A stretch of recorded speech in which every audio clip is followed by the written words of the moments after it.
The young boy wielding a massive, flying cannon capable of inflicting magical damage is none other than our protagonist, Ban Du-won, who at this moment is engaged in a fierce battle with a swarm of green-skinned goblins brandishing weapons as they charge toward him with bloodlust. A mere glance shows that their numbers easily reach into the hundreds. But despite this overwhelming force, Du-won remains completely unfazed. "Are you ready?"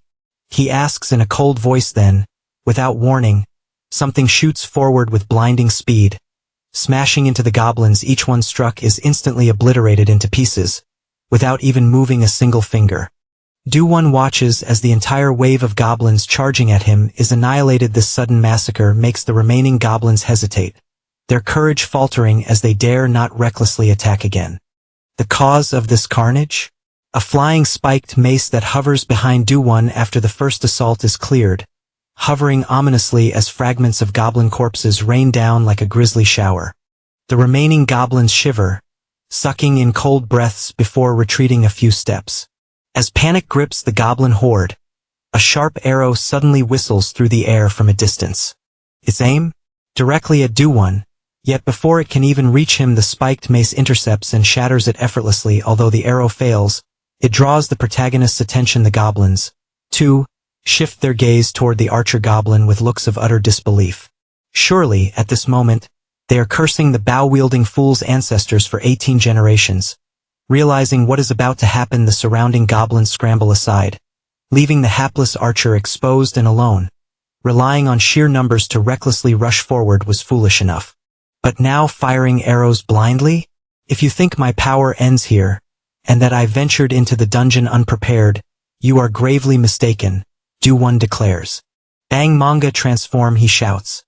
Immediately, a golden magic circle appears beneath the handle of the spiked mace. The weapon begins to glow with a radiant golden light as though preparing to transform the goblins.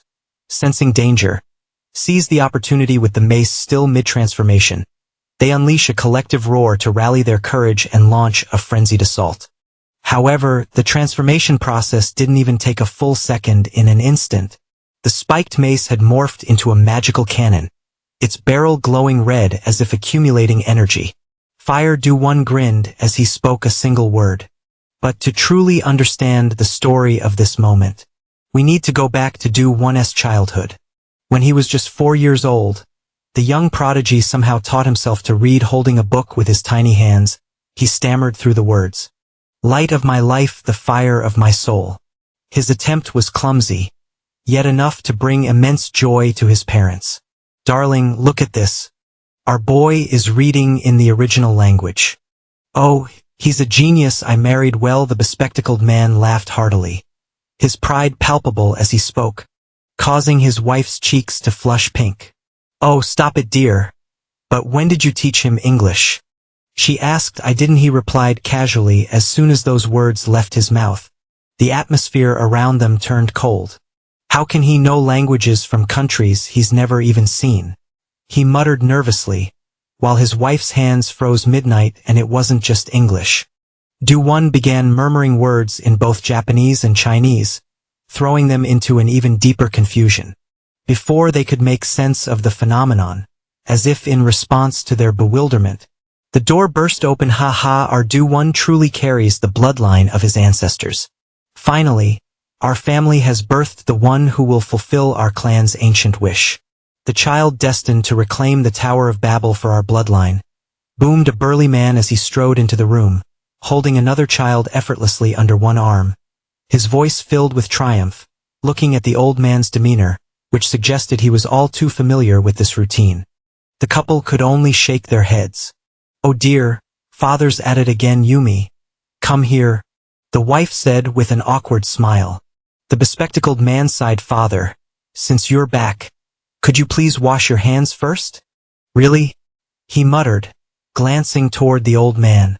Seeing their disbelief, the old man grew frustrated, gripping his racket as if ready to snap it in two. "You fools, the Tower of Babel is real, I swear." "Haha, yes, of course it is," the bespectacled man responded lazily, his eyes never leaving the newspaper. His indifferent tone and half-hearted reply made it clear he was merely humoring the old man. "How was your time with Grandpa today?"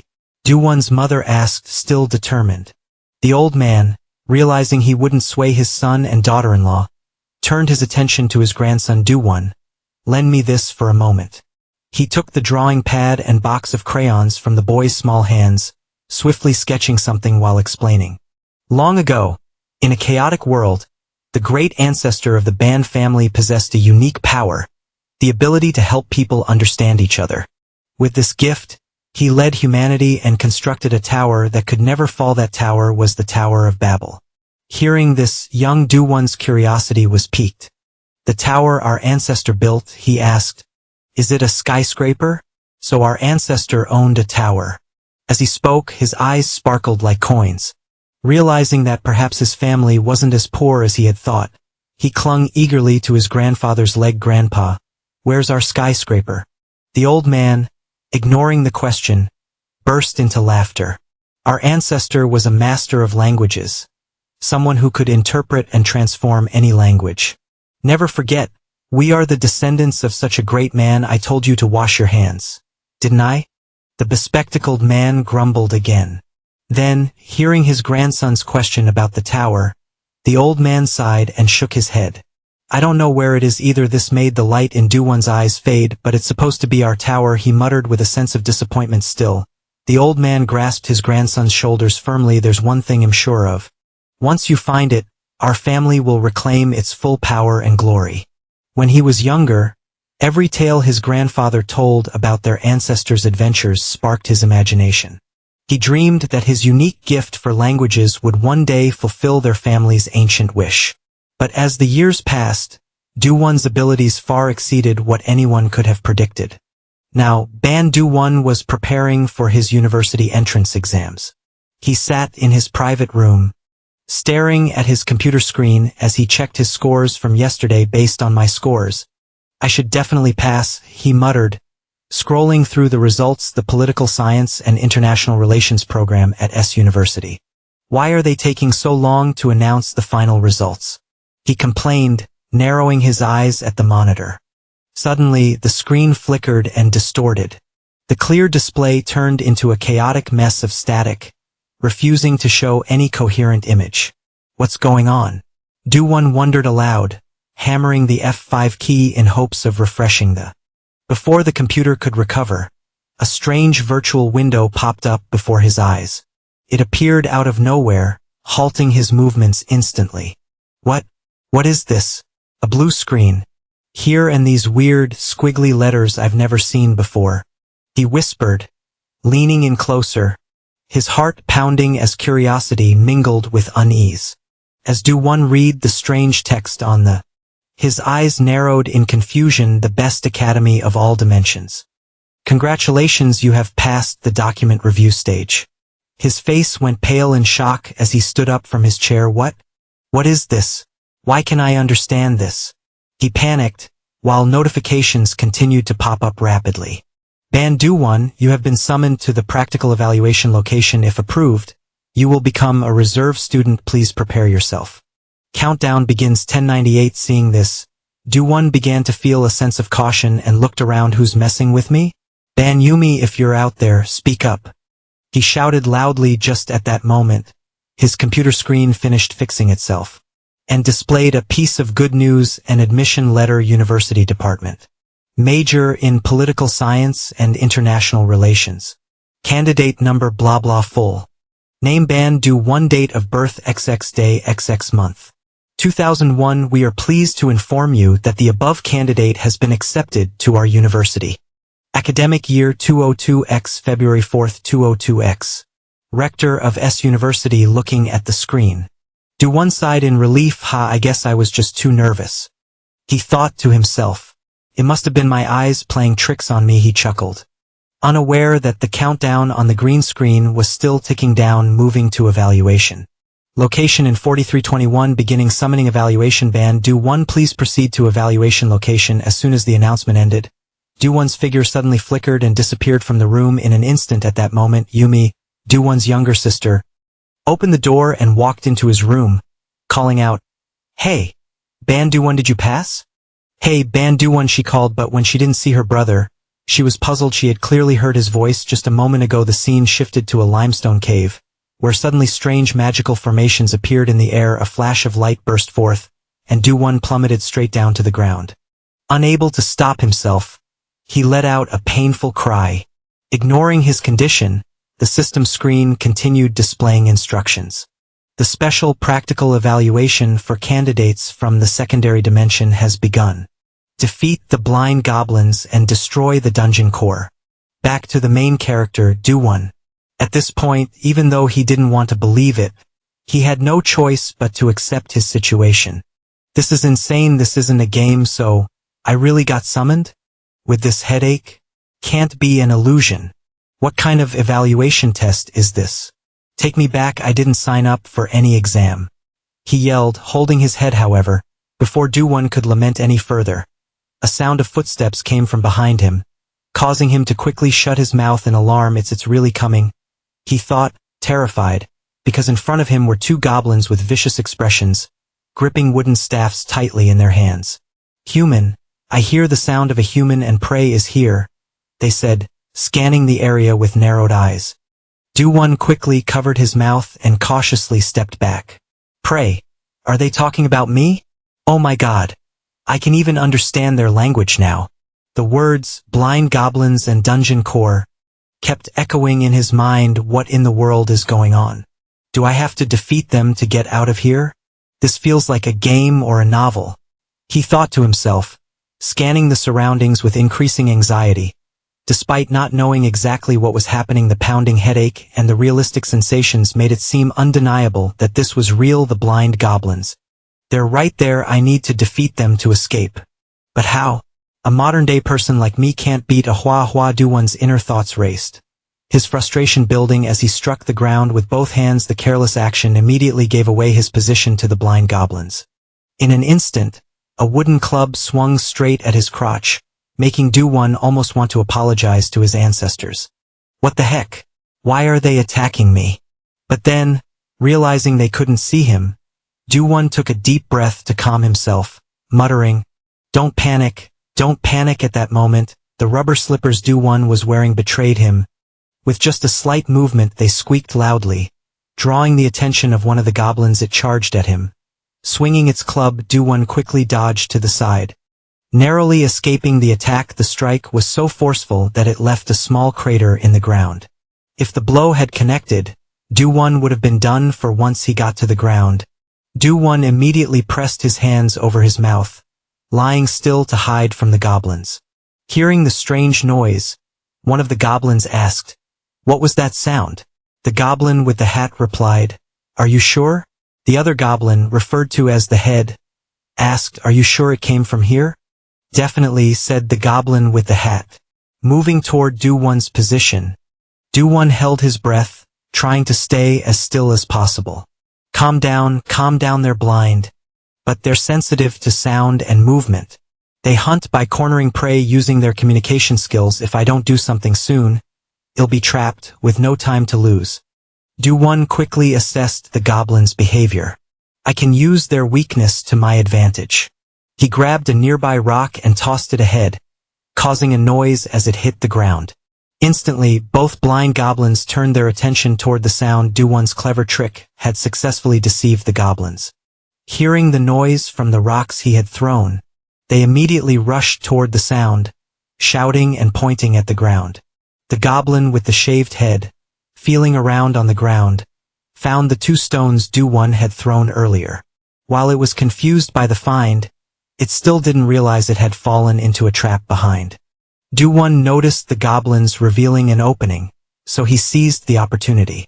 At that moment, he silently told himself and threw a stone as large as a brick straight at the head of the mischievous goblin. The stone immediately caused its head to bleed. Seeing this, the bald goblin thought that the prey was behind him. So he shouted, The prey is behind. As he spoke, he swung his staff backward without hesitation.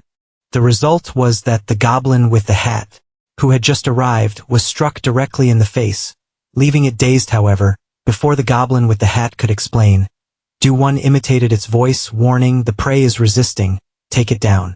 Upon hearing the reminder, the goblin with the hat immediately gripped his staff tightly and struck forward, causing the bald goblin's head to sink inwards, officially knocking it out in one blow. The bald goblin's massive body then fell forward, landing on top of the goblin with the hat. Seeing that the two goblins had wounded each other, Do-won started to breathe heavily from nervousness. However, the goblin with the hat was still alive, and to end this test, Do-won had to deal with them. He shifted his focus to the wooden staff that they had dropped beside them. Turning back to the goblin with the hat, it was still struggling to crawl out from underneath the fallen body. As if sensing footsteps approaching, it slightly raised its head to observe, and before it stood Do-won, with a slightly panicked expression. "Sorry, but you were going to kill me, so this must have been part of your plan." "Right," Do-won whispered, reminding himself not to hesitate. "If I can't finish off even a dying creature, I'll never get out of here." With that thought, he raised the wooden staff and ended the goblin's life. After a few screams, the goblin's body stiffened for a moment before becoming limp.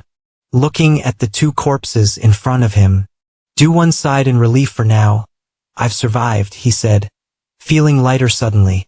Both goblins' bodies emitted a soft golden light, and countless runes began to emanate from them, heading straight for Do-won. "What is this?" Do-won said in confusion, and as if to answer his question, the system's notification appeared. "Congratulations, you have completed your first hunt in the dungeon. Your reward is the power of advanced space." Unlocking the Babylon code, staring at the ancient script swirling on his hand, Do-won was stunned. "What is this?" he asked, still in disbelief. The Babylon code's power had been unlocked, and it manifested in the form of hieroglyphs, a language familiar to its owner. Additional information. Hieroglyphs are symbols that convey ideas through images, broadly referring to characters representing concepts of objects or phenomena. Upon seeing this notification, Do-won's eyes showed a hint of surprise. How could it understand the thoughts of the examinee so well? "Hieroglyphs familiar to me? Hanzi?" He voiced his choice, and the system immediately confirmed and returned a result. "Hanzi has been successfully registered." Unlike phonetic symbols representing sound, these characters convey meaning through their shapes. From the bodies of two goblins, the concepts absorbed were demon, life, and body, while other more complex or irrelevant concepts were ignored due to the owner's current absorption limit.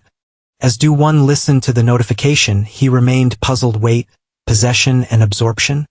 he exclaimed while observing the goblins' bodies slowly disintegrating before him. Thoughts raced in his mind.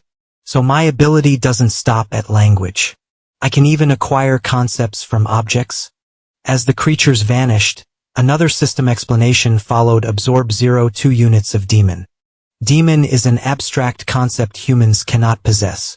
It is recommended to store it within the Babylon code or isolate it for use on other objects." When the goblins' remains fully dissolved, they left behind 3 Hanzi in red, green, and purple hues. Do-won began to grasp the potential of this newfound power without hesitation. He reached out and grabbed the green character. Thinking, "So I can keep or apply concepts. Why not test it out?" Acting on impulse, he embedded the green Hanzi into his body. As soon as it entered him, the system issued another notification. "Absorb 0.4 units of life. Owner's life attribute increased to 104. Overall capabilities and potential improved." The notification had barely ended when Do-won felt a rush of vitality. His body seemed stronger, his mind sharper. "Wow, I already feel more confident," he said with glee. Encouraged, he reached for the red character. Absorbing it next, his entire frame seemed to broaden slightly. "Absorb 0.2 units of body. Owner's physical attribute increased to 102. Health and durability enhanced." At this point, Do-won felt an intoxicating high, like he just hit a powerful rush. Whoa, what's this overwhelming strength I'm feeling?" But it wasn't just his muscles or grip, everything about his body had improved. "I've absorbed quite a few concepts from those creatures Eve interpreted, possessed, and assimilated them," he thought. The goblins' corpses, after their powers had been drained, completely vanished, leaving only 2 wooden staffs behind. "If concepts can be applied not just to myself but to other objects as well, then maybe, just maybe, it's possible. If that's true, I can escape this dungeon. I will escape it. Now die all of you," he shouted while reaching for the last purple hieroglyph. Time passed quickly. Armed with the stolen strength of the goblins, Do-won carved a path straight to the dungeon's core, leaving behind countless green-skinned corpses strewn like fallen dogs. I used my unlocked power to annihilate every blind goblin in the dungeon, he muttered while casually smashing the dungeon core into fragments with a single blow. The system, as if acknowledging his feat, issued a confirmation. Congratulations, you have cleared the special practical exam for secondary space candidates. Hearing this, Do-Won exhaled a long, relieved sigh. Phew, so I get to go home now, right? He grinned wide, unable to contain his glee. But fate had other plans. The heavens said no way was this story ending here. Almost immediately, the system's next notification dashed his hopes candidate will be transferred to the dormitory. What? Do-Won shouted as a burst of light enveloped him, yanking him away. And just like that, he was transported but not home. Instead, he found himself in a place entirely unfamiliar, a world he had never seen before. This place was called Union Academy. The scene shifted to a room within the academy, where Do-Won suddenly appeared. His eyes darted around frantically, scanning every corner. Where the hell am I now? He muttered in response to his confusion. The curse system chimed in once again. Congratulations on completing the practical exam. You are now a provisional student. Please tidy yourself up in the dormitory and prepare for your interview. Kindly wear the Union Academy uniform, the pride of our institution. The notification had barely ended when the system unceremoniously tossed Do-Won a set of clothes and a pair of shoes. Seeing how he was being forced into this, the protagonist felt his blood boiling in frustration. What the heck is this? An interview? But Eve already gotten into university, and now I have to wear a uniform again? Give me back my freshman freedom. Damn it, this is ridiculous. Throwing me into a life-threatening dungeon. And now they want to interview me? When I meet whoever's in charge, they'll learn what real respect looks like. Grumbling to himself, Do-Won hurriedly threw on the uniform, fuming as he made his way to confront the interviewers. Somehow, as if he instinctively knew the layout, he marched straight through the hallways without hesitation. He muttered under his breath the entire way until he reached the office door. Without pausing, he flung the door open. His mouth was already poised to shout, but before he could unleash a single word, his eyes caught sight of the person inside. A stunning young woman with long, neatly tied orange hair, adorned with a delicate flower tucked into it. She let out a soft gasp of surprise. Oh, on Do-Won's side, all his earlier aggression vanished in an instant. His body froze, stiff as a board, as if he had turned into a block of wood. As expected, no matter how much overwhelming power one might possess, a beautiful woman could reduce any man to silence. Holy, she's gorgeous. Green skin? An alien? Whatever, she's stunning. Meanwhile, the woman took note of his awkward, flustered demeanor. A knowing smile curved her lips. Welcome, student band Do-Won. I'm Yamina, the professor of combat magic at Union Academy. It's a pleasure to meet you. Yes, ma'am. Do-Won stammered. Sensing his nervousness, Yamina continued with a kind expression. First, congratulations on passing the practical exam. Welcome back. Thank you, Professor. Do-Won replied, scratching his head sheepishly. Also, Do-Won, did you know that your performance during the exam captured the attention of every professor at the academy? What? Believe it or not, you are the first student in 500 years to create an entirely new item during the evaluation. Hearing the mention of 500 years, Do-Won's face contorted as if he were suffering from severe constipation. Wait, 500 years? Seriously? He thought, mentally screaming. I got dragged into this place without knowing a thing and almost died. Professor? But Yamina seemed blissfully unaware of his inner turmoil. Her smile remained bright and genuine. It's truly amazing. Really, this far exceeds the scope of the special exam. Seeing her cheerful demeanor, Do-Won could only let out a long sigh. Maybe it's just the difference in worlds. I'll be out of this bizarre environment the moment this interview ends. He reassured himself, shifting his gaze to the side. His eyes suddenly widened, and he blurted out, Professor, what's the name of that pillar? Yamina followed his gaze toward the massive structure outside the window. A pillar? So it's true those from secondary spaces really know nothing about Union Academy or that structure. That pillar is the reason this academy was founded. We nurture students with exceptional talents from across dimensions to help them reach the pinnacle of that tower. That is the aspiration of Union Academy and the shared dream of all realms. Her expression grew serious. It is the dungeon of all dungeons, the source of all mysteries and dangers in this world. That is the Tower of Babel. Do-one's heart skipped a beat. His pulse quickened as her words sank in. Wait, the Tower of Babel? That's the tower my grandfather always talked about. Ancestors. Help me, is this real? A dungeon? The very same tower from all those bedtime stories? What does this even mean? Grandpa? Memories of his grandfather's tales flashed through his mind. Every mention of their family's legacy tied to that legendary structure. They call it the Dungeon of Dungeons, overrun by strange monsters. But none of that mattered now. A fierce determination surged within him. The glory of my family, everything my ancestors left behind. I will reclaim it all. With a confident smile, he declared, Eve made my decision. I'm joining Union Academy, thanks to Professor Yamina's special favor. Do-one was granted a return home. After a thorough family meeting where he recounted every detail of his adventure, his grandfather's reaction was exactly what he had expected: pure, unrestrained joy. What? You found the Tower of Babel? Excellent. That's my grandson, all right. Father, calm down, please calm down. His uncle intervened, frantically trying to prevent the old man from getting too excited and keeling over. After explaining everything to his family and settling matters at home, Do-one could finally prepare for his official enrollment now. Deep within a lower-level dungeon of Union Academy, inside the Hobgoblin Cavern, he was about to begin his journey as a student armed with his infinite ammo AK-47. Do-one taught the goblins what it meant to embrace modern civilization.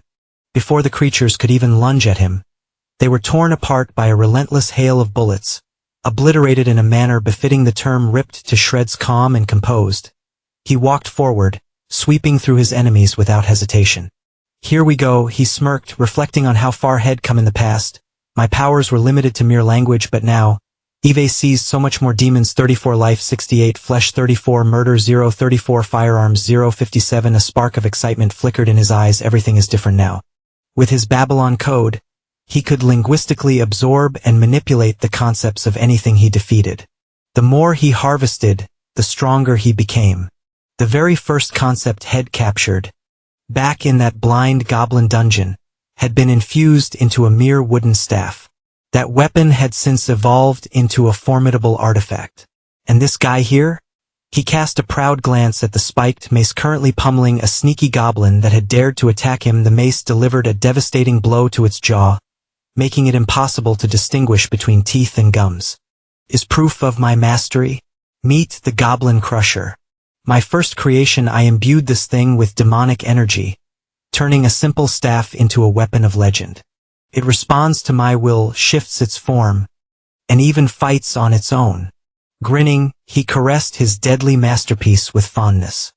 Accidental creation or not, this baby got me through the entrance exam. Once done admiring his work, he surveyed the battlefield strewn with dismembered goblins. Now then, time to collect the spoils of war, he muttered. He activated his concept harvesting ability. Confirm code. One by one, he absorbed the remnants of his enemies. Life +5, demon +3, fiend +5, flesh +3, soul +2, leadership +1, murder +17. Family 005. Looking at the lines of notifications, there was one that caught Do-one's attention a bit. Among the concepts he had collected from the monsters, there was something he had never seen before. What exactly is a soul? He thought to himself. As soon as he reached this thought, the Bang Manga mace excitedly dashed over with an extremely hurried expression. What's the matter? Do you want it? Do-one asked. And Bang Manga nodded repeatedly without hesitation. Seeing this, Do-one, without any reluctance, decided to give it the concept right away. Of course it's yours, just wait a moment. It'll give you life, affection, and even demonic power too. After saying that, Do-one focused his mind, controlling the hieroglyphic letters floating around his hand and compressing them into a glowing sphere. This is what I've learned so far. Taking the fragmented concepts Eve collected and infusing them into my staff, he thought as he quickly inserted the glowing sphere into Bang Manga. Almost immediately, The iron mace emitted a dazzling light as if it was undergoing evolution. The concepts harmonized in an extraordinary manner, allowing the item to transform. Affection 25 and Beast 4 had automatically merged a perfect fusion that created an item exceeding the current dimensional depth. Hearing this notification, Do 1's eyes flashed with surprise. Beast, so one of the concepts I extracted automatically transformed. He exclaimed. Then the glowing sphere quickly cracked into pieces, revealing a small snake within thanks to the superior fusion. Affection Beast 10 had been completed. Affection Beast, combining affection and beast concepts to create Affection Beast, amazing beyond belief. Can I touch it? He muttered as he cautiously extended his hand forward with a mix of fear and curiosity. Fortunately, the little snake recognized its master, so it eagerly leaned its head forward, gently rubbing against Do 1's arm. His personality remained the same. I wonder if it can still turn into a gun or a shield. Do 1 mused quietly. Adorable. All right, from now on your name will be Eve.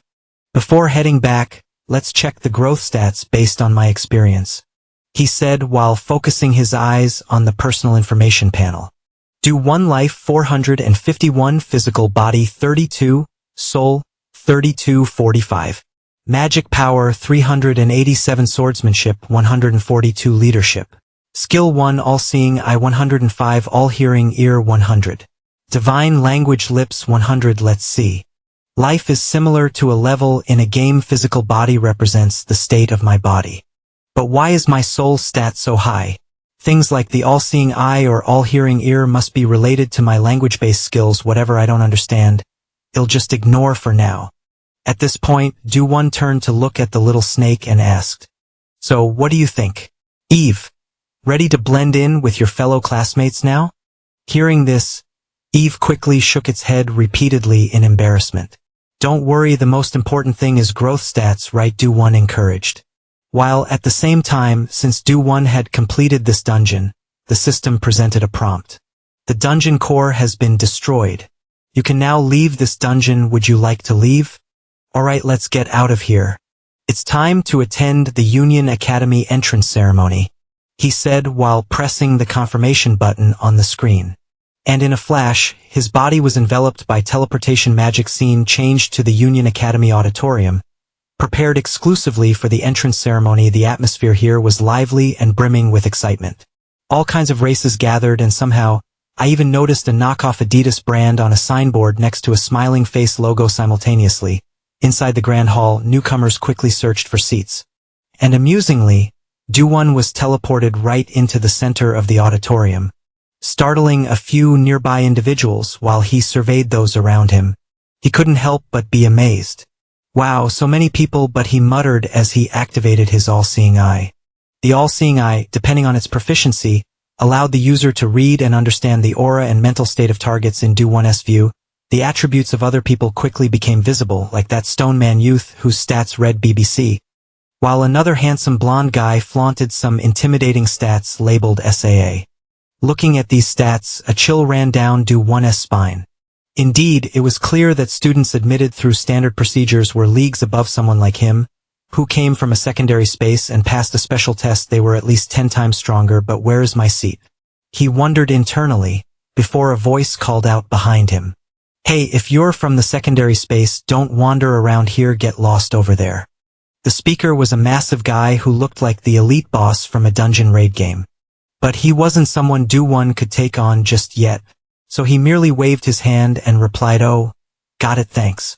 Seeing his timid reaction, the group of people burst into laughter. However, Do 1 didn't feel angry at all. It was no surprise that students admitted through the standard process would be overly confident like that. They discriminated against him simply because he came from a secondary space. Even in this world, the strong always look down on the weak. Is this the universal truth everywhere? Do 1 thought quietly to himself. Just as he mused over these, Do 1 was quietly thinking to himself, and at this very moment, as if witnessing the loneliness surrounding him, a blonde-haired friend in the distance suddenly raised his hand to call out to the protagonist. Hey, the special admission student is sitting over here. Upon hearing the call, the protagonist clumsily waddled his way over. Is this spot reserved for students from the secondary space? Wow, it feels like being exiled. Do-won felt awkward as these thoughts raced through his mind. Before he could begin analyzing the stats of these individuals, his eyes practically popped out of their sockets. What the heck? Are these people really students from the secondary space? All three of them had stats more than capable of taking down the regular student council at this point. As Do-won focused his gaze, he noticed the blonde-haired boy's stats displayed as SAA, the white-haired girl's stats as SSSS, and finally the pink-haired girl had abs. However, what left him even more bewildered were three additional stat lines. A question mark, C and X. Then, after getting a clearer look at each other's faces, it seemed that Do-won and the blonde-haired guy were already acquainted. Oh, it's you, yeah. Hello, Light, is this our spot? This is awesome, Do-won said, thinking silently to himself. This guy is Light, the handsome dude I met in the dorm before the entrance ceremony. Our first meeting was a bit unusual. At that time, when we crossed paths in the dorm room, Light greeted me by pointing a sword directly at my neck and shouting, "Who's there?" staring at the blade resting against his throat. Do-won's eyes widened in shock. Hey! Dressed like this, who else could I be? I'm a freshman, your roommate, Do-won yelled, startling Light into realizing his overreaction. Oh! My bad, sorry, I just finished my combat evaluation and was still a bit on edge, are you okay? He asked. Yeah, Do-won replied, feeling a little annoyed inside. This guy looks like a prince straight out of a fairy tale, a bit too hot-headed though. But since he apologized, maybe he isn't so bad. Do-won muttered under his breath. Before he could mention that his evaluation involved fighting blind goblins, Light smirked with a condescending grin. That was your combat test. Even rookies with basic training can hunt goblins with ease. My practical test opponent was a battalion of ogres and chons. He bragged proudly about his accomplishment, making Do-won's blood boil and regret apologizing to him earlier. Not bad. What a tactless jerk. Shrugging it off, Do-won's expression relaxed again. Speaking of which, we've been chatting away without even washing up first. It's been a long time since Eve had someone to talk to. I feel the same way. Light nodded, then, without hesitation, he peeled off his shirt, revealing a solid, muscular build. Alright, let's hit the showers. There's a shared bath here, right? Let's keep talking while we wash up, he said casually. Meanwhile, for some reason, Light's face flushed as red as a ripe gourd. You go first, Do-won. Huh? Why? Do-won asked, puzzled. But Light, too embarrassed even to make eye contact, stammered, I'll go later, making Do-won glance at the blonde-haired student with a look of pure confusion back to reality. Do-won thought time would likely make this awkwardness fade. Since this was a place specifically for special selection students, it was clear that the two of them were now part of that group. With that thought, Do-won turned to greet them. Ah, hello, the pink-haired girl responded.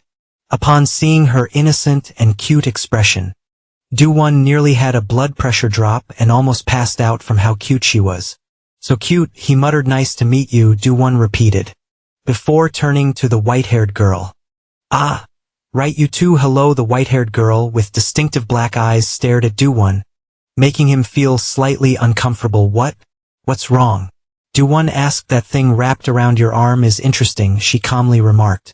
Do-won immediately realized what she was referring to, so he didn't hide it and summoned Eve. The little snake, you mean Eve? He asked.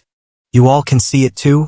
Seeing the adorable little snake, the faces of all three people seemed to melt. Even the seemingly cold white-haired girl couldn't hide her excitement as her face flushed from how cute it was. So cute, she said before continuing. This snake, is it the same item as before? It's changed so much in just a few days. Light, looking at the little snake, asked, Hey, can I touch it? It's so cute, the pink-haired girl, Rachel, also added eagerly. Can I pet it too? On the other side, the white-haired girl introduced herself. I'm Doko-John, daughter of a martial artist. What's your name? Do-won responded. I'm Ban Do-won, and then asked, But what's a martial artist? Do you have any martial arts skills? Like shooting arrows? At that, all three of them suddenly giggled, which confused Do-won. Even Doko-John, unable to hold back, had to cover her mouth to stifle her laughter. Well, you're not entirely wrong, she said, trying to keep a straight face. It's just, well, it's a little more complicated than that. Do-won, now slightly embarrassed, chuckled and said, Well, this is a fantasy world after all. So martial arts wouldn't be that strange, right? Rachel smiled and introduced herself as well. Oh yes, I'm Rachel, nice to meet you. Then Light added him a slight, you can call me Light. It's nice to meet you, but as soon as Light spoke, Doko-John turned her face away, clearly uninterested in talking to him, which made Do-Won raise his eyebrows in confusion.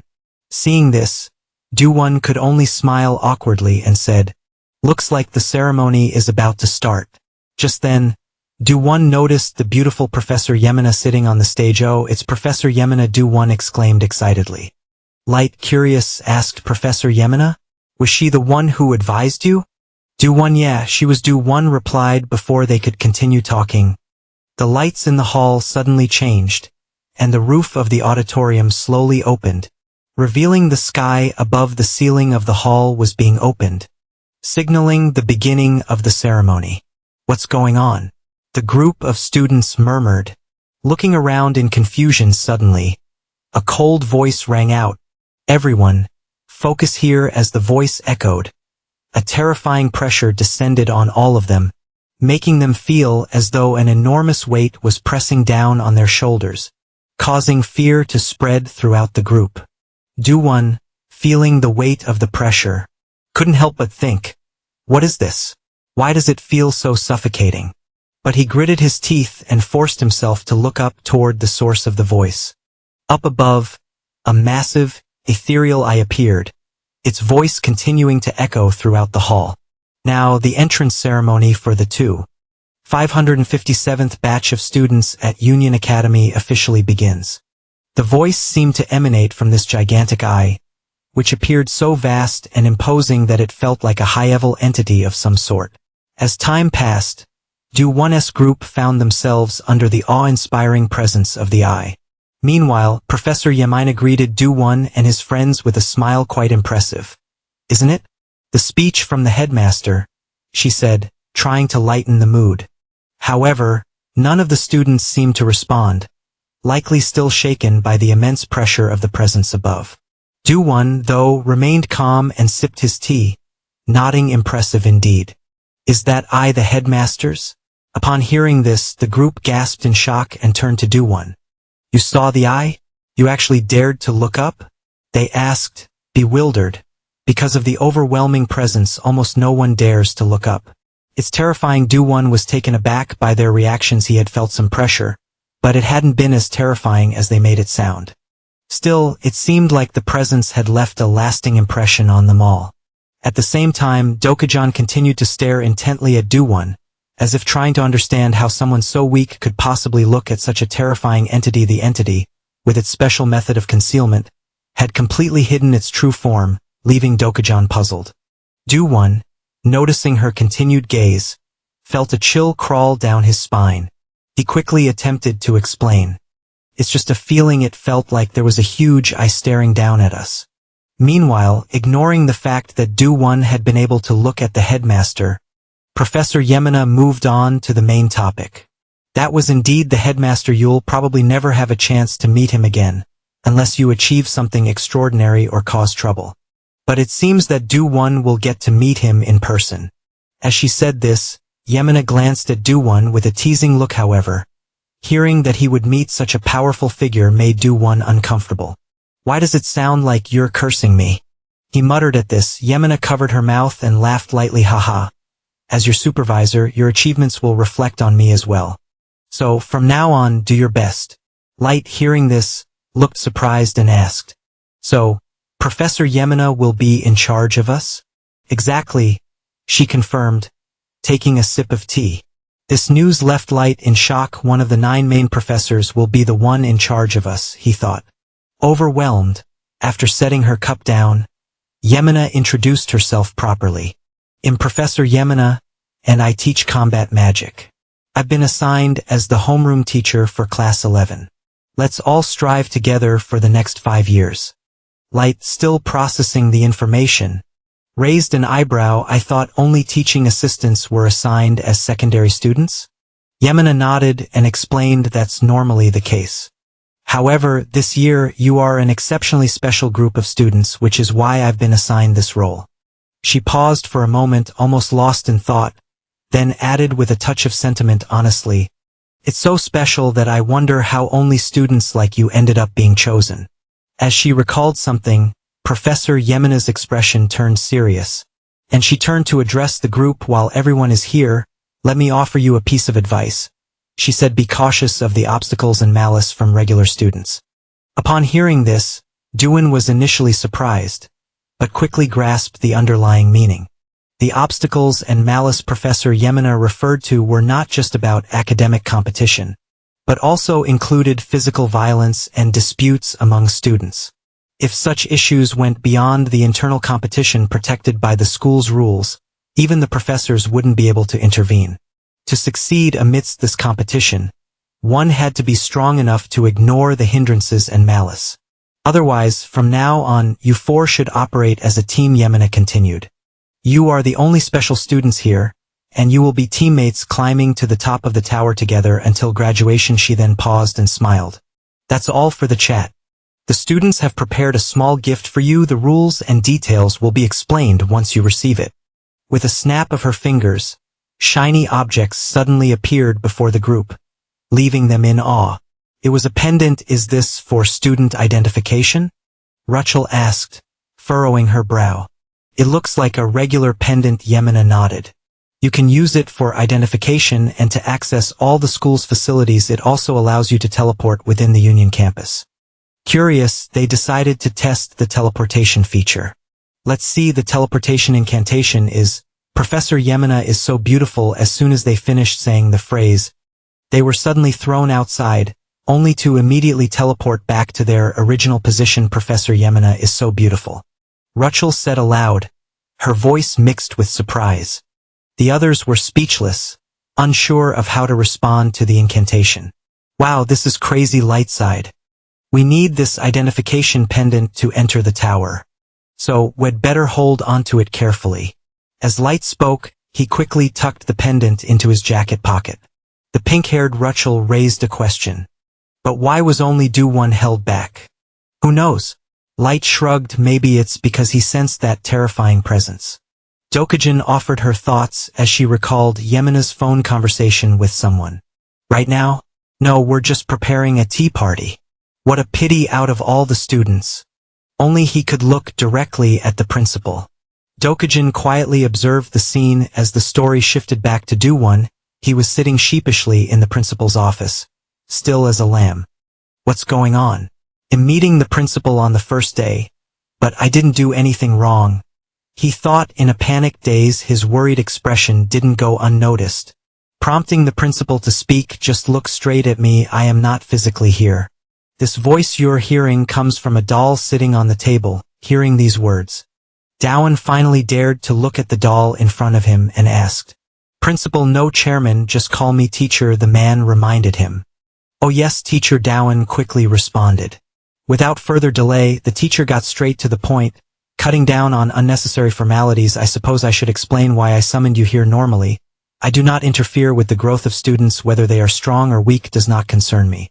Whether they die inside the tower or survive to claim power and glory, I am indifferent. My sole objective is to witness someone reach the summit of the tower. Everything else is meaningless. Hearing this declaration, our protagonist grew silent for a moment. Meaningless? For Dowan, the tower was the legacy left behind by his ancestors. The Ban family had been destined to reclaim it with all their might and triumph. He was ready to risk his life for it. However, what did the tower mean to the principal? To the other students? Why would they venture into another dimension just to conquer it? Unable to suppress his curiosity, Dowan asked, Teacher, what exactly is the tower? The teacher remained silent for several seconds, as if caught off guard by the question. Then he answered, the tower is a path to the divine. It is also a trial. The divine? Dowan repeated. The gods that people speak of? Like that? Something like that, the teacher confirmed. Dowan's thoughts grew increasingly tangled. This was getting more complicated. However, unaware of Dowan's inner turmoil, the teacher continued, because of this, I do not intervene when students face difficulties. However, in making an exception this time, I see potential in you, the greatest potential Eve ever encountered. I will help you prepare for your climb. As he spoke, the doll's arm lifted slightly, emitting a stream of shimmering dust that fused into the identification pendant Dowan had received. "What's this?" he exclaimed. "I've expanded your exploration privileges beyond the limits of regular students," the teacher explained. "Now you can access any dungeon. Sharpen your skills during your free time before attempting the climb." "Outside the academy?" Dowan repeated. "Yes, now go Dowan, remember hone your abilities before facing the tower. If your performance impresses me, I'll unlock the next privilege for you with that." The teacher waved his hand, and a portal opened beneath Dowan's feet, causing him to fall straight into it. "The next privilege?" "Yes, independent tower exploration." The teacher's voice echoed as Dowan let out a startled cry. "I look forward to our next meeting." Before Dowan could process any more, he was unceremoniously tossed from the room, landing face first into the chest of the beautiful Professor Yemena, waiting just outside. Seeing him appear, she cheerfully asked, "Did your meeting with the principal go well?" Dowan, lifting his head, was greeted by the sight of two enormous hills blocking his vision, making him blush furiously as he scrambled away from her lap in embarrassment. "The principal usually sends people away like that, doesn't he?" she remarked with a shrug, while Dowan, now too flustered to look her in the eye, murmured, "Yes, from the very beginning. He's been waiting to meet you, Dowan," Yemena added after calming down a bit. Dowan recounted his conversation and the promises the principal had made, leaving Yemena utterly stunned. "Oh my goodness. Allowing a student to leave the academy?" she exclaimed in amazement, seeing her reaction. Dowan asked in confusion, "Is that such a big privilege?" "He told me I needed to improve my lacking skills quickly." Yemena, ever helpful, clarified, "It's not just a big privilege, it's huge. You can freely explore dungeons outside the tower and even travel to cities beyond. This means you'll gain far more experience and preparation than anyone else. No student has ever been granted this privilege before." Her words made Dowan realize how special his opportunity truly was. "Haha, I see. I thought he was just saying I was too weak and needed extra training." He chuckled with relief. Yemena's tone grew playful as a trace of envy entered her voice. "You're really lucky, Dowan. So envious professors are usually too busy to leave during this period, really?" Dowan asked, surprised. "Exactly. Union is a student-centered academy, making it rather inconvenient for professors to travel, but with this privilege, you can explore dungeons, visit cities during your free time, and even go shopping. Imagine all the snacks you can eat whenever you want." So jealous. The more she spoke, the closer her face drew to Dowan's, her expression becoming increasingly strange, causing sweat to bead on his forehead. Finally, Yemena revealed her true intent. "There's this beautiful city you must visit. Its name is Ranaka, the Spring Temple." There is absolutely not. Waiting for her to finish, Dowan, fearing his lively professor might actually devour him whole, hastily cut her off. "Professor, I'll be sure to bring you a gift, okay?" Time passed swiftly, and the scene shifted to somewhere outside the academy. Dowan was now out fulfilling the task Yemena had entrusted to him. Her instructions echoed in his mind. "The honeymoon wine brewed by the monks is absolutely divine. It's famous for its sweet fruity aroma, thick bubbles, and lingering aftertaste. Bring me one." "No, make it 2 bottles." The wine-loving professor's eyes had sparkled like car headlights as she handed over this errand to her newly enrolled student. Thinking of this, Dowan could only sigh inwardly. A professor asking a student to buy wine. This world is full of surprises. Still, he felt relieved that he had a personal stash of supplies ready to use. As he muttered to himself, he opened his inventory, a satisfied smile spreading across his face, until a particular item caught his eye. "Speaking of which, this is the thing grandfather gave me before I left home," he said, focusing on a certain bag. "It's something grandfather prepared himself. I didn't even check its rarity." The scene transitioned to the day before Dowan left for the academy. His grandfather approached him, carrying a large, well-worn satchel. "Are you ready, Dowan?" "Yes, Grandfather, I think Eve got everything," he replied politely. "Did you sleep well?" Hearing his grandson's words, the old man dropped the heavy bag onto the ground with a resounding thud. Perfect timing, open this and take as much as you like. What's in it? Dowan asked, his curiosity piqued. Just open it, you'll see, his grandfather chuckled with a knowing smile. And sure enough, the moment Dowan pulled the satchel open, golden light burst forth, nearly blinding him. Whoa, it's all gold, can I really take this? He asked, eyes wide with disbelief at the treasure before him. Haha, don't worry, Dowan, this is the inheritance of our ancestors. All meant for reclaiming the Tower of Babel. Now it belongs to you. So use it however you wish, his grandfather chuckled warmly. Faced with sudden wealth, Dowan felt a surge of emotion and tears welled up in his eyes. Thank you, grandfather, this will help a lot. I'm truly grateful, but carrying all this might be a bit difficult, he muttered, glancing nervously at the mountain of gold. Why would that be? His grandfather asked. Well, just looking at it, it's already way too heavy. Dowan sighed. You ungrateful brat, the old man bellowed, irritated at his grandson for both desiring and complaining about his fortune. Back in the present, having unlocked his inventory, Dowan dumped all his personal belongings inside with a satisfied grin. Now that I have a storage space, everything's so much more convenient. I can carry it all in here. He remembered his grandfather's advice. Gold holds value everywhere. It'll just take a few bars for now. All said, it's time to step into a new world, he declared. Dowan turned his gaze toward the modern city sprawled out before him. Entering its bustling streets, he marveled at the sheer development. Whoa, even though this is another dimension, the urban scenery is quite similar. Just as he voiced his thoughts, his eyes caught sight of several people riding flying vehicles in the sky. Wait, never mind, that's definitely different. His jaw dropped as curiosity sparked. What is that? Is flying? How does it even work? Lost in his amazement, Dowan's odd behavior soon drew the attention of two city guards. Hey, you there, you look unfamiliar, where are you from? One called out. Turning around, Dowan opened his mouth to explain, but before he could utter a word, the guards noticed his uniform. Their demeanor instantly shifted. Oh, you're a student from Union Academy?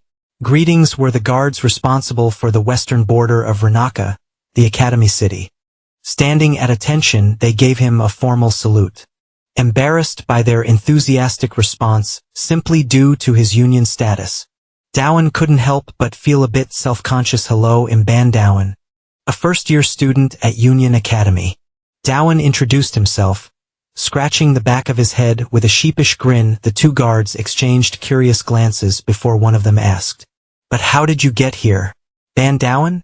Did the headmaster grant you permission? Yes, Dowan nodded. He said, I'm allowed to explore freely. Ah, I see. Thanks to the headmaster and the professors, our city is as peaceful as it is now. We're always grateful to them. One of the guards replied cheerfully, both of them smiling with admiration. Hearing their words, Dowan started reconsidering just how powerful Union Academy must be. Haha, Union's influence must be really terrifying, he mused silently to himself. The guards, noticing his thoughtful expression, quickly spoke up again. Since you're still new here, you probably don't know much about the city or how things work, right? If you need anything, we'd be happy to help. Really? Dowan's eyes lit up with excitement at the prospect of having guides. Of course. It's part of our job as guards, one of them declared proudly, thumping his chest in confidence. If you have any questions, feel free to ask us anytime. Faced with this golden opportunity, Dowan, a complete novice in this strange world, wasn't about to let it slip by. Without hesitation, he pointed up at one of the flying vehicles soaring gracefully across the sky. Then, I want to buy one of those. How much do they cost? Time passed quickly, and at this moment, our Dowan was holding a brand new flying vehicle in his hands, soaring freely across the grassy plains, his heart racing with excitement, as he shouted at the top of his lungs, "Oh my God! This is amazing!" Rewinding to an hour earlier, when Dowan had innocently asked about the price of the flying vehicle, the two city guards broke into a cold sweat before answering nervously. If you mean that, you're talking about a flying motorcycle, and even the basic model costs 250,000 ronia, which is quite expensive. Upon hearing this, Dowan's face became blank with curiosity as he asked, 250,000 ronia? How much is that? And then he added with newfound knowledge. So it's called a flying motorcycle, huh? At this point, he casually took a solid gold bar out of his inventory and asked, "Can I trade this to buy it?" The guards' eyes widened like saucers as they gawked at the treasure before them, and one of them exclaimed, "Hey, this is gold. Where did you even get a bar this large?" "Oh, my grandpa gave it to me," Dowan replied with a carefree smile, fast-forwarding to the present moment. He couldn't help but marvel at the value of gold in this world. Realizing that just one gold bar was worth 7.500.000 ronia, a flashback of his grandfather's words echoed in his mind as he remembered how the old man had practically forced him to take it. "Gold is valuable everywhere. You idiot, don't forget to bring it," the old man had yelled, frustrated by his grandson's stubbornness, while Dowan had complained. "But it's heavy and a hassle to carry around. The burdens of having too much wealth," he mused with a sigh meanwhile, sensing the wind rushing past them.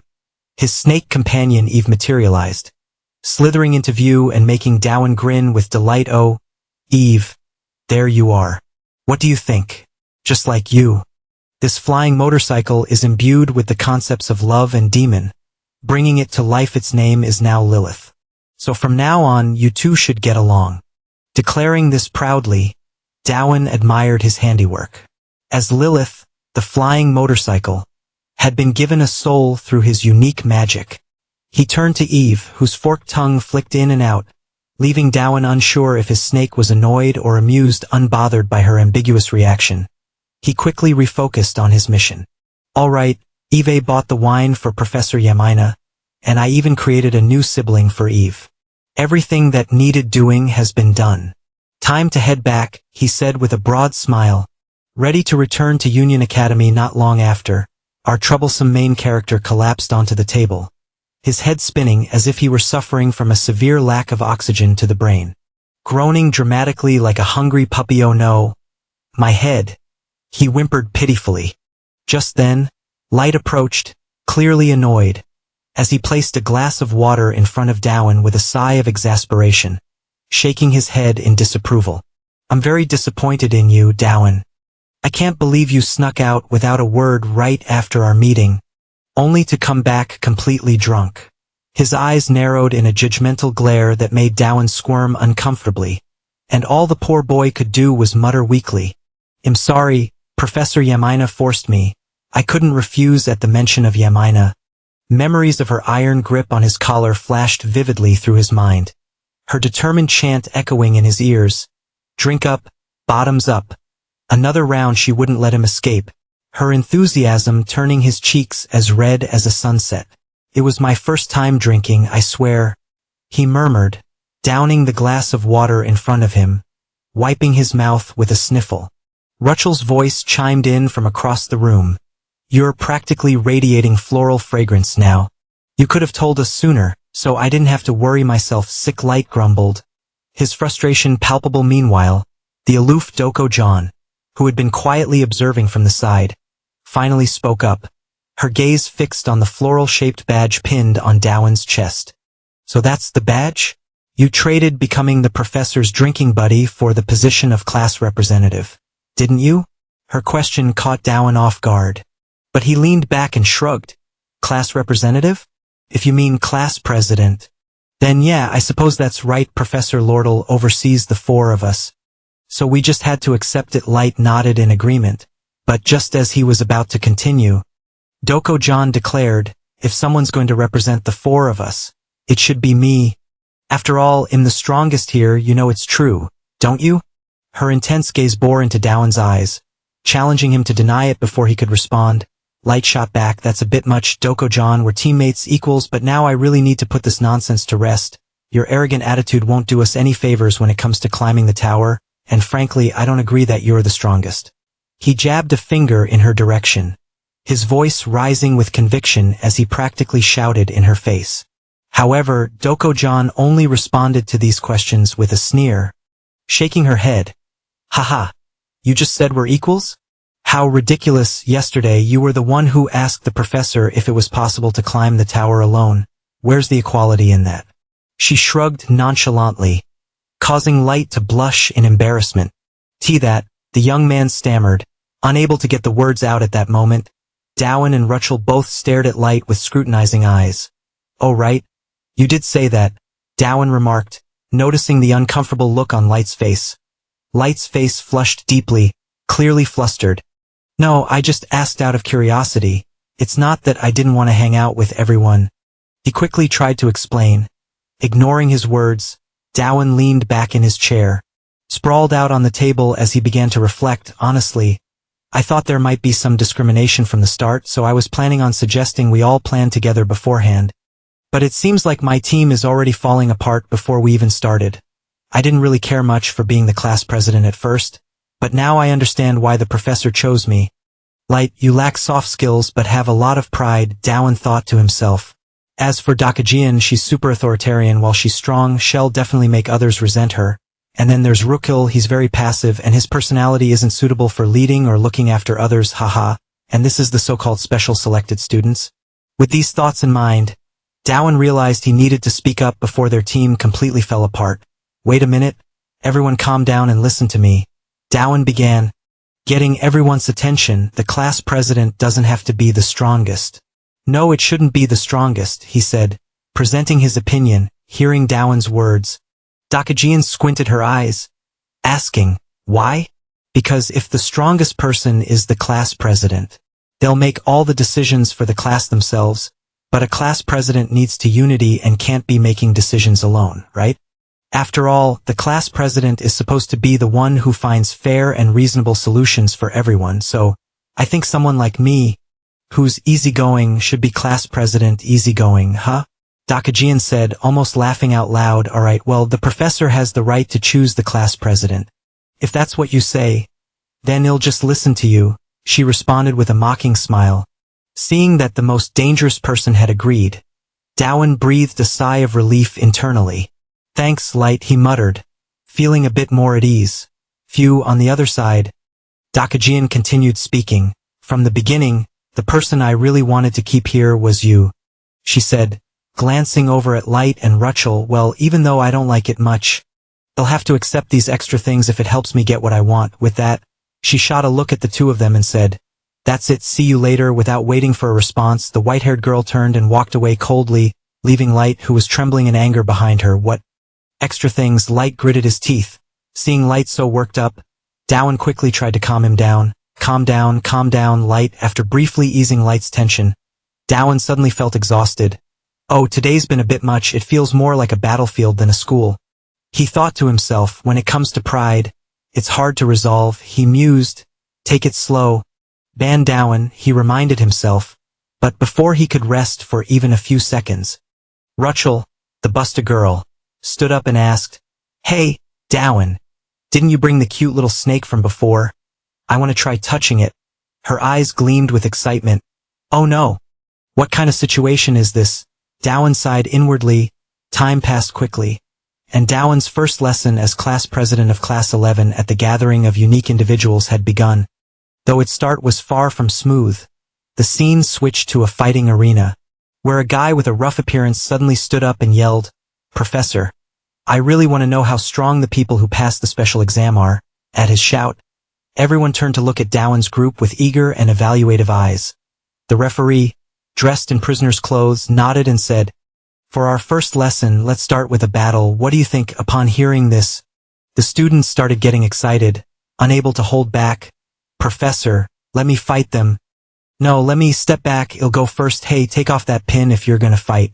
The sounds of bickering and provocations filled the air, leaving Dowan and Light speechless. Light's expression shifted to one of concern. "So, the Union Academy divides classes based on the students' abilities," Dowan thought. "No wonder Class 1, the special class, seems to despise our Class 11. Well, maybe it's because of the pin I'm wearing," Dowan mumbled, feeling a bit awkward. While the group was still barking loudly, the rocky guy stared at Dowan's pin, his mind racing. That weakling dared to wear the pin given by the flower goddess. "Professor, and he even dared to wear it in front of me. Unacceptable." The more he thought about it, the more his anger grew, until he shouted so loudly that the students around him nearly went deaf from the force. "Professor, let me test that guy's strength for myself. Please let me fight." On the other side, the professor nodded and agreed immediately. "All right, step forward." Ban, you'll fight Erecto, you little pup, decided this without even checking if Dowan was okay with it. Back to Professor, she was silently observing Dowan's first class, and after realizing that this was a combined class between Class 1 and Class 11, she started to sense something off. What's going on? Why are the students from my class being mixed with the special class on the very first day? And why is the first class a practical combat lesson? Students directly admitted from the secondary space shouldn't be fighting against advanced students, that's absurd. She could sense there was ill intent behind the arrangement. I don't know who's behind this, but I can feel their malice. Back to Dowan. He wasn't foolish enough to engage in a fight with massive rocky guy across from him, so he immediately raised his hand to refuse. Sorry, Professor, but my combat skills are still lacking. I don't think I'll gain anything from this fight, he explained. Is that so? In that case, I'll deduct 3 points, the professor in the prisoner's outfit said casually, leaving Dowan bewildered. Step up, Dowan, don't make excuses, the professor said while adjusting his glasses with an arrogant attitude. At this moment, Dowan realized that the professor might be deliberately targeting him. What's going on? Why is this teacher acting this way? Is he trying to force me into a situation to humiliate me in front of everyone? The more he thought, the darker his expression became as he replied, I'm not making excuses, this is the truth. I was directly admitted because of my special ability. Not because of my combat skills. If you're curious about the special abilities of direct admitted students, there should be another way to evaluate us, not by forcing us into a combat trial. Dowan's reasoning was logical and convincing, but the professor, hearing the refusal, gritted his teeth and shouted, Are you teaching me how to do my job? Upon hearing this, Dowan didn't care to hide his expression anymore and retorted, whether it's a professor or a student, if you don't know something, you have to learn. Besides, isn't it me who's the class representative? Shouldn't I be treated with some respect? 5 more points off, the professor yelled, causing Dowan to sigh. So this is how it's going to be. Dowan thought for a moment and came up with a response. How about this? I'll take this week to prepare and fight next week. Just give me 1 week and I'll enter the tower once, and by the time I come out, my preparation will be almost complete, Dowan confidently declared. His bold declaration caused the atmosphere of the entire classroom to freeze for a moment. As Dowan made his confident declaration, several people began to look at him like he was a fool. What did he just say? A fight next week? Preparation? What's he talking about? How could someone with such weak abilities possibly stand up to the special class in just 1 week?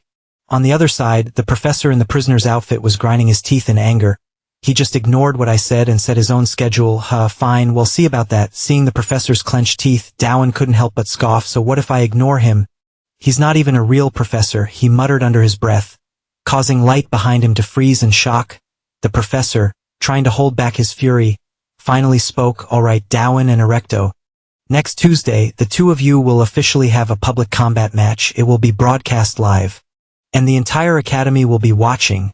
Make sure you all tune in. He said this with a smile, almost as if he was looking forward to humiliating Dowan. Dowan frowned as he heard that. So not only does he want to humiliate me, but he wants to make a big show of it. Before the professor could continue his instructions, Dowan interrupted him. Sure, I'll show my ability, don't worry about it.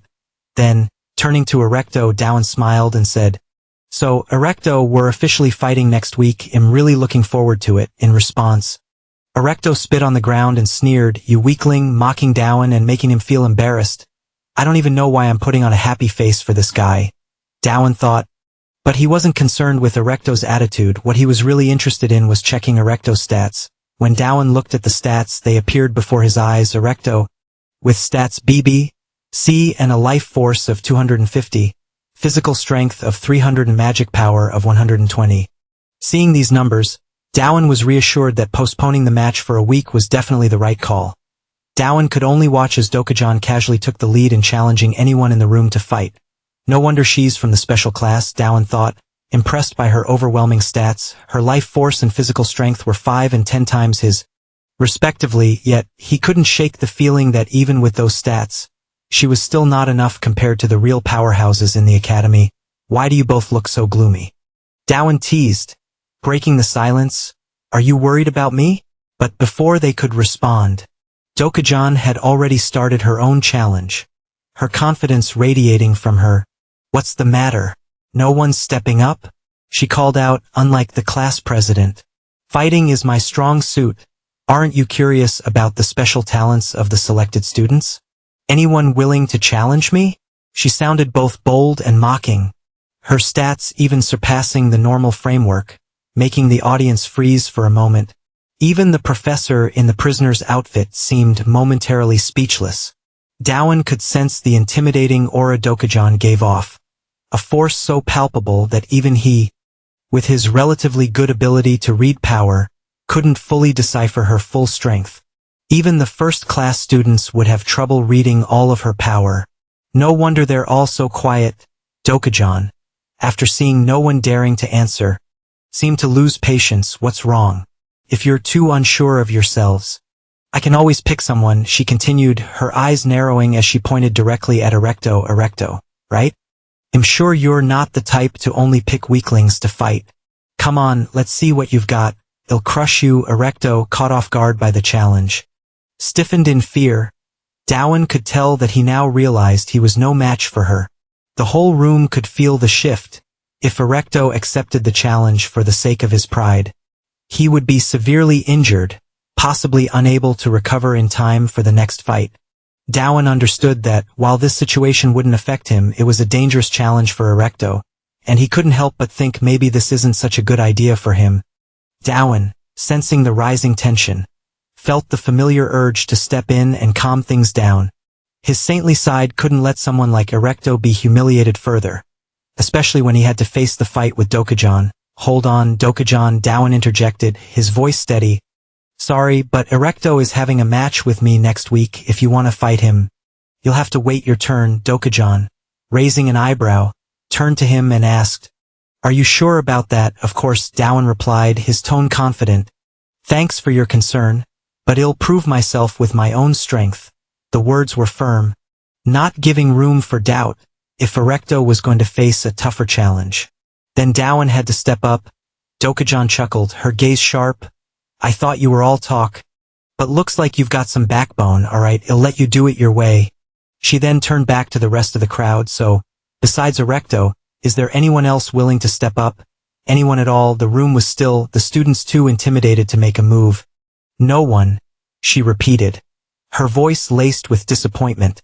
Then, with a sigh, she added, You were all barking loudly just a moment ago, but when faced with real strength, you all hide like turtles. Her words cut through the silence, and the students of Class 1 were visibly frustrated, grinding their teeth in anger, despite their irritation. None of them dared to step forward. That was until a striking, golden-haired student spoke up. Who are you calling a turtle? He asked, his voice dripping with disdain. It's typical of weaklings to gather together and bark loudly, pretending to protect each other. It's almost amusing. The atmosphere shifted, as eyes turned to this new speaker, his confidence radiating from his posture. Hearing someone daring to challenge Doc Ho-Jon in a verbal duel, Dowan immediately turned to pay attention to him. What is this guy? Even though they were both in the special class, his level seems to be much higher. Dowan furrowed his brows, thinking that according to his gaze, the blonde-haired guy seemed to be emitting an extraordinary aura, and the people around him were also afraid, not daring to approach him. Beside him, noticing Dowan's confused expression, his friend Light spoke up to explain, That's Ortima, the ruler of the Kidius space dimension. Ha, Kidius, Ortima, what is that? Dowan asked in confusion, and his foolish question surprised Light as well. You don't know, Dowan, besides the Union, there are 10 other high-level space dimensions. Ortima comes from the ruling family of Kidius, one of those dimensions. Returning to Dowan, hearing that this blonde guy had such a terrifying background, he began to sweat a little. So he's a descendant of one of the most powerful families in all these space dimensions, right? At this moment, following the gaze of the whole group, Ortima began to descend to the arena below. Professor, he coldly ordered, and the professor, like a servant, immediately understood and did something. Oh, okay, he said while hurriedly pulling out some electronic device, which made Rachel a little curious. What's that? It's a recording device, probably for filming a public video, like guest. So what happens after they film it? Dowan asked curiously. They say they'll share everything on the internet, but I'm not really sure what it is. Light shook his head. It seems Light comes from a space dimension without modern technology, so he didn't quite understand these things, but with Dowan's modern civilization background, he immediately understood the professor's intention. So that's how it is. It turns out it's like that here. Seeing that Dowan seemed to understand this, Light turned to ask Dowan, "Do you know what an intranet is?" In response to the question, Dowan connected to the Union Net and explained, "It's simply an internal network set up by companies or educational organizations to exchange information." Returning to Light, hearing this, he was even more shocked. His space dimension was so low that he didn't even know about the Union. "How do you know about this, Dowan?" "Well, in my space dimension, this is the common direction of development for everything, so where is the intranet for this school?" Dowan said while continuously swiping his phone, and the Busta Girl Rachel had to run over and point it out to him. "Here, there's a live broadcast channel here from our class." "Yep, thanks, Rachel, you're really good at finding things." Dowan quickly tapped on the live broadcast channel, and soon enough the images of Dokujan and Ordima appeared on their screen. "What is this? Is this a live broadcast? The professor is trying to insult us. But it seems things won't go the way he expects," Dowan murmured, returning to the arena.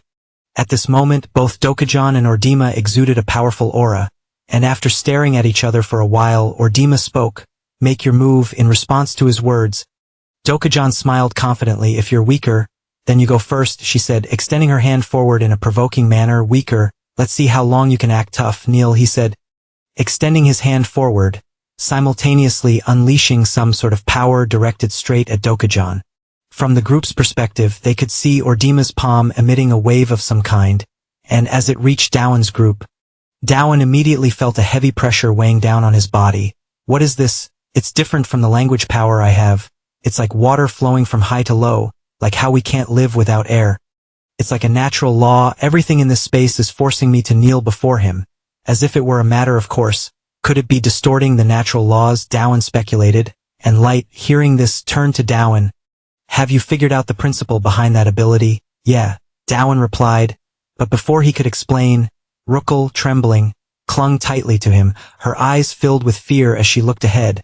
As for Dokujan, when Ordima's power activated on her, it was like a cow sinking into the sea, not even creating a single bubble. Next, from the palm of her hand, a dark green energy began to surge out, and with just a flick of her hand, she completely dissipated the pressure, leaving the entire group wide-eyed in astonishment. Even Dowan couldn't believe his eyes. No way, he thought. He only increased the pressure a little, and yet she was able to extinguish the opponent's pressure like that. As for the blonde Ordima, seeing that Dokujan could easily break through his attack, his eyes gleamed with a hint of interest. "Haha, you've got some skills, huh?" On the other side, Dokujan, hearing this, shook her head. "Your ability is as ridiculous as those horns on your head. If that's all you've got, then I'm really disappointed." "Not at all," Ordima replied, and at the same time, he swung his hand as if to use his technique. But this movement didn't escape Dokujan's gaze. Immediately, she concentrated her strength into her foot and dashed forward, delivering a powerful kick to his stomach, interrupting his technique before he could even execute it. "You think he'll just stand still and let you attack me a second time with a stronger blow at close range?" Dokujan said with a tone full of mockery. On the opposite side, Dokujan managed to block her kick with an energy shield, but having to defend seemed to slightly damage his inflated sense of pride. "Tisich, I didn't expect I'd have to use both hands for a fight like this," he muttered in discomfort. "Well, what do you expect from someone with a brain that's as useless as their limbs?" Dokujan's voice suddenly rang out in his ear, startling him as he swung his hand backward. "You arrogant fool," Ordima shouted, not realizing that, until now, he himself had been the one saying the most arrogant things. Returning to Dokujan before Ordima's strike could land, she bent down to dodge, and then used her left arm to knock his left arm aside, while her right hand grabbed the collar of his shirt. Finally, she delivered a knee strike to his chin, and with this series of moves, Hojin confirmed her thoughts. "As expected, your movements are incredibly clumsy. Don't tell me you still need someone to feed you." She taunted. However, his strike was still blocked by another energy shield from Ordima. But being overwhelmed by Hojin like this made the foolish Ordima begin to lose his temper. "You bitch," he gritted his teeth and gathered strength into his fist, launching a high-speed punch toward Hojin. However, his strike only hit the air, as she coldly jumped to the side to avoid it. Meanwhile, Light, watching Hojin toy with Ordima like a cat playing with a mouse, was left dumbfounded. It's hard to believe Ordima, the ruler of Kedius, is being overwhelmed by Hojin. Light said, astonished. Hearing this, Dowan, standing still and observing both of them, also shared his thoughts. It seems Ortama is used to defeating opponents by suppressing their movements with the distortion of natural laws, but that method doesn't work against Dokujin. That's why he's in this situation. At this moment, in their view, the blonde brat was being ruthlessly beaten by Dokujin, unable to land a single hit as she pounded him mercilessly. After a flurry of punches to his face, she delivered a high kick straight to his chin. If it weren't for the energy shields, he would have been on the ground a long time ago.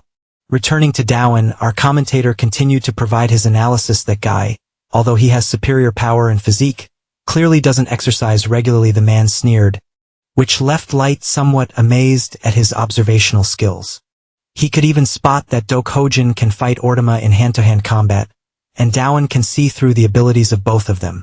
Clearly, they were selected through special recruitment for secondary space candidates. But what the heck is going on here?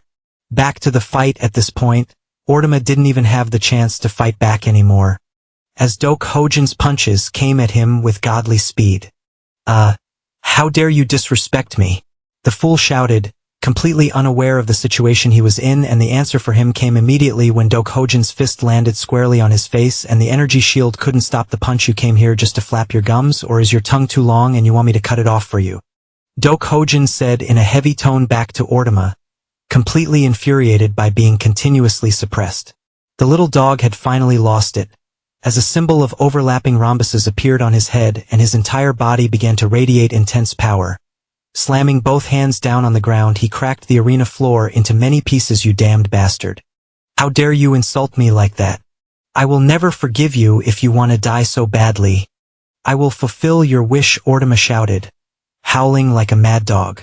Returning to Dokujin, seeing Ortama barking loudly, she kindly decided to offer him some advice.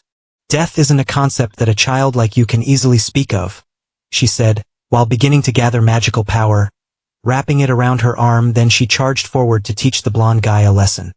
Seeing this, Ortama shouted, "Die," and pushed his hands forward, at the moment when both of them were about to clash with their ultimate moves.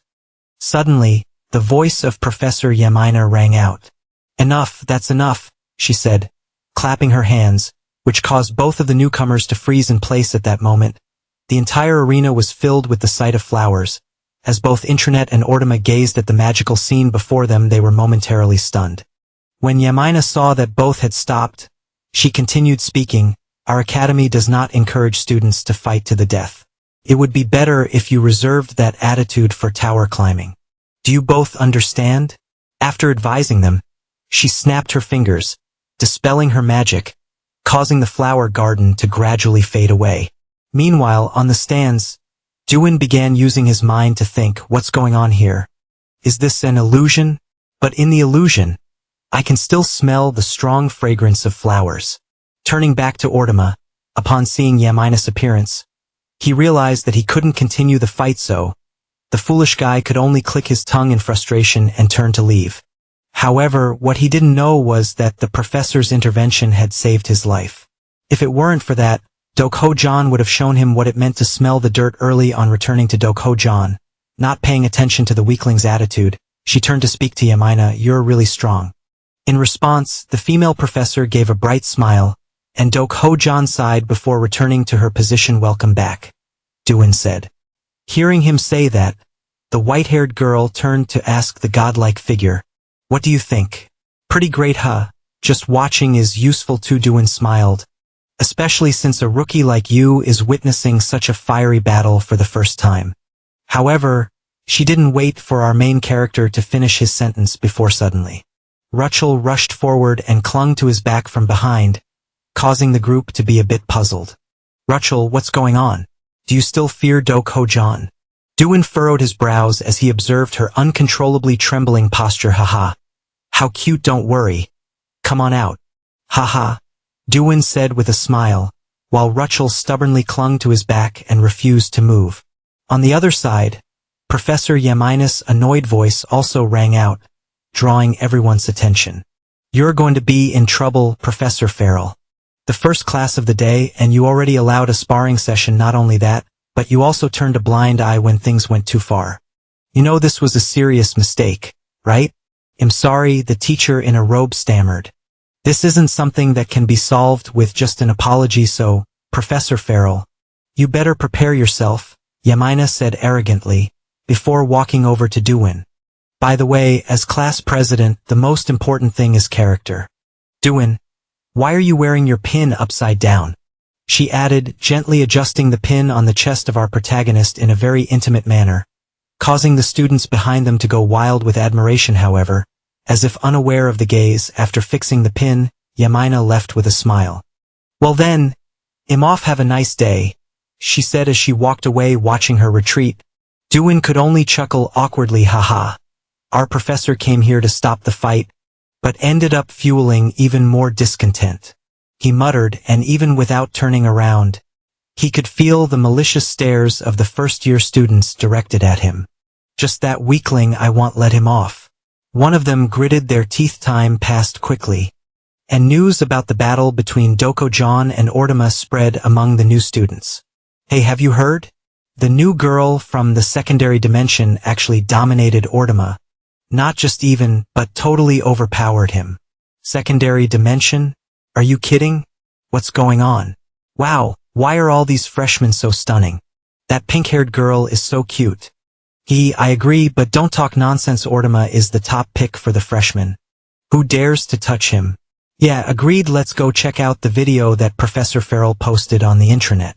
Someone suggested. After watching the video of the battle, a big question mark appeared in their minds. What kind of craziness is this? The silver-haired girl is insane. It looks like this year's freshmen were selected just for their looks.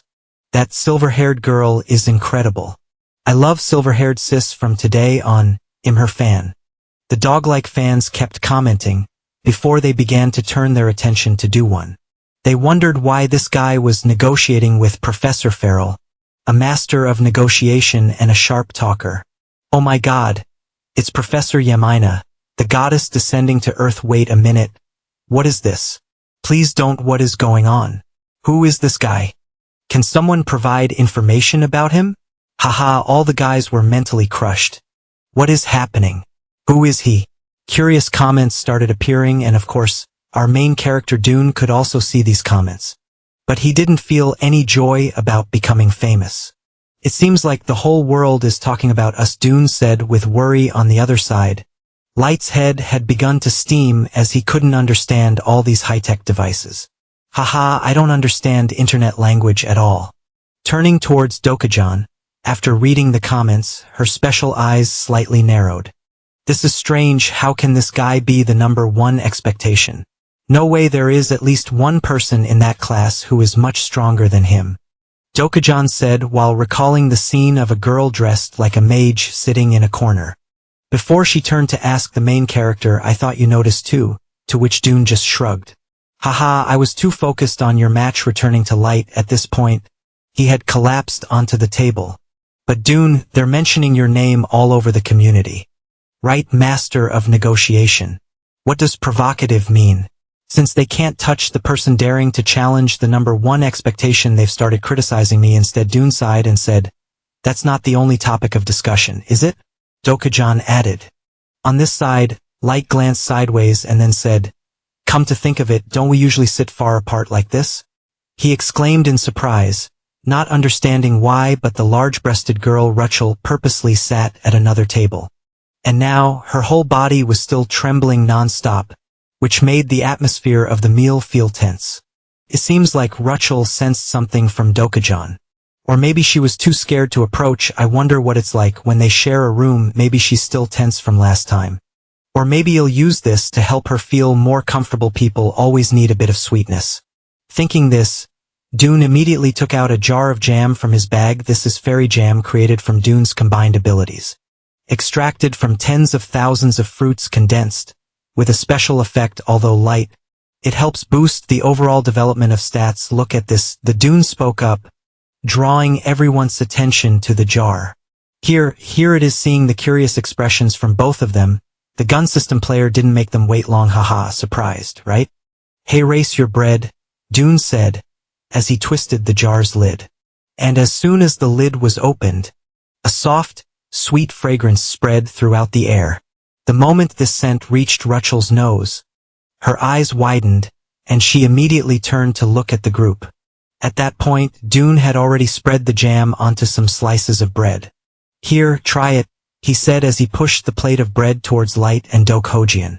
On the other side, despite seeing Dune spreading something strange onto the bread, both of them quickly opened their mouths to taste a bit, and with the first bite, an explosion of flavors hit their taste buds. Even the usually cold Dokhojian couldn't resist its deliciousness. "This is so good," they both said in surprise. "Haha, it's good, right?" Dune smiled with satisfaction. "Yeah, Dune, this isn't just a little tasty, it's..." Light stammered, unable to find the words, while Dokhojian had to nod in acknowledgement. "I've tried all kinds of delicious dishes in Yonghwan, but this is definitely on a different level." They both continued to speak, their mouths full. As for Dune, seeing the hungry looks on their faces, he felt a bit awkward. "Haha, just saying it's good is enough," he said. After saying that, Dune turned to invite Ruchel. "Ruchel, come over and eat too over on this side." The pink-haired girl was practically drooling from the scent, unable to resist the tempting taste. She swallowed hard and quickly pulled her chair closer to Dune. "Make me one too, please," she asked, almost whispering. "No problem," Dune replied. After tasting the jam spread on the bread, Ruchel felt like she was melting. "The flavor comes from the fruit, the best fruit taste in the world," she said contentedly. "Dune, you made this with your abilities?" Light asked. "Can I have more?" Dokhojian asked, craving more of course. Dune said cheerfully, "Eat as much as you want." Dokhojian licked her fingers as she spoke. "It doesn't cost much, but we should share it as friends. Consider it a return favor for your kindness earlier." "Even so, this is still a lot," she added. "All right, Eve decided," she said as she leaned in close to Dune's face, "to repay you for your fairy medicine, I'll personally teach you martial arts." After finishing the meal, Dokhojian led Dune into a house that had an ancient Eastern style, and it seemed like it was Dokhojian's first time there as well. She looked around in surprise. "As long as there's enough space to move, I'm fine. I didn't know a place like this existed. It feels strangely peaceful," she said, admiring her surroundings. Meanwhile, Dune quickly guessed why the training room had such an atmosphere. "This room must reflect your mental environment, right? No wonder it's top tier in the Union," he commented, before turning to ask, "But we left right after eating. What are you planning to teach me?" Without answering his question, Dokhojian casually picked up a wooden sword and muttered, "This length is just right, don't move around too much," as she swung the sword in front of her. Startling Dune a little. "Let's start with this," she said, moving into a stance to thrust the sword, holding the sword with her right hand tightly on the hilt, her left hand lightly placed at the base of the hilt. She applied force with her left hand, then immediately thrust the sword towards Dune. Just as the sword was about to strike his face, she stopped, leaving a rush of wind to hit Dune's face. "This is the thrust," Dokhojian said simply, "a movement without hesitation, an attack that is almost unbelievably effective." However, in that brief moment, Dune discovered a new concept in his mind: penetration. Penetration? But why is it called penetration? She was just performing a sword technique, Dune thought, his mind still a bit confused. Seeing his dazed expression, Dokhojian called out, "Hey, Dune, are you listening to me?" Hearing her call, Dune snapped back to reality. "Ah, sorry," he said, "so focus and watch closely. Actually, the thrust doesn't just have one form. You can perform a thrust with anything. I've just shown you the basic and core meaning of the thrust. How many times you thrust, where you thrust from, what target you're aiming at, and finally the intensity of the thrust. Those are all key elements." As she spoke, Dokhojian began to swing the wooden sword in her hand, performing each technique until she ended with another thrust aimed directly at Dune. After pausing for a moment, the white-haired woman continued, "Although there are countless ways to apply it, these are always the fundamental core techniques. That was a thrust. Don't forget." Back to Dune, although he knew that Dokhojian wouldn't hurt him. Every time he saw the sword tip coming towards him, he still felt a little startled. The core concept was that Dokhojian's understanding wasn't just limited to a single idea, compared to combining multiple concepts to create a stronger and more powerful sense of force. It made sense why she had mastered the technique of the thrust. Over here, after teaching Dune, Dokhojian handed him the sword and suggested, "Wanna try it?" Sure, the protagonist said as he reached out to take the sword. Then he rolled up his sleeves a little and added, "I'm a bit clumsy, so I hope you don't mind." Hearing this, the swordswoman couldn't help but laugh. "Haha, if you did it perfectly right from the start, then all my years of training would be pointless." Just as she finished speaking, a strong gust of wind suddenly shot toward Dokujan. The wind was the result of Dune's thrust, and it was as accurate as her own. This made her face go blank in surprise. What's this? Can he really grasp the concept after just one observation? She thought in confusion. As for Dune, even though he had delivered a pretty good strike, his face was still scrunched up, dissatisfied. "This is not right," Dune muttered to himself, before reminding himself, "Focus, I can't imitate it perfectly just yet." Up until now, he had only focused on combining concepts together, thinking they could only become stronger by merging or supplementing each other. However, that wasn't everything. His strength could also be enhanced by honing what he already had. Think about it, he thought, there are many Chinese characters with the meaning of thrust. So why choose Shuin, pierce? It seemed that, for her, a thrust meant piercing through the target. As it was a lethal blow. As he had this realization, it felt like something clicked for him. Dune began to focus all his energy and delivered another thrust. The strike was so fast and powerful that it broke the sound barrier, causing a loud explosion in the air. After executing the strike, he felt a recoil so strong that it made him slump to the ground, exhausted. Seeing Dune practicing so desperately, Dokujan stopped him. "Stop, you don't have to force yourself from the beginning. If you remember what you saw earlier, try it in a bigger space, and use it on an opponent you want to handle." "I understand," Dune replied, gasping for air due to exhaustion. At the same time, as if to congratulate him on mastering a new technique, numerous notifications appeared around him. "You have comprehended and experienced the concept of piercing. You have comprehended and experienced the concept of martial arts." Looking at these boards, Dune couldn't help but grin inwardly. "Haha, I just swung the sword a few times and already got stat increases." At that moment, a special notification caught Dune's attention. Supplemental ability updated. Successfully observed and understood the concept of teleportation. Depth of Vandok in an increase to 110. Martial arts 36, swordsmanship 20, piercing 16. As Dune looked at his stats, he felt a surge of panic within himself. "My stats really shot up?" He thought. "The concept of piercing has already reached 16 points? And swordsmanship, even though Eve killed countless monsters, hasn't increased before, but now it's jumped to 20? My overall combat skills have doubled. Is this really how it works?" The more Dune thought about it, the more confused he became. On the other side, Dokujan was also looking at him in surprise. Her voice tinged with frustration. "I didn't expect to be the one at a disadvantage." Dokujan said, "Who would have thought that right from the start, you would be able to break free from the form of a weapon and grasp the essence of the technique?" Her words carried a hint of annoyance, as she was surprised that Dune had achieved so much so quickly. "Haha, that's not it." Dune scratched his head sheepishly. "I just watched and imitated you." However, his comment only made Dokujan more irritated. "Really?" she snapped. "If it was that easy to just imitate, and then no one would bother training hard, would they?" Seeing her anger, Dune quickly tried to smooth things over, complimenting her. "Maybe that's true, but remember, it's because you taught me so well. I'm not exaggerating. The moment I saw your movements, I could really feel the meaning behind them. I was truly amazed that someone could reach such a level. I got so absorbed in it that I lost track of time." At his words, Dokujan's face gradually turned red. "This guy," she thought to herself.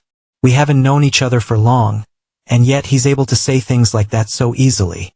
She sighed inwardly and turned to leave. Meanwhile, Dune, grateful for her help, didn't forget to repay her. The lesson was really useful, so from now on, I'll take care of the fairy jam for you. "That's nothing," Dokujan grumbled. "What I just taught you is nothing compared to what you just offered. You still owe me a lot."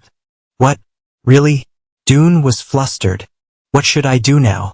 At that moment, Dokujan flashed a smile Dune had never seen before. "Haha, it's fine, the losses I've incurred today.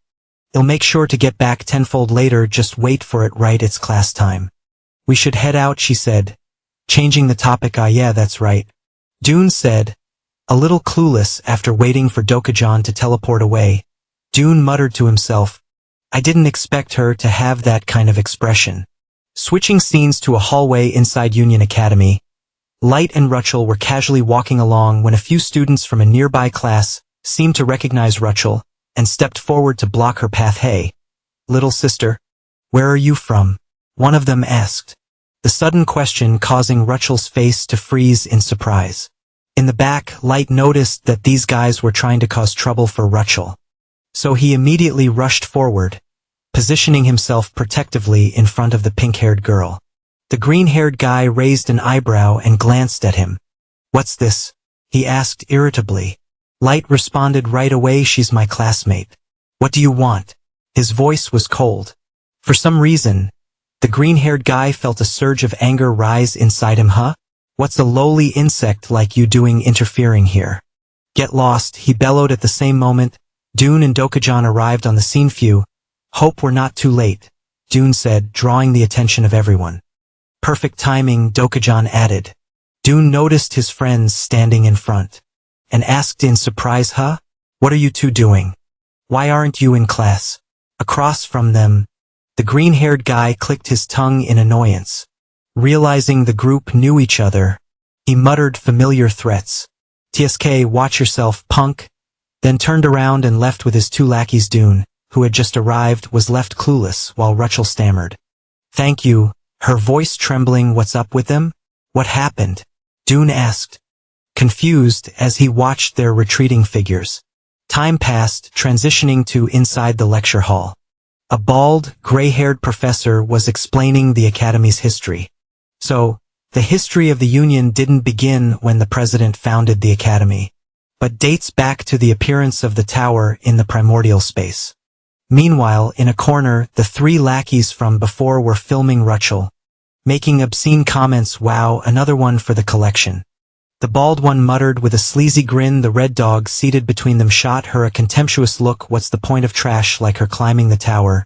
He sneered. Hearing this, the green-haired guy smirked. There's a better job for her. Better job? Someone asked mockingly. If you come work as my maid, you'll be pampered every day, he said, his tone full of sinister implications. What a lunatic, another laughed. In that case, they'll be the first to bid. They burst out laughing, making no effort to lower their voices. Their words caused Rachel to tremble, her eyes welling with tears as she struggled to hold back her sobs. Of course, our two friends, Dune and Light, sitting further up in the lecture hall, also overheard these words, causing their faces to darken with fury. Dune sighed inwardly. No matter where you go, people are the same. But really, what was with that professor? The room was this noisy, yet he acted like he didn't notice. Was he ignoring it on purpose? Or could he really not hear? Dune wondered silently. Meanwhile, Light could no longer just stand by and watch. He rose from his seat and spoke up. Excuse me, Professor. Hearing the call, the old, balding man paused his lecture and turned to ask, Oh, you're talking to me? Light nodded and got straight to the point. Yes, sir, the other students are too noisy. I can't concentrate on your lecture. Could you do something to quiet them down? The professor gave a non-committal grunt. Yes, you all heard that, didn't you? No talking during class. Pay attention to what I'm saying. He scratched his head as if trying to remember his place now. Where was I? The Renaissance period of the Union. With that half-hearted response, he returned to his lecture as though nothing had happened. Dune and Light blinked in disbelief, eyes wide with astonishment. What? That's it? They both thought incredulously. Over on the other side, the trio of troublemakers, seeing that Light's attempt to intervene had no effect, began mocking him even more. Oh, look at this model student trying to play the hero. Think you're tough just because you're good-looking? One sneered. Now that I think about it, I couldn't get her number earlier because of this guy. Another grumbled. What's the deal? Are you two dating or something? No way. One of them smirked. Then why is he so riled up? That girl's got quite the figure, doesn't she? Yeah, I see it now. Haha, exactly. They laughed freely, oblivious to Rachel, whose eyes were already brimming with tears across the room. Light clenched his jaw so tightly it seemed his teeth might crack. and his grip on his pin tightened until the pin snapped in half. His anger was boiling over, but before he could explode, Dune placed a calming hand on his shoulder. "Relax," he whispered. Light turned his sharp gaze toward Dune, his voice low and tense. "You want me to stay calm? Even after hearing all of that about our classmate?" Dune remained composed, his expression as calm as ever. "And what do you plan to do if you don't stay calm? Fight them? Cause a scene? That won't make anything better. Stirring up trouble in class will only make things worse. Just take it easy and watch this." With that, Dune pulled out his phone, showing Light a screen labeled Union History Lecture 01. Streaming live on UniTube, the Academy's intranet. Light frowned, confused. "What are you doing?" Dune smirked mischievously. "There are many ways to handle cowards who talk behind others' backs, Light. The best way is to let them taste their own medicine." Light's eyes widened as realization hit him. "Wait, no, Dune, you didn't." Without responding, Dune continued tapping away on his phone. He grinned as the live feed broadcasted their antics. "Keep yapping, idiots," he muttered. "Everything you're saying is being live-streamed." From above, a hidden camera was capturing everything. The tiny serpent Eve, holding the camera in her mouth, recorded every sneer and vile word the trio spewed. They remained blissfully unaware of their exposure, still mocking. "What's the point of a worm like her trying to climb the tower? If you come work for me, I'll pamper you every day. You're crazy, haha." Their offensive comments poured out freely until the first wave of reactions hit the intranet. "What the hell? Worms? Really? Which class are these psychos from? I think they're first years from class 7. Are you out of your minds? Where's the professor? First years this term are insane. That blonde girl deserves respect for staying focused while listening to garbage like that. This is why they call some people space trash. What's happening at Union these days?" The flood of furious comments filled the screen as D1 chuckled uncontrollably, basking in the uproar. "Oh, man, the backlash is real. Look at this, it's blowing up." Light stared at the screen, horrified. "This is brutal." Doko John, shaking his head at the chaos, muttered, "I told you." Then, she turned to D1 and praised him, saying he was pretty clever, wasn't he? Naming it Union History to subtly guide public opinion. Hee, there's no way she would ever let those who hurt Rachel go. They had to be utterly humiliated. D1 smirked mischievously. And soon enough, the group of people realized they were becoming a trending topic on the internet. "What is this? Live streaming? Damn it, who's filming us? Find the camera," they shouted frantically, scanning their surroundings for the source. It didn't take long before the blue-haired guy noticed a small snake, Eve, holding a camera from above. "They're over there," he alerted his two companions. However, before they could even attempt to catch the snake, Eve disappeared right in front of their eyes, leaving the three of them seething with rage. "Where did it go?" "That damn snake, it's you, isn't it?" Blondie, the blue-haired one, snapped, glaring furiously. Yet what they failed to notice was that their disruptive antics in the classroom had already crossed the patience threshold of the bald professor students. "Your study attitude is terrible. You were the ones making noise earlier, weren't you? State you're in class, then get out immediately." The professor's words carried a dangerously ominous aura, causing the red-haired one to shrink back. "No, sir, someone posted a video of us on the intranet," he hurriedly explained, but the professor was having none of it, saying he didn't give a damn. Before they could utter another excuse, he kicked them out without hesitation. "Didn't I say out?" he growled as he dismissed them, muttering in annoyance that he'd fail those troublemakers for the entire year, and warning the rest of the class to focus on the lesson instead of disrupting others. Meanwhile, Do-One, observing the professor's fury, silently gave him a mental thumbs up. "Wow, even the assistant professor isn't someone to mess with, huh?" he mused, although just giving an F after talking about Rachel like that felt way too lenient to him. Do-One grumbled, and his friend Light agreed wholeheartedly. "Exactly, but this marks the end of student life for those guys, doesn't it? Talking about Rachel again." Seeing the two of them stand up and retaliate against those guys on her behalf, the pink-haired girl smiled contentedly and said, "It's okay. This much is enough. I feel fine now. Thank you both for stepping in for me." Looking at her sweet face, Do-One felt a bit shy and turned his face forward. "No, I didn't really do anything when it comes to strength. I'm nowhere near you guys just now, my method of handling things just happened to work by chance. There's no need to thank me, he humbly replied. Even so, because you're the class president, I feel more at ease. Do one. Light chuckled as he spoke. Time passed quickly, shifting the scene back to the training grounds from earlier, where the trio of scumbags had come looking for Light to exact revenge. Hey, you there, the handsome guy over there. Hearing the call, Light slightly turned his head back. Yeah, it's you. I'm talking to. Get over here. What? You can't hear me. They growled as they strutted aggressively toward Light. So what now? What do you want this time? The blonde-haired youth spoke coldly, while the faces of the three thugs looked as if they were ready to devour him at any moment. On the opposite side, the blue-haired guy growled menacingly. Explain what happened yesterday, you vermin. Behind him, the red-haired one clenched his teeth so hard it made a grinding sound. Thanks to that damned broadcast yesterday, my grades are already in shambles at the start of the term. We're being blacklisted by our seniors and even our classmates are avoiding us. Do you have any idea what you've done? The bald one shouted indignantly, acting as though they were the real victims, paying no attention to their words. Dune glanced over at the professor, who sat leisurely nearby, observing the scene with amusement instead of stepping in to break things up just as Dune had expected. The man seemed perfectly content watching without any intention of interfering.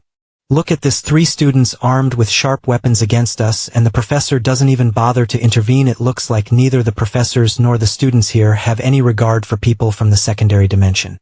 Not surprising after all, who cares about the plight of chickens and pigs? Dune thought to himself.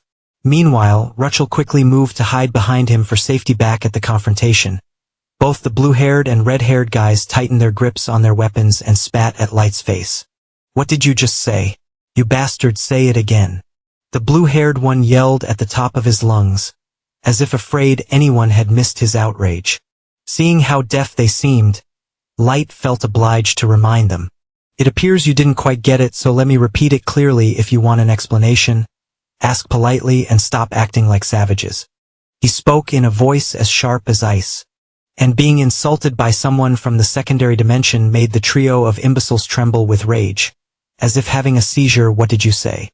Savage is a lower-dimensional creature like you dares call us that, you barbarian, the blue-haired one hissed, pressing the blade of his sword against Light's neck. But before he could say anything more, a sudden flash of a blade cut through the air, and the tip of his sword snapped clean in two, leaving everyone around them stunned. What just happened? Dune wondered as he barely caught a glimpse of the motion.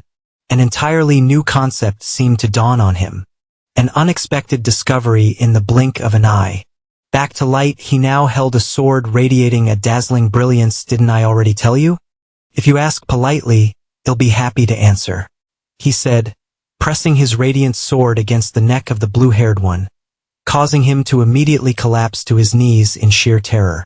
Meanwhile, Dune watched in astonishment, observing the powerful aura emanating from his friend. What is going on?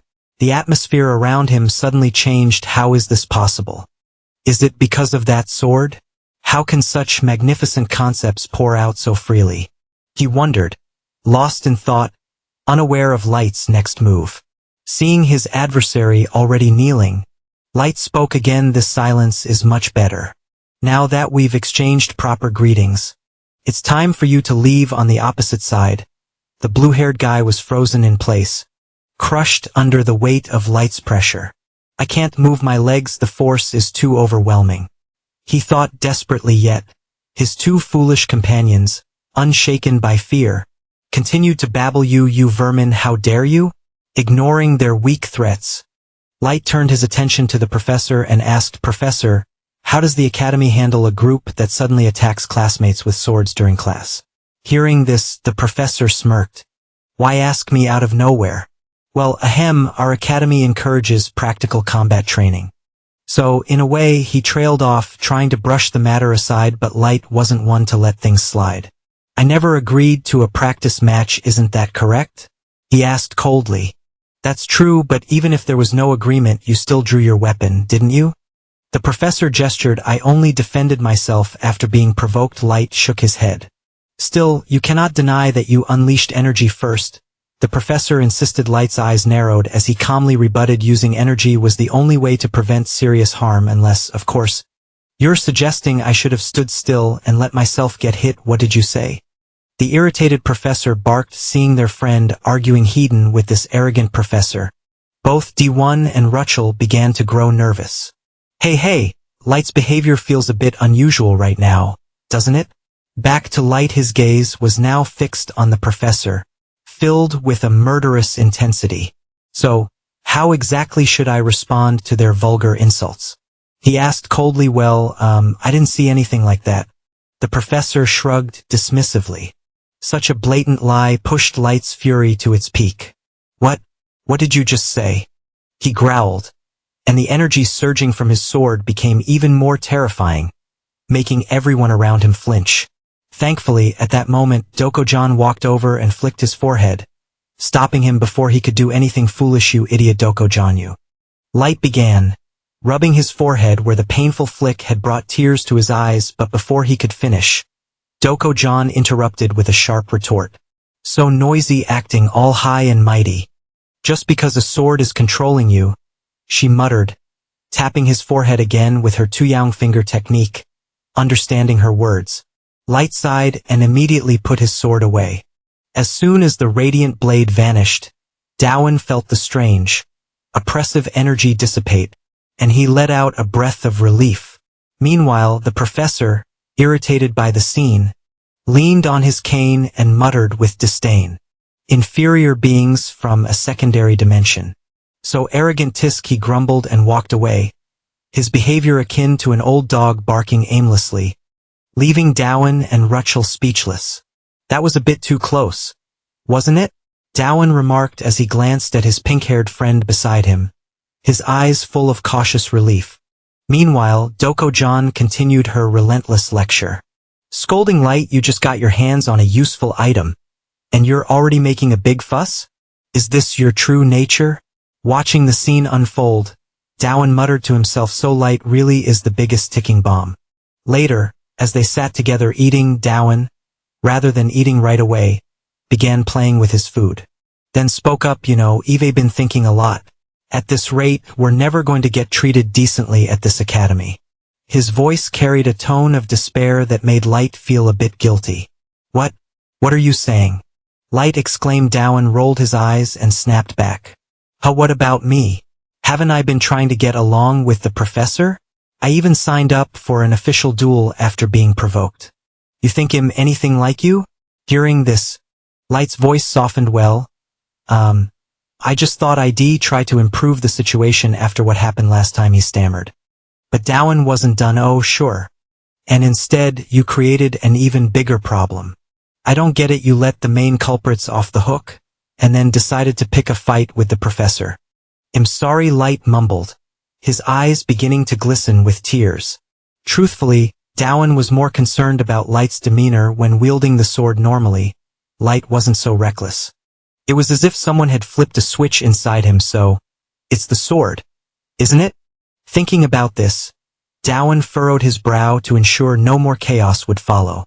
Light, be honest with me, can you really control the power you showed earlier? Hearing this direct question, Light slammed his hand on the table and declared, of course, if I couldn't, how would I have passed the entrance exam? What happened earlier was just because I got mad at the professor's lies. Oh, so it's the lies that set you off, huh? Lying sure is awful. Dowan smirked, though his tone dripped with skepticism, causing Light to shudder involuntarily. Obviously so, you're saying you're confident you can control it? Dowan pressed further. Trust me, I swear it won't happen again. Light pounded his chest in assurance. But before he could even finish, Dokojan bluntly exposed the truth. Thankfully, it didn't cause too much trouble. Watching you get possessed by the sacred sword was quite the spectacle. You should get scolded more. That's enough, Dowan sighed, offering some gentle advice as he watched Light lose all composure and collapse face down on the table. Defeated. Meanwhile, Dokojan seemed to recall something important and turned to Dowan. Hey Dowan, I think I'm starting to understand the professor's advice from a few days ago. If we keep going like this, life at the academy is only going to get noisier. If you have any thoughts about our future, Now's the time to share them. I want to hear the class president's opinion. Hearing this unexpectedly serious question from her, Dowan felt a bit taken aback. My opinion? After these few days at school, Eve already realized the real problem. He thought deeply the idea that some people are born powerful. That noble status is dictated by birth.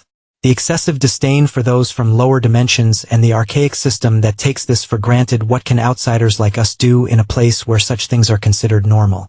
Caught up in these thoughts, Dowan's mind felt tangled, so he turned to ask his companions.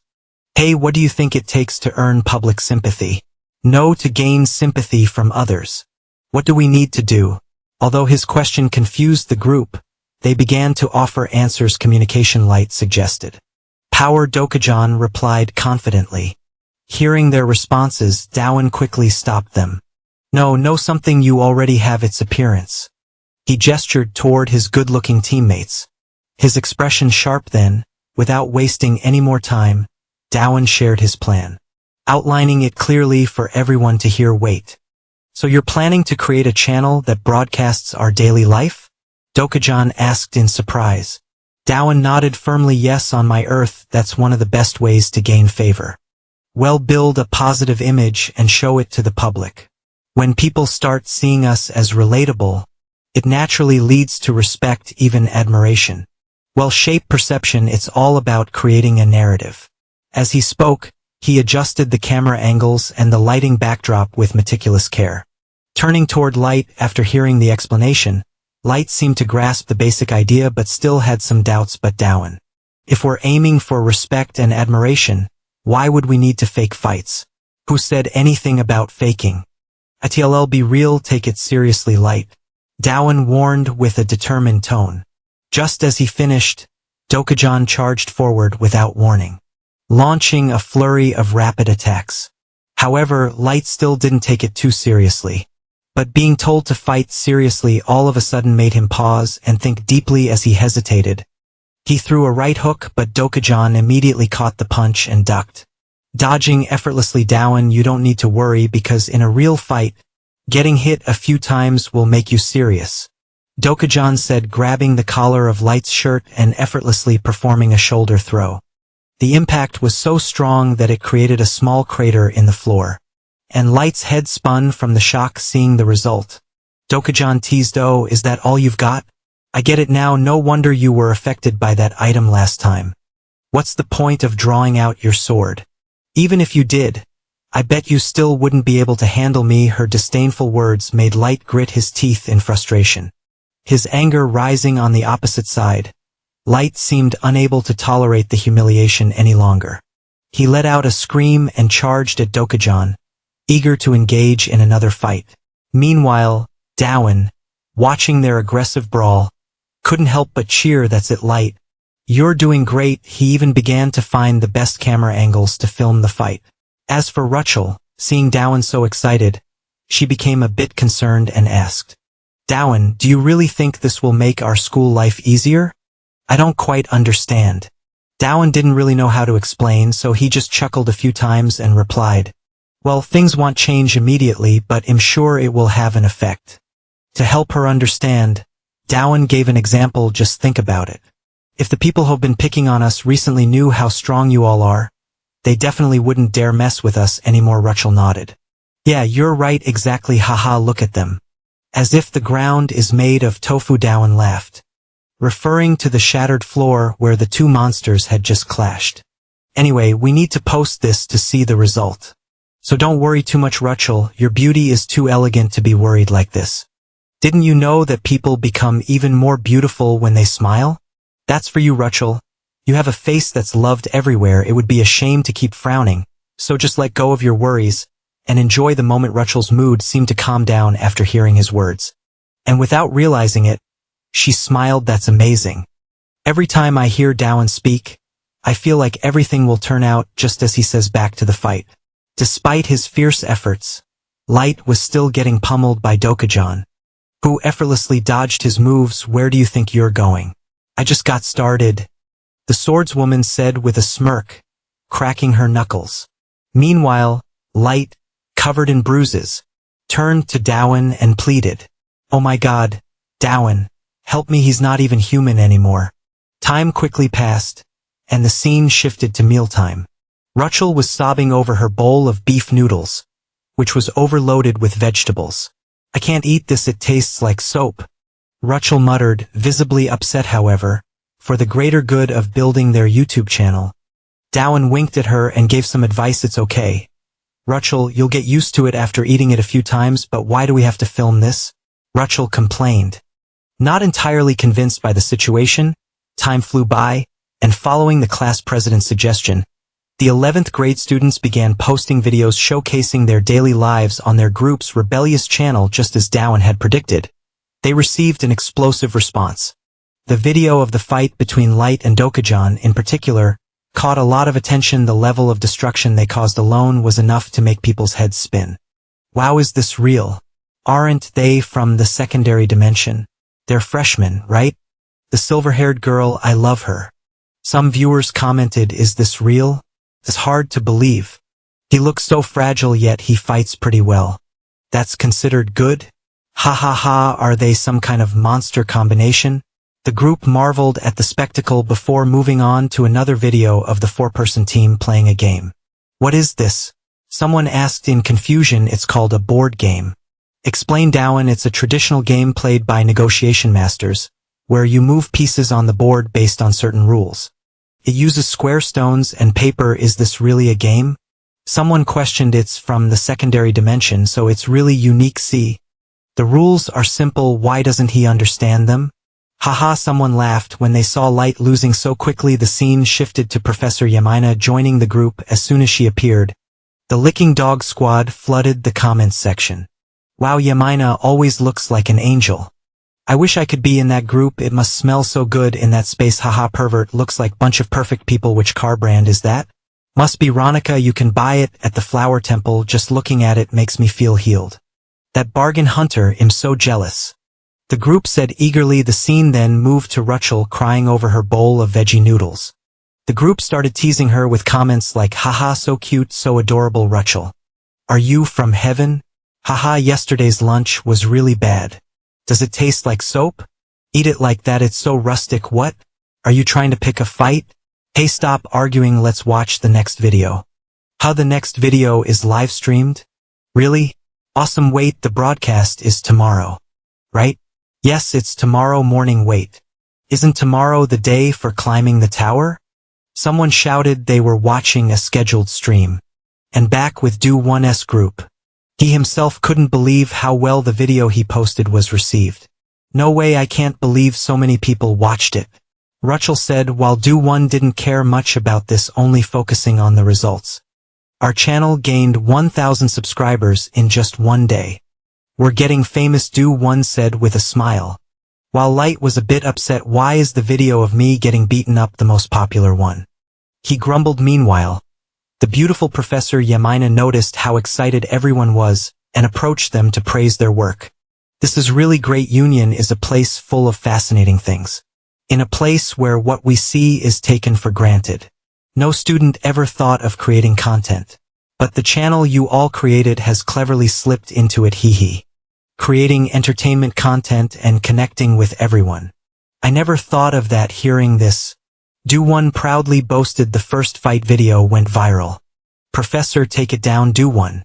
Light cried out, ignoring the issue. Professor Yamina clapped once and continued, alright today, well, enter the tower. You all know, right? Are you all ready? Hearing this, the group nodded confidently. Meanwhile, Do1, the main character, looked around the group and was suddenly startled.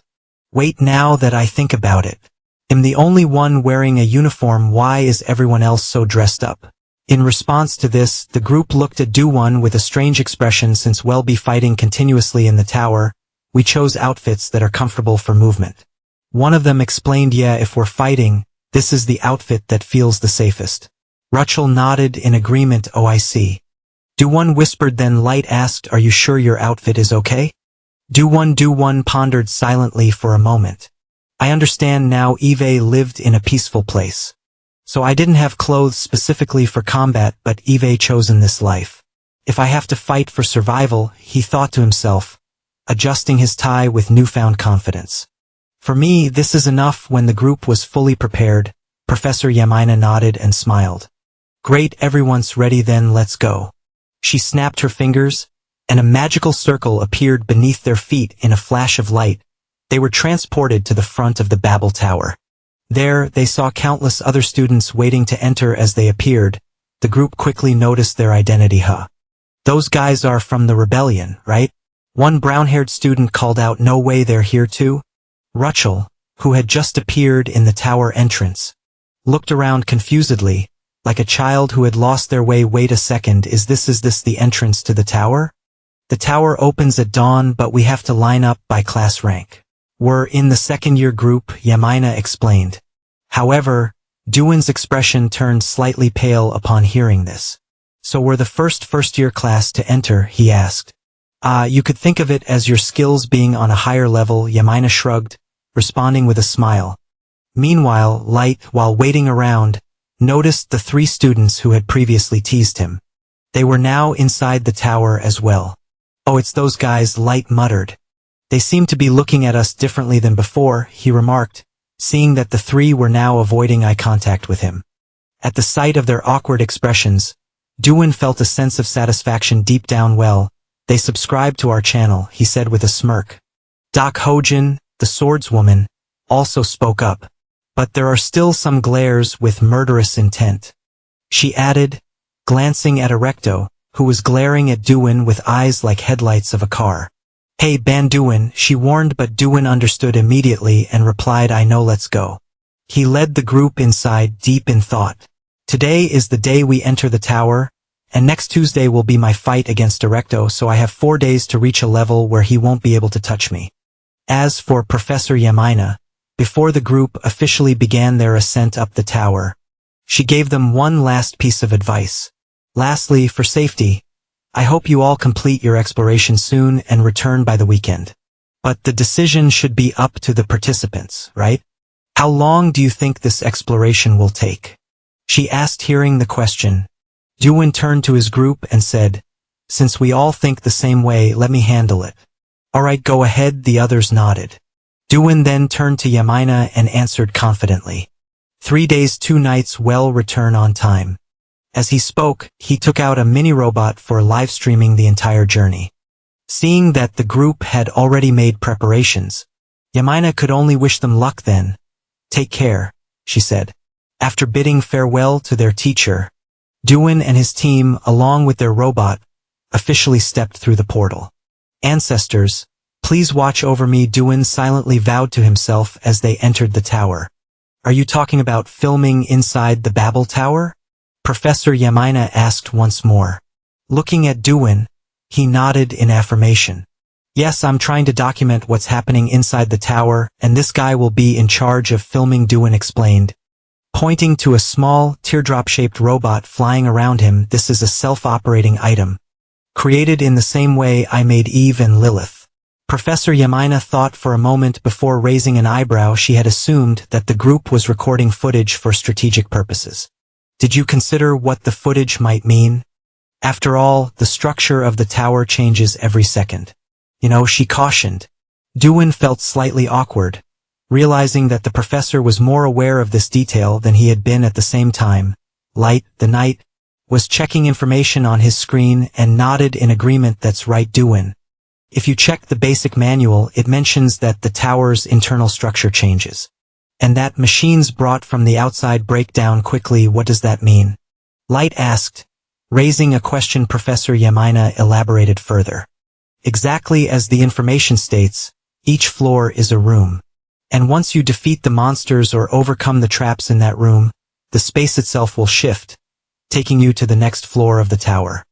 This unique structural change is known as the shift. The more shifts you experience, the deeper you get into the tower, she explained. Duan, intrigued, asked, the rooms always move when they shift? Yes. Once you've passed a room, you can't return to it.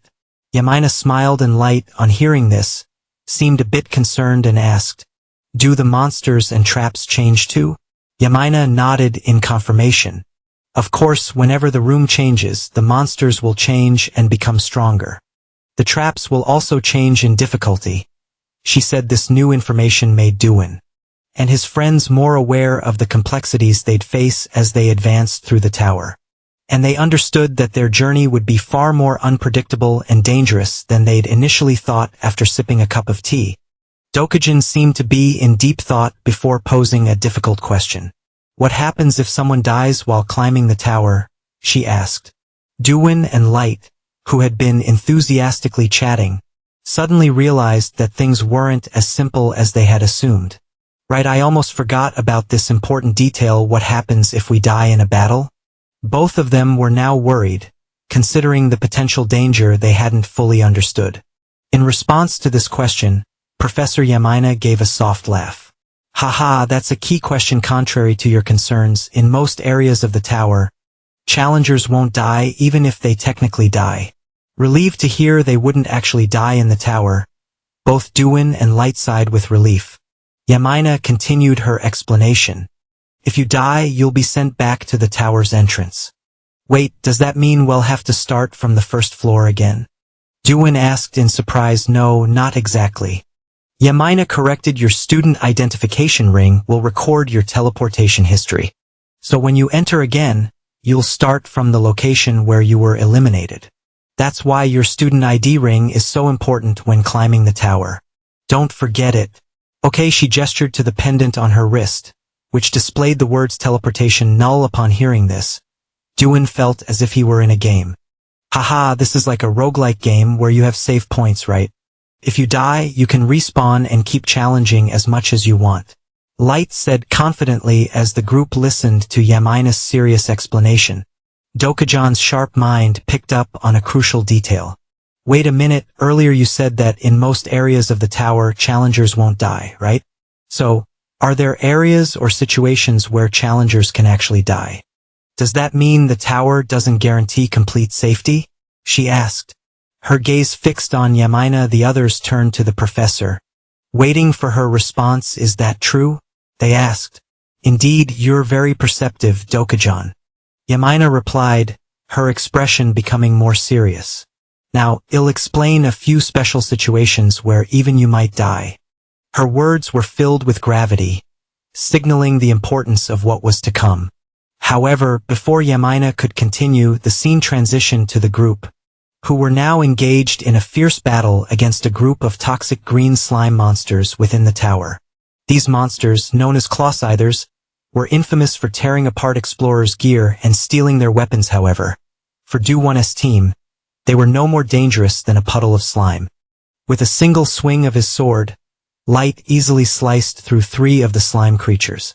Meanwhile, Dokujan snapped her fingers, unleashing a series of magical bullets that obliterated the remaining slimes in midair. While the others were engaged in combat, Do-1 was absorbed in an experiment involving a torch mounted on the wall. However, his attempt seemed to fail. "As expected, it's not working," Do-1 muttered, frustrated. "I can clearly sense the concept of fire, but I can't seem to separate it. I could do it in other dungeons. So why can't I do it here? Finding the cause will help unlock my ability." Dokujan noticed Do-1's distraction and walked over to him, calling out, "Do-1." Startled, Do-1 quickly turned toward her, apologizing. "Ah, sorry, I was just a bit distracted. You said I need time to think. Have you figured anything out?"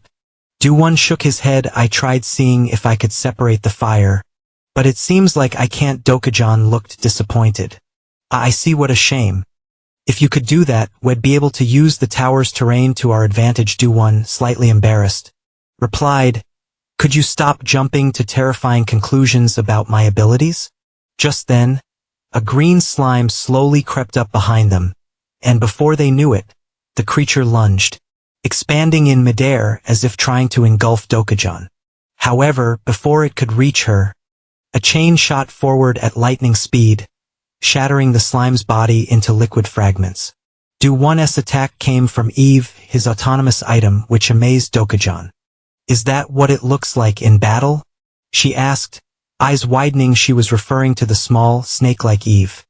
"Yes, that's right," Do-1 replied, nodding. He then gestured for Eve to attack. And because Eve had its own soul, Do-1 didn't need to give it many commands. It zipped around at high speed, destroying all the Clawscythers effortlessly. Even Dokujan had to admit, not bad, pretty fast. Do-won, slightly embarrassed, smiled awkwardly. Actually, I have something even stronger, but it's a bit noisy. Dokujan raised an eyebrow and glanced at Rachel and her team. How noisy can it be compared to them? She asked as both of them looked toward Rachel. They saw her getting more aggressive. Her hands transformed into claws, and with a swipe, she tore a massive hole in the ground, sending dust flying everywhere. Dokujan shook her head in disbelief. It's so funny, the basic rule in battle is to hide and avoid the enemy's sight, and yet, she's screaming and fighting like this, she muttered. Do-won too seemed a bit stunned, but he laughed, commenting, Rachel's fighting style is all about instinct, isn't it? Meanwhile, Light and Rachel were shouting loudly as they fought, which made Dokujan grit her teeth in irritation. Seriously, it's so noisy every time they swing their swords, they shout too, she complained. Time quickly passed, and soon, the group had cleared the path of all the claw-scythers. Well, it seems like Room 1 only had claw-scythers. Monsters like these are nothing to us, Light calmly remarked just then. Dokujan felt an unusual presence and warned, stay on guard. We've cleared this room, but I sense something stronger is about to appear. Hearing her, Light gripped his sword tightly and asked, could it be a higher-level monster? It's possible, Dokujan replied.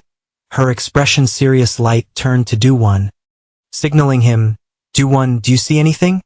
I know, Light, I'm already looking, Do-won answered, already using his Van Dok Nan, 1,000 poison eyes, to scan the area quickly. He spotted strange energy readings coming from a stone slab ahead. Rachel, break that stone slab in front, he commanded. With her usual enthusiasm, Rachel immediately followed the order and advanced toward the stone slab. Rachel, with her usual explosive energy, screamed loudly and charged at the stone slab, landing a powerful punch. The force of the strike was so immense that it killed the high-level monster before it even had a chance to materialize. The entire corridor seemed to shake in response to her attack. Whoa, we defeated the high-level monster before it even appeared? Light said, bewildered, and it even dropped its enhancement core. I didn't expect it to be that easy. Rachel quickly retrieved the fallen magic core, but as her hand made contact with it, something unexpected happened. Her pink hair suddenly shifted to a deep red color, a drastic change that caught everyone's attention. At the same time, Do-won noticed something peculiar. A concept above her head labeled Tom Lo, Heart Furnace, appeared. What's happening to her? Do-won muttered, his eyes narrowing as he observed the strange transformation. Rachel, seemingly unaware of the change, continued holding the core, but the change in her appearance was undeniable. The group could only watch in stunned silence, unsure of what this new development meant. Hey, Rachel, your hair has darkened. The general spoke up to remind her, while also noticing the words above the head of the shy girl, Tom Lo, meaning the fire furnace in the heart, a concept of burning emotions to fuel strength, just like a berserker. Could the hair color change completely like that? Now that I think about it, everything seems clearer. Do-won thought to himself, while it seemed like he could see the awkward look on his face. Rachel also anxiously walked over, tugged at his sleeve, and nervously asked, hey, did I look scary earlier? In response, Do-won gave a sly smile and complimented her. Not at all, on the contrary, you're very reliable, but, if it gets worse. Rachel hesitated at that moment. Dok Hojan stepped in to interrupt. I've already said it's fine, what are you still worried about? If you're afraid of losing control, don't worry. They'll kill you to avoid causing any harm, the swordswoman said firmly, scaring Rachel to the point of almost crying. The other two also looked at her in panic. Please don't, Dok Hojan, if one person dies, we'll have to explore from room 1 again. The male lead quickly stretched out his hand to stop her. However, Dok Hojan had her reasons, but if it goes on like this, maybe only the 3 of us will make it through. Upon saying this, Dok Hojan seemed to think of something and shook her head. No, I think it'll be just the 2 of us climbing. Well, that's even better, she said, her voice sharp. And now it was Light who was on the verge of tears. Hey, what about me? He shouted, feeling like he was being left out. Why am I suddenly so angry? Dune wondered to himself, then turned to see the uneasy look on Rachel's face. Knowing that she was still worried about her own condition, the god gently touched her shoulder and reassured her. Listen, I'll think about it. I understand why you're worried. So is class president. I'll find a solution, Dune said, flashing a radiant smile, making Rachel's innocent face light up as well. Teach, thank you, Dune, she said, grabbing the male lead's hand and across from her. Dune, seeing this, blushed and scratched his head. It's nothing. Class president is supposed to be like this. Beside them, Light and Dokhojan, feeling like they were witnessing a dog food scene, also glared at Dune angrily. Turns out, you're just like those other guys. Eyes lighting up when you see a pretty face. Dokhojan sneered. You misunderstood. Didn't I behave normally in front of you? Dune quickly replied, but hey, aren't you all getting a bit too relaxed? Light reminded them. After cleaning up this floor, they proceeded to the next floor through the teleportation spell. The teleportation ended, and from here, it was the second room, Light calmly said. Then he sat down, picked a few weeds from the ground, and continued. Apart from the moss and weeds, I don't think this room is any different from the previous one. Ignoring these remarks, our main character was still wandering around with the magical core he had collected from floor 1, the high-level monster core that Rachel had given him earlier. After focusing a little, its stats appeared in front of Dune. Health 8. Demon 11, Corrosion 12, Acid 5, Resistance 1. Looking at these incredibly high stats, the male lead's face darkened like the bottom of a pot. What is this? Spending time in the dungeon was such a waste. The amount of stats collected from one room is the same as what I get from 10 goblin dents. Acid and corrosion are terms for material degradation. Probably because we defeated the claw scyther now, I'll incorporate corrosion into my sword, and of course, acid goes to you, he said, casually tossing the acid ball to the little snake Eve. The devourer. It seemed that the ball was too big, or perhaps it was just difficult to swallow, because Dune kept trying to stuff it in, but Eve still stared wide-eyed and couldn't swallow it. Seeing this, Dokhojan, who was standing nearby, curiously ran over and asked, "This little one is getting stronger so quickly." Huh? The voice suddenly rang out, causing our main character to jump in surprise. Hey, don't sneak up and then speak like that all of a sudden. The god panicked and said, "If you trained your senses a little, you wouldn't be so easily startled," Dokhojan complained, and while this couple was still bickering with each other, the nightlight noticed something and reminded them, "You guys, the monsters in the second room are about to appear. Can we take this seriously?" At that moment, following their gaze, a number of magical circles suddenly appeared on the path ahead, as if they were preparing to summon a group of monsters to check on the team's condition. Before Light could finish complaining, Dokhojan fired another magic bullet, dispersing a black smoke in front of her. "Take it seriously, sure. But this second room doesn't seem any different from the first room, right? A lion might be careless, but it won't get killed by ants, will it?" She shrugged and said. At that moment, welcoming them in the second floor was a black smoke monster in human form. They were evil spirits, malevolent entities targeting the magic power inside humans. Turning to Light, "He really can't agree with this view, can he? If we stay so careless, we'll run into trouble sooner or later," she said. "So let me suggest this. How about we have Dowan handle the fighting on the second floor?" This suggestion startled our main character, and of course everyone knew how weak Dowan was, so they immediately declined. "What are you saying? That's way too dangerous," they said. Upon hearing this, Dokhojan continued to smile and added, "I think this is a good idea. After all, we'll be fighting in a duel next week. He needs to improve his abilities quickly, right? Seems reasonable, doesn't it?" As she said this, Dokhojan looked at Dowan as if to tease him. At her words, the sun god could only smile bitterly. "Haha, you really? No wonder you've been acting so strangely. Fine, let me try handling this myself," Dowan said while starting to rotate his arm to warm up. It seemed like even the general himself was eager to get into a fight. The only one who still couldn't stop worrying and offering advice was Light. "Hey Dowan, this is really dangerous. You should listen to what she says." But before the knight could finish his sentence, our main character realized that he needed to improve his combat skills, so he raised his hand to stop him. "It's fine, just like Dokhojan said. I need to become stronger quickly, so it'd be a waste for you to expend energy here," he said. "These two will help me improve as fast as possible, right?" "Yeah, if Dowan said so, I trust you." Rachel nodded like a little squirrel. "All right. But if anything even remotely dangerous happens, I will jump in right away," Light agreed. Then, Thanks a lot, Dowan smiled, then turned to Dokujan behind him. Listen up, Dokujan, save your strength for now. I believe you'll help me wholeheartedly later, right? In response to his words, the swordswoman also flashed a confident smile. At least I promise you won't die from overexertion now. Hearing the reassurance from the boss, Dowan felt completely at ease. That's good. Eve, let's go, the main character shouted. And with mutual understanding, Eve quickly transformed into AK-47 mode and started firing a storm of bullets towards the monsters, distributing equality to them. Sure enough, the monsters didn't even have time to move before being obliterated, while Light and Rachel, witnessing the godly firepower, almost passed out. What in the world is this? Is that Dowan's signature weapon? Light wondered, amazed. I don't know its power, but its speed of monster extermination is shockingly fast. If only our soldiers were equipped with such weapons, he thought wistfully. Meanwhile, Dokujan, observing Dowan's weapon, was assessing it. Is that Qigong? No, it constantly fires steel pellets. It can deal with second-class assassins, and might even reach level 1. It would be useful in the martial world, however.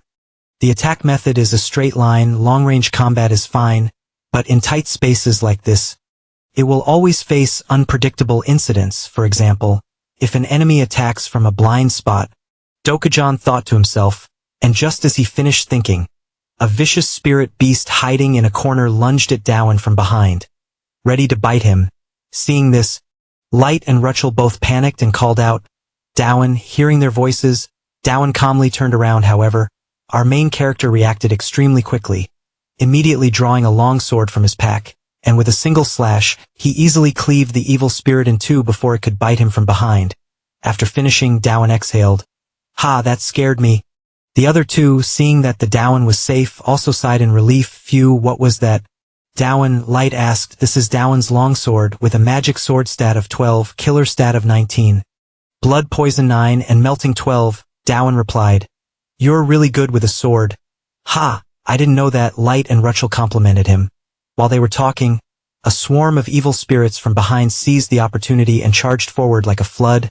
Dowan, hearing their praise, remained humble and said, no compare to Light and Dokujan, I'm still far behind. As he spoke, he tightened his grip on the sword, preparing to deal with the rest of the enemies. Meanwhile, Dokujan nodded as she observed Dowan's attitude.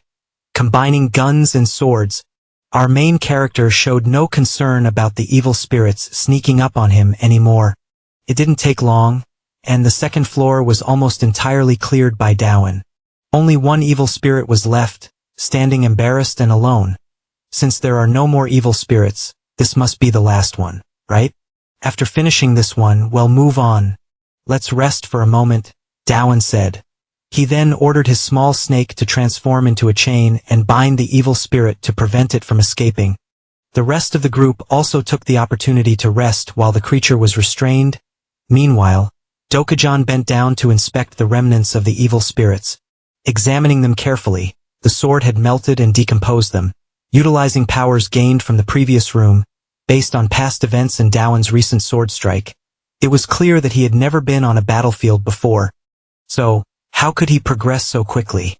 Dokujan wondered to herself. Unlike her, Light and Rachel were praising Dowan, admiring his clever idea for coordinating the teleportation. Dowan really is exceptional. Only someone with experience would come up with something like this. Really? Dowan scratched his head, feeling embarrassed as he was praised for something so trivial. But even Dokujan stepped in to acknowledge his efforts. Well done, that final strike was excellent. Wow, really? Thanks. Dowan responded cheerfully. However, Dokujan shook her head and commented, aside from being too focused on the speed of execution, it's still much better than the idiot who just waves their sword around aimlessly, she said, lightly rubbing her chin while making a subtle jab at Light. This sent the knight into a fit of rage. What? Why am I the idiot? I fought my hardest just now, Light shouted. Hearing this, Dokujan feigned innocence. I didn't say anyone was an idiot. Why would you think that? Then, with a smirk, she continued, after chopping the darkness and yelling like that, if you're not an idiot, what else would you be? She complained while the knight beside him was still arguing. I was taught swordsmanship like this, no matter whether it's in the dark or not. Dowan, not paying attention to their bickering, casually took out a can of soda from his bag and chuckled. Haha, you guys are really something. It's a break time, But aren't you tired at all? The more he spoke, the weaker his voice became as he noticed the other three staring at him with strange expressions. Then Dokujan, the swordswoman, turned to him with a serious look and asked, "Dowan, what are you eating?" Rachel also looked at Dowan with a covetous gaze, saying, "I heard a fizzing sound earlier, and then this wonderful fragrance started spreading." Dowan quickly pointed to the soda can in his hand and explained, They sell it outside." The young, naive Dowan tried to ease the situation. "But it only made things more complicated, so you get to go outside, but we don't." Dowan, Light said, his tone cold, "Sorry for drinking alone. I would have shared if I had more. But it only works when you're exhausted. It wouldn't be useful for you guys now." Dowan quickly added, tossing the can back into his bag. Of course, what he said was a little exaggerated. There was no such thing as a soda that could only be drunk when exhausted. Unfortunately, Dokujan didn't know this, so when she heard Dowan's explanation, she believed it completely. "When you're exhausted, alright, then I'll handle the third room," she said, cracking her fingers in preparation. Dowan, seeing this, started wondering, "Wait, wasn't the plan for me to handle things and improve? Why are you changing your mind?" Upon hearing this, Dokujan puffed up her cheeks and ignored him. "I've never tried that drink before, and I can't let you drink it alone." That drink was Dowan's. Dokujan, Light shot a warning glance, trying to move on from the topic. After resting, Dowan quickly took care of the unlucky evil spirit to avoid further mental torture for the group. As soon as the creature was dealt with, a teleportation circle appeared at the group's feet. Preparing to move them to the next level, we're starting the teleportation. Light reminded them, "Back to our main character." While waiting for the teleportation, Dowan took the opportunity to check his progress from the previous floor. Here were his current stats: life 129, body 728, soul 350, magic power 101, martial arts 62, swordsmanship 36, penetration 26, leadership skill 7, driving 15, resistance 2, poison resistance 115, hearing 105, speech, lips 107. Looking at his current status compared to when he first joined the academy, Dowan was truly amazed at how much it had skyrocketed. "This is incredible, isn't it? This level is already at the academy's average. And all I've done is swing my sword a few times here. Even my swordsmanship and penetration skills that I just learned recently have improved. With this kind of progress, I should focus on developing my sword skills. The battle in the third round is likely going to depend on how much my martial arts have developed." Dowan thought to himself. His body strength was still over 200 points weaker than Erectus, and honestly, it was hard to catch up to him in just a week. No matter how hard he tried, he knew from his training with Dokujan that harvesting skills was important, but nurturing and developing them was just as crucial. As he thought about improving his martial arts, Dowan glanced toward the swordswoman with a hopeful look. But then, he immediately scolded himself in his mind. "What am I thinking? No matter how strong Dokujan is, depending on her is not okay.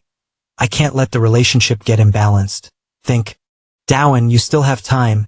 He rubbed his forehead, trying to clear his mind, when suddenly the teleportation magic was activated, and they were thrown to the third level. While Dowan was still lost in thought, he suddenly heard Light's panicked voice. "Dowan, what are you doing? Snap out of it." Hearing the shout, Dowan quickly realized that all three of them were free falling downwards. The sheer distance to the ground was enough to make his face turn pale. "What is going on? Why am I falling? Oh no, the ground is gone," Dowan thought in a daze. Meanwhile, Rachel, with her large chest, screamed and quickly put her hands over her skirt. Returning to Dowan, his situation got even worse when he looked down to observe, and discovered a sharp trap below, waiting for anyone who fell to be impaled and turned into cheese. There was no time to think too much, so Dowan immediately ordered the small snake Eve to transform into a chain and quickly coil around Rachel's body, pulling her out of danger just in time. If she had fallen just half a meter further, her body would have been pierced. Meanwhile, Dowan used his other hand to hold onto the chain, and when he saw that he had saved Rachel in time, he felt a sense of relief. "Phew, that was close," he said, his voice filled with fear. "Thank you, Dowan," Rachel quickly responded from below, not paying attention to his words. The male protagonist also scanned his surroundings and thought, "What the hell, what kind of teleportation is this? Why is this room so big? And there's a trap right where we fall. Could it be that this place is As he thought this, Dowan began to link the situation to a specific place in his mind. But before he could say anything, the voice of the swordswoman rang out again. Dowan, you should move quickly. Hearing her call, Dowan looked in the direction of the sound and was shocked to see that, somehow, Rachel was standing on the ceiling as if it were the ground. How did you get up there? Dowan exclaimed in surprise. However, Rachel didn't elaborate and only reminded him again. If you stay there, you'll really die. What? Dowan asked, still not understanding what the swordswoman meant. Then, as if to answer his question, small windows suddenly appeared on both walls, and from inside numerous spears shot out, aiming directly at the male protagonist, putting him in a very perilous situation. Damn it, I can't let Rachel down. Realizing the danger, the protagonist mustered all his strength and swung his right arm forcefully, pulling the chain and Rachel's body upwards into the air. At the same time, he summoned his flying motorcycle Lilith to avoid falling down. Just like that, with a lightning-fast response, Dowan successfully helped both of them escape the dangerous situation. Then Dowan quickly reeled in the chain and caught Rachel, holding her in a princess-style embrace. I've got you. Are you all right?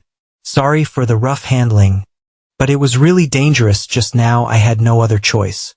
Dowan said upon hearing this. Rachel's face turned red and she stammered. No, it's fine then, hold on tight. Rachel, it seems there are still dangers inside this space. Dowan continued. Glancing around, he quickly noticed that, right after that, more spears began to emerge from the columns, preparing to shoot outward. Meanwhile, in a different part of the area, the nightlight was also being targeted by numerous flying axes. However, these simple attacks were not enough to trouble him. With just a few swings of his sword, light easily shattered all the axes.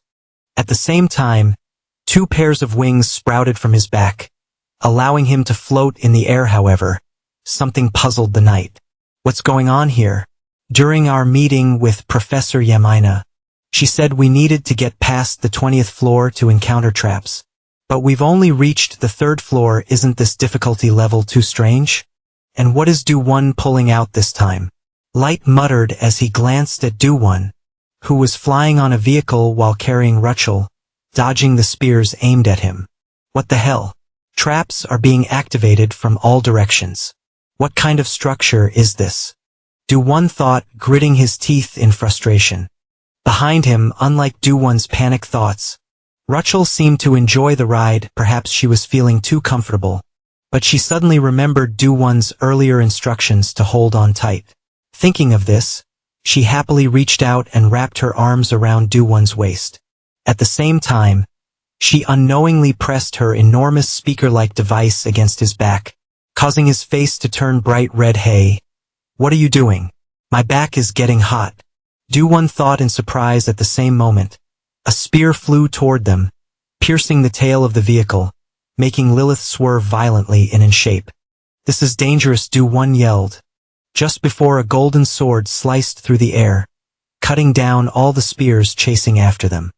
Of course, the one who had intervened was Light. You were driving just fine. What's going on? Dowan, Light asked upon hearing this. Dowan stopped the vehicle and said in surprise, Wait, Light, what's with those wings? Before answering, Light asked, What are you driving? Is this something from your world? It's a flying motorcycle. Haven't you ever seen one before? Dowan asked in return. Flying motorcycle? What's that? Light asked, confused. Hearing this, Dowan didn't bother asking any further because he was certain that Light had no idea about it. Moving on, Dowan glanced around and asked, By the way, where's Dokakan? Upon hearing this, Light realized that he had completely forgotten about the swordswoman. Oh, now that you mention it, I haven't seen her around. Do you think she might have fallen into a trap? Light said with concern, but Dowan quickly waved his hand dismissively. No, there's no way she'd fall for a trap so easily. She's definitely somewhere. Keeping an eye on everything, Dowan speculated. As both of them moved forward, Light asked about their next steps. So what should we do now? How do we stop these traps? Dowan thought for a few seconds before replying. According to the guides, the way to survive is to hold out for a certain amount of time. I'm not sure exactly how long or how it works, but for now, you should head over there. Light, I'll try to analyze them. As he spoke, Dowan pointed to left. Got it, the knight replied, nodding, and quickly flew in that direction. Then, Do-won hurriedly looked around, observing all the windows shooting out spears and analyzing the direction in which the traps were activating. They're all targeting light. It prioritizes attacking moving targets. He thought. Reflecting on it, he realized. It was the same back then. I shouldn't have moved so hastily. What was I thinking? The more he thought about it, the more he felt foolish. It wasn't until Rachel reminded him about the arrow lodged in the tail of his vehicle that Do-won snapped out of it. Hearing her, Do-won angrily pulled the arrow out. "Tch, this thing can even damage Lilith," he muttered. "I need to tell everyone to stop moving recklessly." "Wait, no. If we stop moving, we won't be able to get out of this room." Thinking about how to leave the room without triggering the traps, Do-won felt a headache coming on. However, at that moment, the arrow in his hand suddenly began to slowly dissolve into a stream of light, causing him to panic. Wait a second, what's going on? Did I absorb something?" he muttered. "Feels like I just learned some concept. Why is this happening? I didn't learn anything in the first room. Why now? There has to be a reason for this." Do-won furrowed his brows, deep in thought. But quickly he shook his head, dismissing the thought. "No, maybe it's just a coincidence, but I need to check to be sure." With that, Do-won glanced at a sword beside him and gently touched it. Sure enough, the sword began to dissolve in his hand, confirming his suspicions. "I can't believe it," Do-won said in astonishment, looking at the two symbols floating in the palm of his hand. Do-won furrowed his brow, pondering. The concept he had obtained was decapitation, not sword. So why was it decapitation instead of sword? Upon reflection, he remembered that the last time he had also seen a concept that was different from its external manifestation. Before he could figure out the reason, his friend Rachel hurriedly exclaimed, "Hey, Do-won, over there." Hearing this, Do-won quickly turned his gaze to one side and noticed something strange. His friend Light was being swept away by a wave. "What? Light? That fool?" Do-won shouted. Turning back to the night at this moment, Light had to use all his strength to keep his feet planted and prevent himself from being swept away completely. "Damn, I let my guard down. I thought only weapons were dangerous, but I didn't realize there would be water spilling out from the trap." He could feel something in the water, a numbing sensation spreading, and his vision was also starting to blur. "At this rate, I won't be able to deal with the next trap," Light thought as he looked at the spears aimed directly at him, feeling no confidence that he would be able to dodge them in his current state. In the distance, noticing that the knight seemed to be in trouble, Do-won quickly revved up his motorcycle and sped off to rescue him. Watching the protagonist rush to his friend's aid, Rachel recalled his earlier words. "Sorry, Rachel, I'm about to make a bet and can't get you involved, so wait here for a bit." After thinking this, she whispered to herself, "Good luck, Do-won." Meanwhile, Do-won, as he was riding, reached out to touch the water spilling from the trap. Sure enough, right after that, he received new concepts. From this concept, you have obtained more than 10 points for acid and waves. Just as before, even though he touched the water, what he received was not water but waves. Now I get it.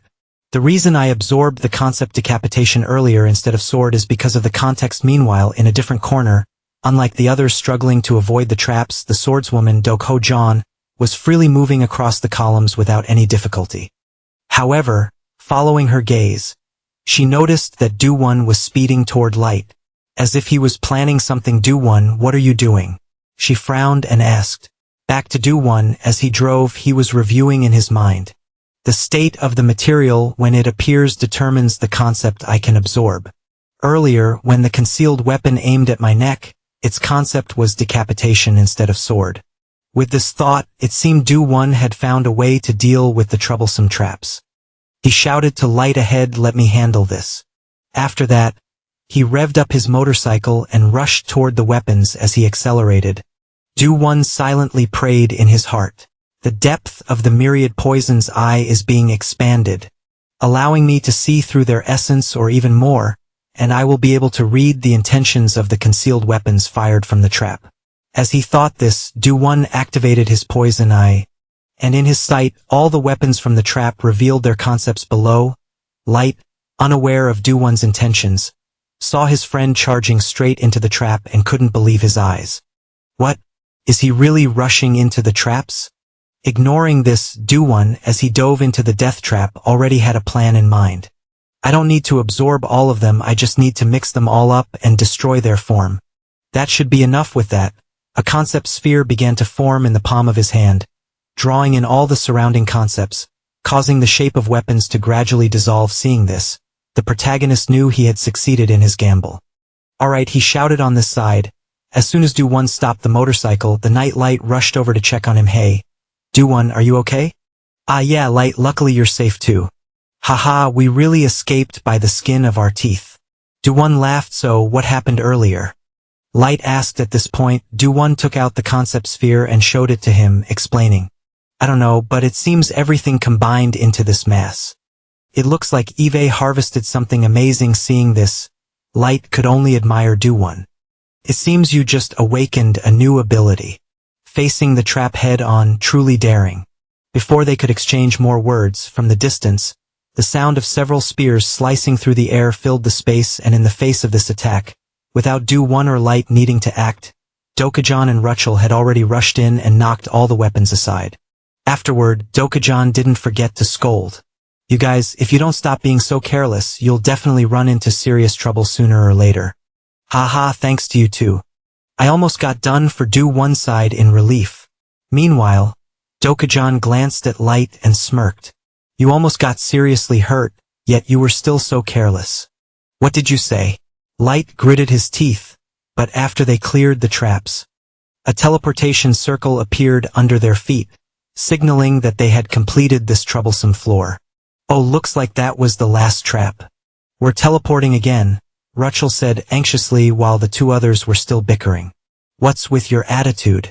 Aren't you being a bit harsh on someone who just escaped death? The Night Light glared and questioned Dokujan. However, Dokujan snapped back at him. Well, who told you to let a weak trap like that attack? It showed up at just the right moment and you acted all tough. Did you plan to do that from the start? Light gritted his teeth and responded with only a bitter smile from her. And you're still asking that now? Turning back to Do-One, seeing the constant bickering between the two, he didn't even feel like intervening anymore. Haha. These two are so funny, but no matter how you put it, we always rush to save each other when we're in danger, so why argue? This just shows our team is working well together, right?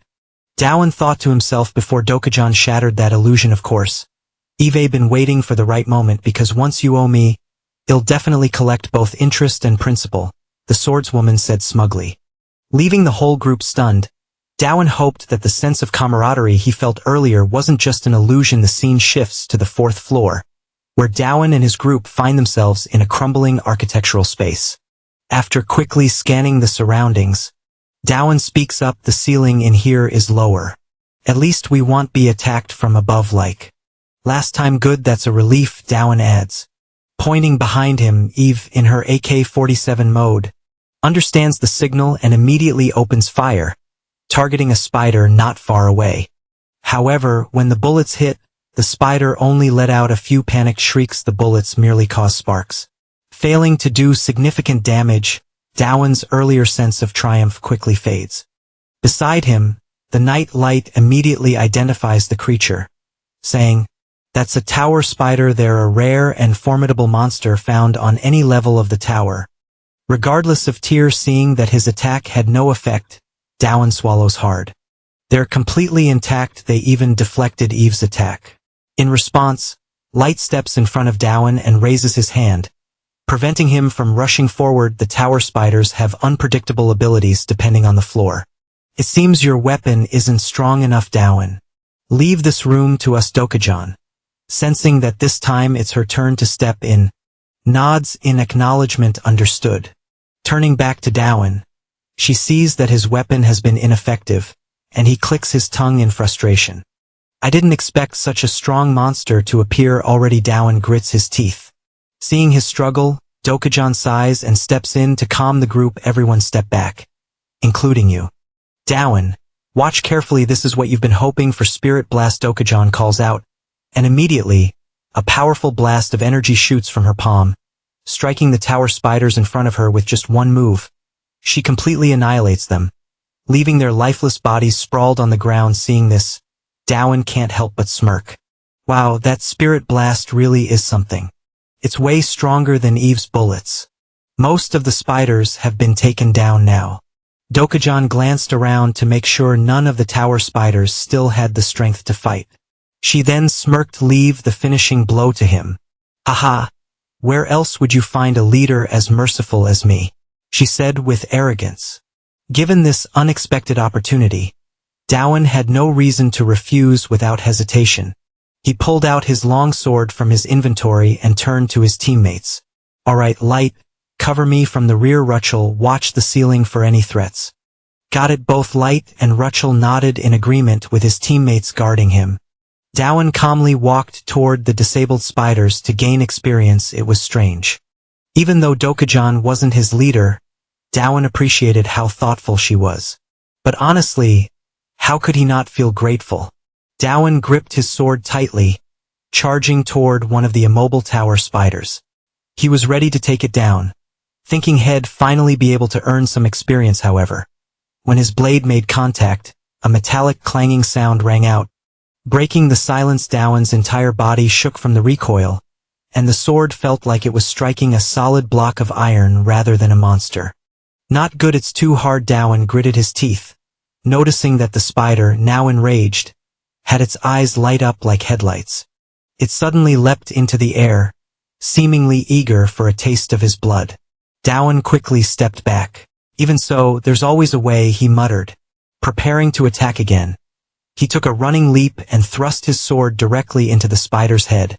Piercing through it, it had exposed a weak spot, making it easy for Dowan to land the finishing blow. Got it, Rachel said happily, while Light sighed in relief for Dowan. Phew. Although Dowan had successfully taken down a tower spider, there was no joy on his face. But if regular attacks don't work, it's pointless. I can't just keep stabbing and withdrawing like that in large numbers. Maybe the tower spiders are a bit too much for me. Dowan thought to himself before suddenly having a realization. Haha. Am I an idiot? I have something from the previous room that would help. I should have thought of it sooner. Now's the right time. Without further hesitation, Dowan took out a concept ball with 20 accumulated points and attached it to his longsword. The sword immediately glowed with a fiery light, resembling molten steel, as Dowan checked the compatibility of the enhancement. A notification appeared before him. Item evolved due to excellent compatibility. Executioners. Longsword /30 Demon Sword 30 Attack 19. Blood Poison 9 Melt 12. Dowan now felt more confident, his sword much stronger and ready for whatever came next. As the remaining tower spiders recovered from the shockwave of Dokujan's attack, they immediately sensed Dowan's killing intent. Without hesitation, they lunged at him, eager to overwhelm him in numbers. Dowan, however, stood his ground confidently, gripping his sword tightly and preparing for the next strike. Let's see how this goes, he muttered to himself before swinging his sword with full force. In a single, powerful blow, Dowan effortlessly cleaved through the bodies of 3 tower spiders, creatures that had previously withstood his attacks without even a scratch. From behind, Light and the others were stunned. What just happened? What did Dowan do to get this strong all of a sudden? Light said, clearly surprised. Dokujan, however, was paying close attention, trying to figure out exactly what Dowan had done to achieve such a feat. Dowan, for his part, seemed a bit taken aback by the ease with which he had cut through the spiders. Wait a minute, he thought. Even though the strike was clean, something feels off. Felt forced, like I swung harder than I needed to. Let me try again and get it right. With that, he readied his sword again, preparing for another attack. Meanwhile, Light and Rachel saw that more spiders were approaching and quickly jumped into action. There are too many of them. Well, help you out, Light shouted. Right, we've got your back, Rachel added. As they rushed forward to assist, Dokujan watched Dowan closely. She realized something. He had definitely done something to his sword just now. In that split second, he had managed to cut through enemies that he couldn't even scratch before. How does someone have such overwhelming perception and power? Dokujan thought, admiring Dowan's growth. Most people, when wielding enhanced weapons or new gear, would flail around recklessly. But Dowan had no such weaknesses. She realized that, although it wasn't immediate, one day he would truly grasp the essence of swordsmanship. While there was no reason for her to interfere in his journey, it would be a waste to let him go unchallenged. After overcoming the trials of life, I was once proud to be the greatest prodigy in the martial world, but now, I stand here watching a talent that makes my past seem pathetic. Know this man? He belongs to me, she thought, a dangerous gleam flashing in her eyes. Meanwhile, Dowan, caught up in the thrill of the battle, remained unaware that he had already become the target of her attention. But soon, Dowan suddenly felt a chill run down his spine. Even the motion of swinging his sword came to an abrupt halt as he turned left and right, sensing something ominous in the air. "Hey Dowan, what's wrong?" Light called out. "No, it's just that I suddenly got a cold shiver down my back. I thought a high-level monster might be about to show up," Dowan said. Distracted, unaware that Dokujan's face had darkened behind him, he then turned to her and asked, "Dokujan, why are you just standing there? Aren't you gonna keep shooting your energy blasts?" "Why should I? You're doing fine on your own." Dokujan snapped back in response. Dowan grinned mischievously. "Oh, really? Guess I won't be getting you a drink then, huh? Since I'm doing fine after all, what?" Dokujan's eyes widened as she glared at him. "HMPF, she muttered. Meanwhile, Light let out a relieved sigh. "Looks like this room's finally cleared out," he said. Dowan, however, took the opportunity to pull out 2 cans of soda, teasing the swordmaster. "Guess you'll have to share these with Light and Rachel. You just want to keep the soda all to yourself, don't you?" Dokujan snapped. Chasing after him just then, Light received a sudden notification. "Huh, is this a message from outside?" As soon as he said that, Dowan, Dokujan, and even Rachel received the same message. They paused their playful banter and looked at the message. Light furrowed his brow, his expression turning serious. The message was clear. "All personnel are to evacuate the tower immediately." What's going on? Why is it now of all times? Dowan wondered aloud, is this a direct message from the headmaster? That means it's for everyone, right? Light asked, sounding worried. "I don't want to leave yet, I haven't even gotten my soda." Dokujan complained before anyone could respond. Rachel, who was on high alert, shouted, "It's here." The group quickly turned towards her voice and saw, to their horror, several spatial portals opening up in front of them. From these portals, countless tower spiders began emerging, swarming out in droves. As the realization hit, Light recalled something from their earlier briefing. So this is what they meant. "This is the reason they're telling us to leave," he said grimly. Dokujan nodded in agreement. "No wonder the difficulty was so weird. We've been set up," she said. Dowan laughed nervously. "Guess this is why they call it dangerous, huh?" The swordmaster then checked her identity necklace again. Shaking her head, "The identification necklace isn't working anymore. It looks like we're completely trapped here." Light's expression hardened as he said, "So this is what the professor meant by the phenomenon where even students could die in unstable space, huh?" And just as he spoke, a massive wave of tower spiders charged toward them. The battle was far from over. Back at the meeting with Professor Yamina earlier, she had warned the students about a situation where even students could die. She mentioned that during the tower's trials, it was possible to encounter spatial pirates, which would trigger a chaotic and unpredictable phenomenon. Dowan, intrigued, asked, "What are spatial pirates?" Professor Yamina responded, "I'll explain them later, but the key issue is that their invasion can cause an irregular phenomenon, one that can't be predicted normally. During expeditions, you shouldn't be in any danger. But once the irregular phenomenon occurs, everything changes. All the rules inside the tower will be warped, safe zones will turn dangerous, and the number of monsters will increase uncontrollably. Along with the difficulty of the rooms, it becomes a hellish mode, and various problems will arise simultaneously." Hearing this, the faces of Dowan, Light, and Dokujan turned pale as they imagined what it would be like to be caught in such a situation. The very thought was enough to make them feel faint. Professor Yamina continued, "As you can see, the tower does not guarantee absolute safety. So, remember this, if you're ever trapped in an irregular phenomenon, it's a real dangerous situation." Back to the present, after fully understanding the gravity of the situation, The group immediately decided that they had no time to fight an endless wave of monsters. Dowan activated his skills and carried Rachel away while Light and Dokujan quickly increased their pace. However, the spiders continued to pursue them relentlessly. Refusing to let them escape, Dowan frowned. We don't know how long these spiders will keep coming. Trying to hold out in a cramped space is way too risky, Dokujan muttered. Seems like they're endless. Just then, as the spiders started pouring out of the hallway, Dokujan used her internal energy to unleash a powerful shockwave, knocking back the spiders in her path.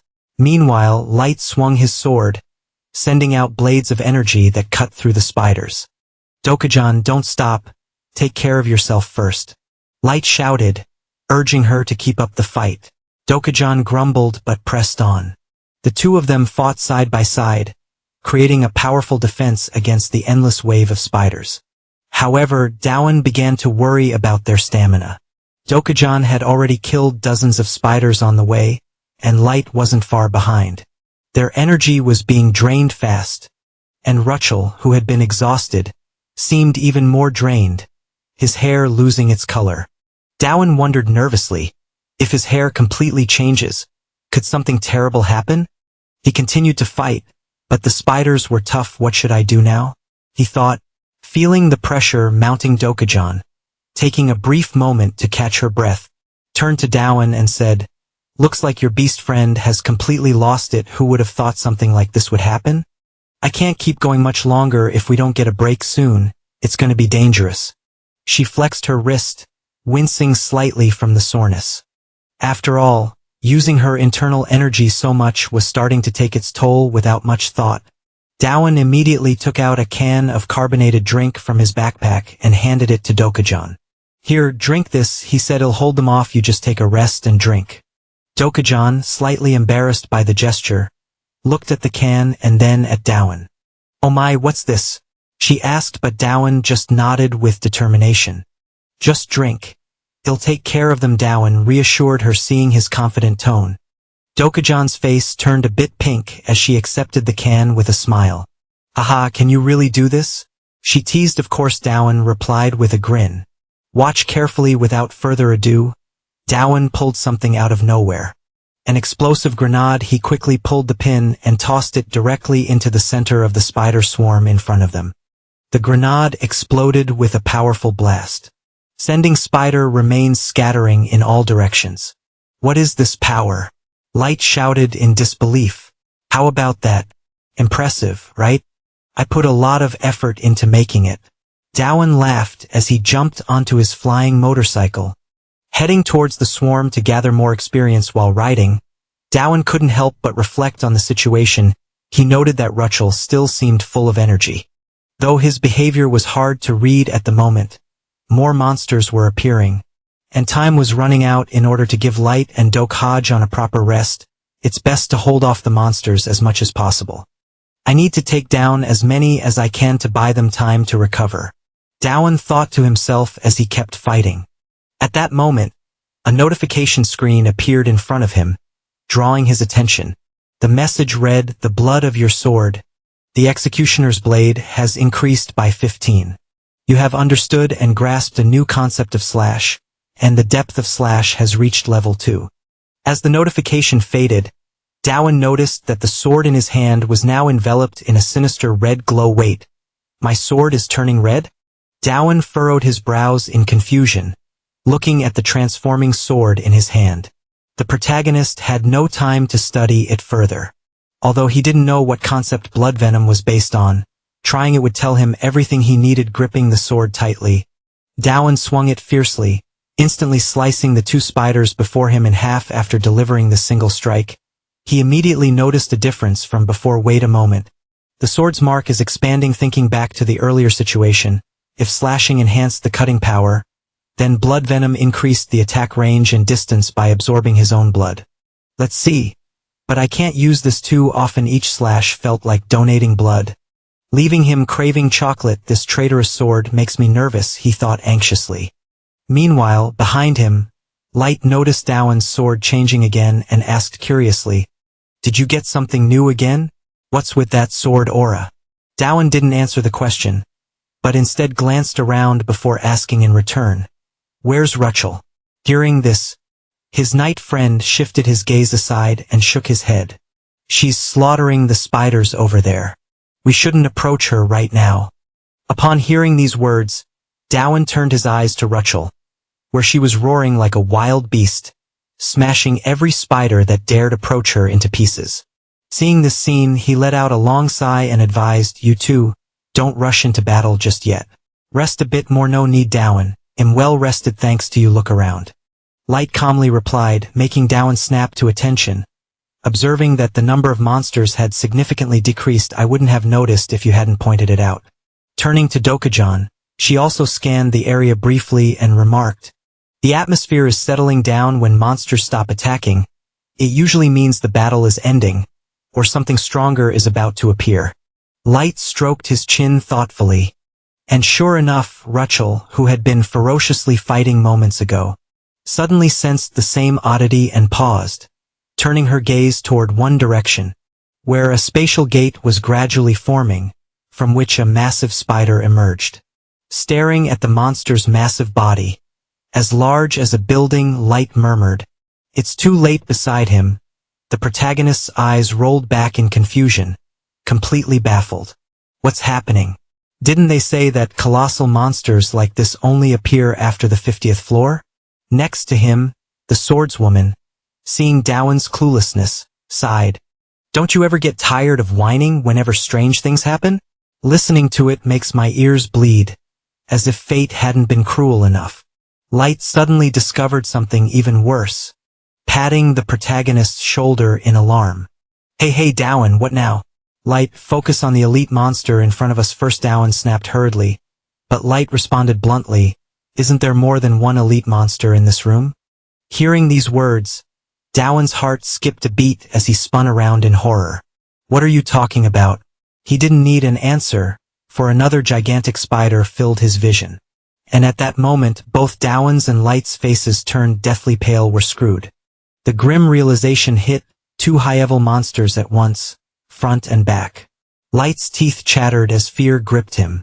"Is there any mention of a scenario like this in our Academy's textbooks?" he whispered nervously, while the group struggled to figure out a strategy. Rachel, sensing the overwhelming threat of the giant spider, clenched her teeth with a grinding sound and charged straight into battle. Her reckless aggression left Dowan and Light momentarily speechless. "Oh great. She's attacking without restraint now," Light groaned. "Still, it's better than doing nothing," Dowan replied quickly, devising a plan.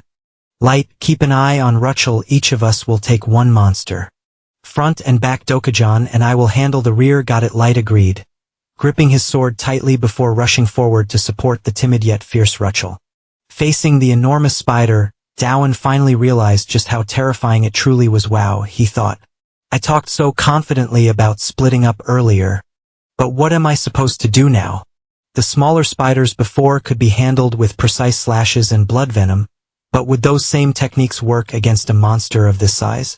The more he thought, the more his confidence faltered. And as if sensing his anxiety, the swordswoman stepped forward with a smirk. "Didn't you say it would be me and Dokujan? Why refuse my help now, even when you know you can't win? Is that pride or just stubbornness?" Her soft whisper near his ear made Dowan's cheeks flush slightly. "What?" he blurted, caught off guard. "You like this type, don't you? The flavor is rather unique. But it's not bad now. Prepare to pay the price for that sweetness. It might cost a bit. But don't treat it like a debt," she teased as she slowly drew the sword from her side. For the first time, Dowan saw her wielding a weapon, Dokujan using a sword. He blinked in surprise. "I thought she fought barehanded. Why now? Is she showing off for me?" The thought crept unbidden into his mind somehow. She seemed to read it. And without turning, she explained, "I just don't want to get my hands dirty." "Don't overthink it." Her nonchalant comment turned Dowan's face a deep shade of red. "Oh, right, sorry," he mumbled awkwardly. His embarrassed demeanor made her chuckle softly. "You're only missing one thing," she said. "They'll show you just once, and one strike will be all you need to understand." With that, a fierce aura erupted from Dokujan's entire body, and she sternly warned, "Pay close attention, Ban Dowan." Her voice dropped, and she slowly drew her sword behind her. The atmosphere grew heavy with tension, and Dowan focused intently. However, just then, a commotion broke out nearby. "Hey, Rachel, you idiot, stop hunting me and go after the monster!" Light's strained voice rang out. He was desperately using his sword to block the massive-chested berserker, who had completely lost control and turned her attacks on him instead of the real enemy. While Light and Rachel continued their chaotic scuffle, the giant spider behind them seized the opportunity and launched a massive web toward both of them. As they struggled, Rachel managed to leap aside just in time, but Light wasn't as fortunate. He was slammed against the wall, completely entangled in the thick, sticky threads. Seeing this interference in her battle, Rachel growled menacingly at the spider, her eyes narrowing in fury witnessing this chaotic scene. Dowan broke into a cold sweat. What a mess, he muttered under his breath, just as Dokujan's sharp voice cut in. "Dowan, where are you looking? Focus on me." Startled, he turned back to her. "I'm paying attention, but there's another spider back there. I told you, don't worry about it." Dokujan replied calmly, "There's only one left now." As Dowan glanced behind him once more, she moved with deadly precision. Her sword flashed through the air in a single, flawless arc, slicing the massive spider cleanly in half before it could react. The sharp, decisive strike ended the creature's threat in an instant, leaving Dowan staring in wide-eyed astonishment. Through Dowan's eyes, he observed Dokujan's movement with perfect clarity, her arm rising from below in a simple upward slash, just a single, straightforward motion, he thought. Yet in that simplicity, I saw death itself cleave the world in half. The sheer mastery behind the strike left him awestruck, and almost immediately, his mind reeled as if overloaded with information. At the same time, countless notification screens flooded his vision from the system interface. Advanced skill immediately acquired. Power control mastery enhanced. Depth of 1,000 venom eyes increased by 5 points. 1,000 hearing ears and 1,000 origin sense each increased by 5 points. Partial comprehension of an immensely complex martial arts concept achieved. Depth of soul void, 390. Depth of martial way, 97. Depth of swordsmanship, 52. Chasm of severing strike observed. Depth, 15. Despite all this, Dowan had no time to focus on the notifications. His head throbbed with an indescribable pain, as though his skull might split open. The overwhelming surge of knowledge from merely witnessing a fragment of her technique had caused his stats to skyrocket. The power felt akin to the moment he shattered Ortima's energy barrier. But this was something else entirely. An upgraded, perfected version of a death-dealing slash. How can someone pour such intense willpower into a sword strike? He thought in horror, the very essence of death itself, so clear and vivid, that it chills me to the bone. The realization sent an involuntary shudder through his entire body, imagining what it would be like to face such a blow directly. Lost in his thoughts, Dowan didn't snap back to reality until Dokujan spoke, noticing his dazed expression. "Hey, Ban Dowan," she called out, "were you watching closely? Don't expect to see it a second time." As she said this, she leaned in so close that her face nearly touched his, startling him into a sudden backward step. "Why are you backing away?"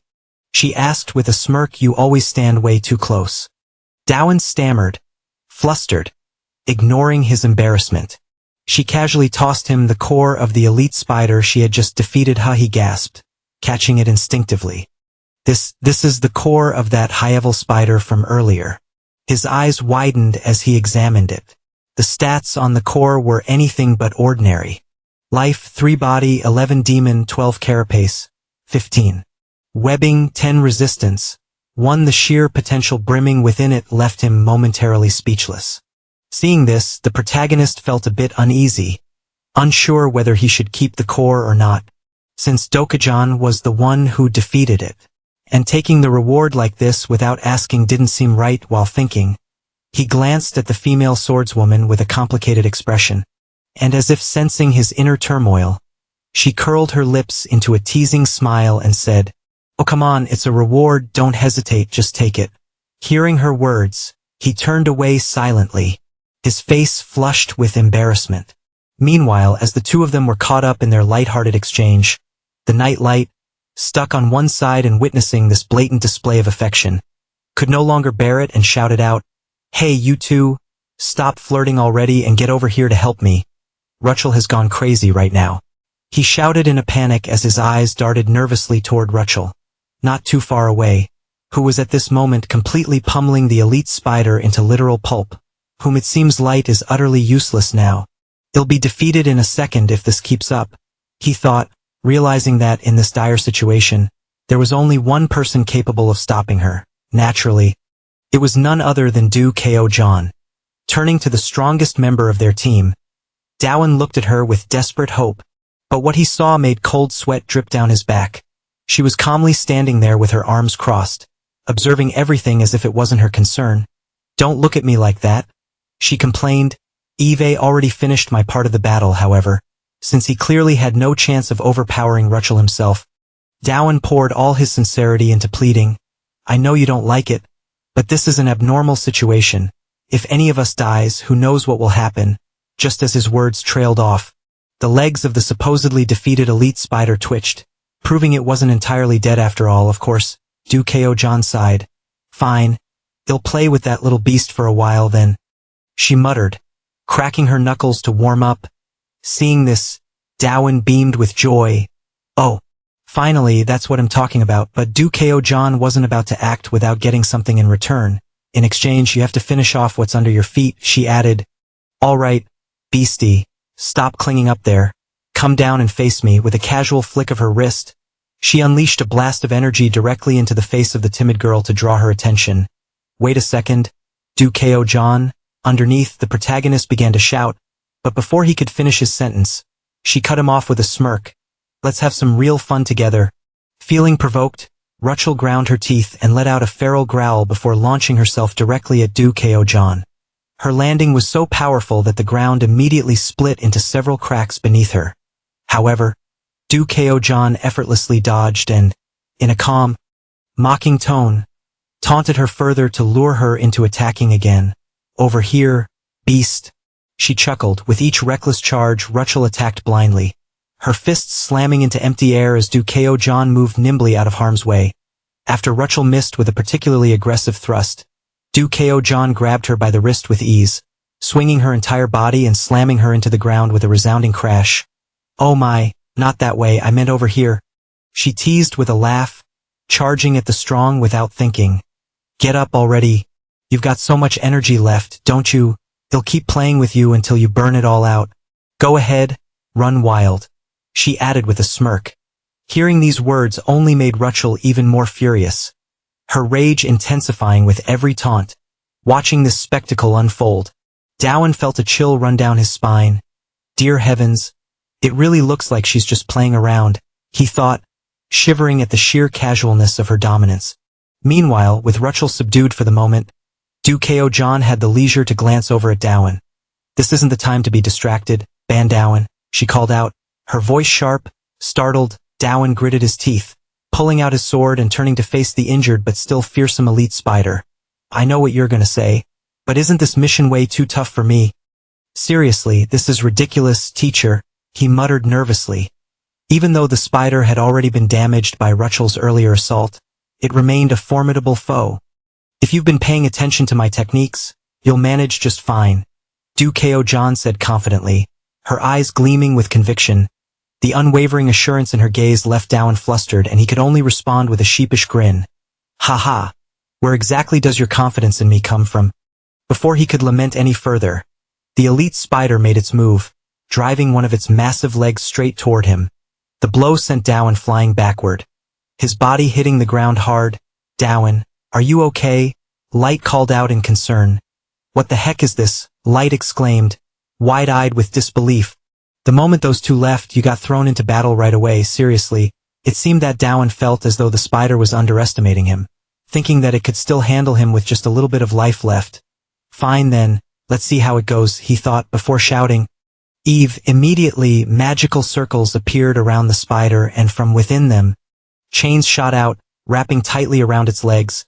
"Is he binding its legs?" Light gasped in shock at the sight. Meanwhile, Dowan seized the opportunity to attack while the spider was struggling to move.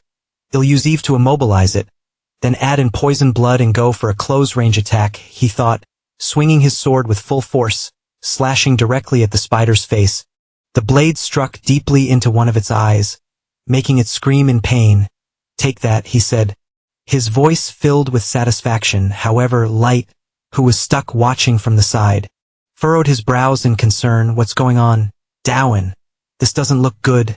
Far away, Dokujan, who was dodging several attacks, muttered to herself, "Too shallow." She glanced at Dowan, noticing the lack of effect from his attack. "If you want to kill it, you need to crush its head." "Dowan, what are you doing?" Back to Dowan, he quickly realized that his attack, aside from driving the spider even more insane, hadn't caused much damage. The slash was too shallow. Why, he thought, was poison blood not activated correctly? Thinking back, it made sense. He had never used two powers consecutively before. At that moment, the spider, now recovering from the chains, began to focus all its strength on its leg, snapping the chains into pieces with ease. Then, it swung the leg with immense force toward Dowan, creating a huge explosion on impact. "Damn it!" Dowan cursed inwardly as he tried to brace for the blow. In the distance, Light witnessed this scene and let out a loud and worried exclamation, while the face of Dokujan also became momentarily dazed. And then, waiting for the dust to clear, Dowan's figure reappeared once more, and fortunately, it seemed that the heavens and Buddha had blessed him, as he had managed to use the sword in his hand to block the previous attack. However, although he had managed to block it, it was only with a direct collision, and Dowan felt as though the bones in his entire body were about to give way. Gasping for breath, for a moment, he thought he wouldn't be able to withstand that attack. And just as it made contact with the blade, he had changed the angle. If he had taken that blow directly, the sword in his arm would have definitely broken. But why did he still feel it in that moment, in a split second that seemed endless? Was it because at that moment he had seen Dokujan's swordsmanship? Dowan thought to himself, and at the same time as he went through this life or death risk, his abilities increased slightly during the process of resisting the enemy's attack. He had perceived and understood the concept of flow, and the depth of the flow increased to level 5. Seeing this, Dowan also used his sword to support himself and stand up, while also confirming his thoughts. "So that was it, that sword strike had impacted me, haha, amazing indeed." Dowan hadn't expected that he could awaken a martial arts aspect, even though he couldn't replicate Dokujan's swordsmanship exactly. But perhaps now he knew what he should do. Thinking this, a surge of battle spirit rose within Dowan, and he confidently stood before the elite spider. "Alright, spider, let's try again. Come at me." As he spoke, he looked directly into its eyes with a very serious expression, and in response to this provocative action, the elite spider began using all 4 of its front legs to strike directly at him simultaneously. However, in some miraculous way, Dowan swung his sword like a machine, blocking all the attacks from the large creature. Witnessing the two of them battling like this, Light was stuck on the sidelines, quickly observing and reading something. There was a concept called deflecting, a technique for blocking or deflecting an opponent's attack. It could hinder the enemy's strike or avoid fatal injuries. And if done well, it could even open up an opportunity for a counterattack. But this technique was simply tactical. In reality, it was not so simple. On the battlefield, most people would die before they could learn that technique or would resort to other combat methods. After all, there's only one life, that's usually how it goes. But Dowan, how is it that, in such a situation, he could display that technique? Didn't he say he had never even touched a sword before? The more Light thought about it, the more curious he became about Dowan's development speed. Turning back to the main character, at this moment, he seemed to be splitting into 3 people, each moving in a different direction to block the attacks coming from the 4 sides of the large creature. While blocking the strikes, Dowan's eyes also widened as he stared directly at his opponent, waiting for the right moment, and as soon as he saw the spider raise its leg to attack again, Dowan knew his opportunity had come. It was right then, the direct attack. Block it and ask for the attack from the side. Redirect it. Thinking this, Dowan swung his sword, knocking the incoming leg aside, and then the spider swung another leg toward him from the side. Facing this attack, Dowan placed his sword on his shoulder, letting the leg slide along the blade and move off to the side. Once done, Dowan breathed a sigh of relief and sighed. Good. Little by little, it was becoming clearer now. Get closer, returning to the battle between Dokujan and Rachel. This was a one-sided fight in the truest sense. with the monster girl being toyed with by Dokujan like a cat playing with a mouse, and it seemed like she had already felt the heavens were playing with her. Dokujan took advantage of the situation and tripped Rachel, causing her to lose her balance and crash face first into the ground. Not giving any more attention to the timid girl, Dokujan redirected his focus to the main character's fight. It was hard to believe. He had imagined Dowan would gain something from observing the sword strike, but instead Dowan showed him something unexpected. Bandawan. There was a technique from the central planes that uses the nature of the flow, but very few people practice it, and it's the technique of diverting the opponent's strength at the exact moment, in just 1,100,000th of a second, because the risks were too high and required a great deal of effort. Most people would resort to easier techniques. As someone who has always pursued martial arts that dominate, I now see a different perspective because of you.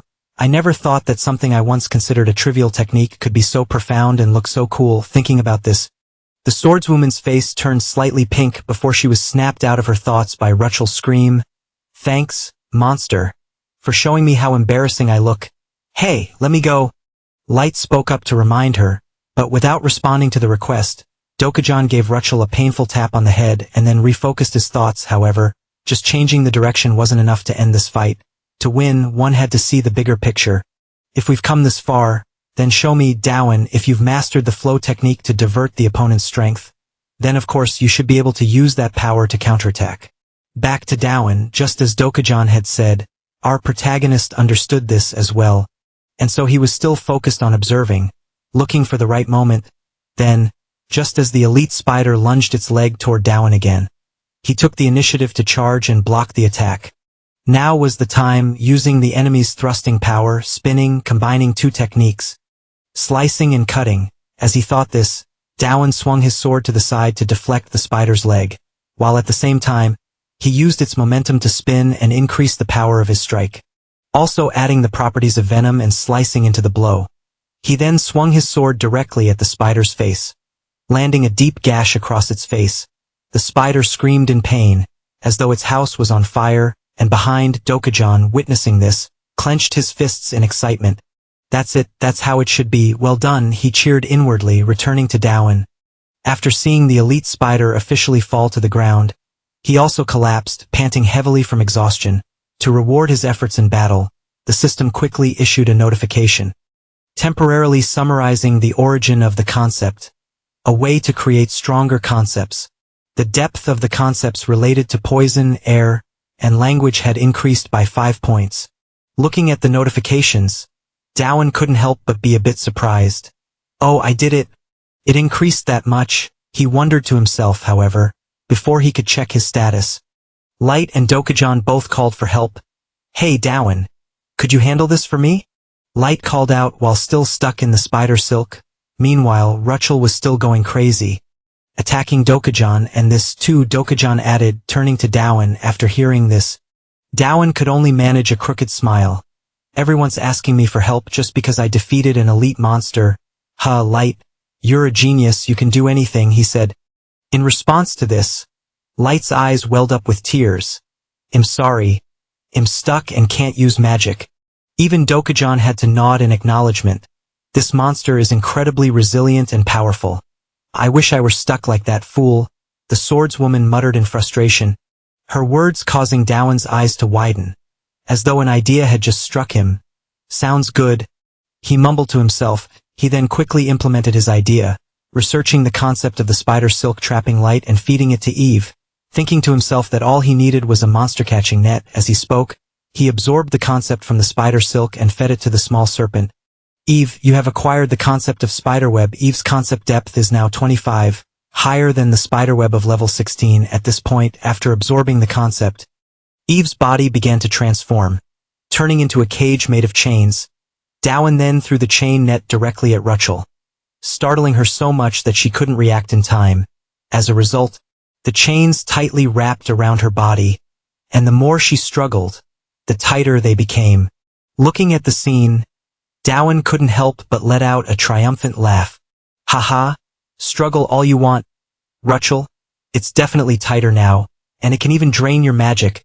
The more you struggle, the tighter it'll get."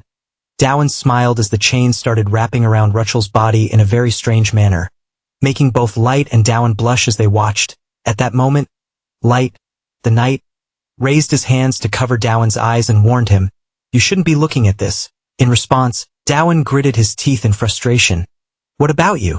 "I'm fine," Light awkwardly replied. Meanwhile, Doko-John, seeing that things had settled down, looked around and nodded with satisfaction. "Phew, thank goodness this room hasn't been altered. That chain seems useful." At the same time, Dawen's pendant started emitting warning sounds, making him feel more urgent. He spoke up, reminding the group, "My certification badge is ringing again. We should leave here quickly." Doko-John nodded in agreement. "Yes, let's leave."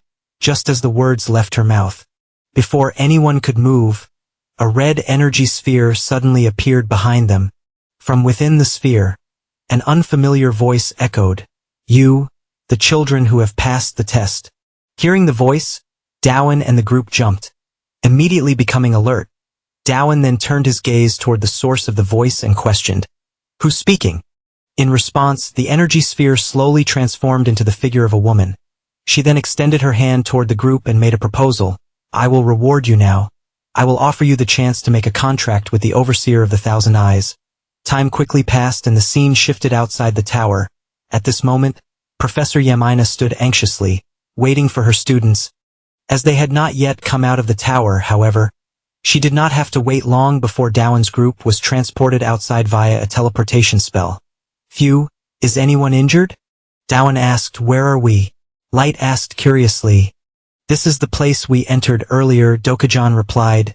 Meanwhile, Professor Yamina, seeing her students return, hurried over to ask them with a face full of worry, "Are you all okay? Are any of you injured or suffering from any after effects?" Seeing her face, which looked as if she might cry, Dawen smiled and reassured her. "It's okay, Professor, we're all fine, please calm down." Hearing this, Professor Yamina's heart didn't return to normal right away. Despite the urgent evacuation notification having some complications, she was still deeply concerned because no one had come out yet. But she was relieved to see her students safe. "So what happened in there, can you tell me?" Her question startled the group, and Dawen scratched his head awkwardly before answering. "Well, about that, let's go into a room and sit down first."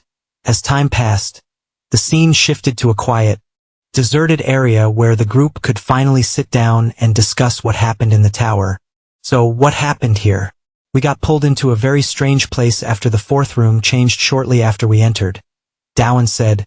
"While we were there, what exactly happened?" In response, Professor Yamina's face became somber as she answered, "Actually, one of the students was killed by an intruder from outside. The academy is trying to handle the situation, but the students' teammates are in great distress. This is likely also the cause of the strange occurrences earlier. We've mentioned the intruders before, haven't we?"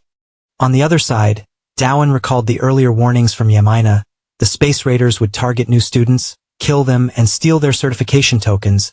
These students would never be revived and would be trapped there forever.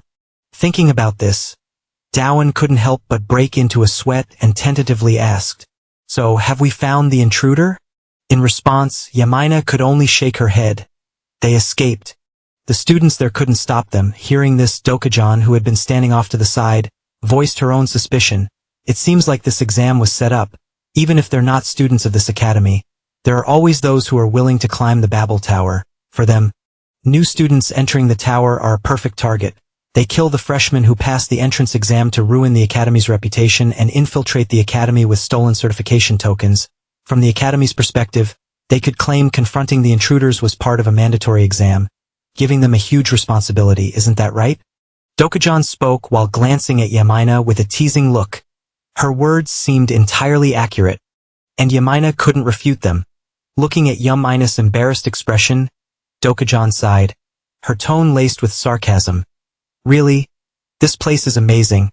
Intruders blatantly invade the tower, within the academy's territory, and the academy can't stop them from slaughtering their own students while maintaining its reputation as the best academy, without any suspicion." Behind them, Dawen's group fell silent, seemingly lost in thought.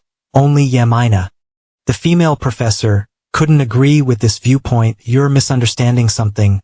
Doko-John, protecting the students is the academy's responsibility, but once they enter the tower, they can only rely on themselves. Besides, the fact that intruders can enter the tower cannot be changed.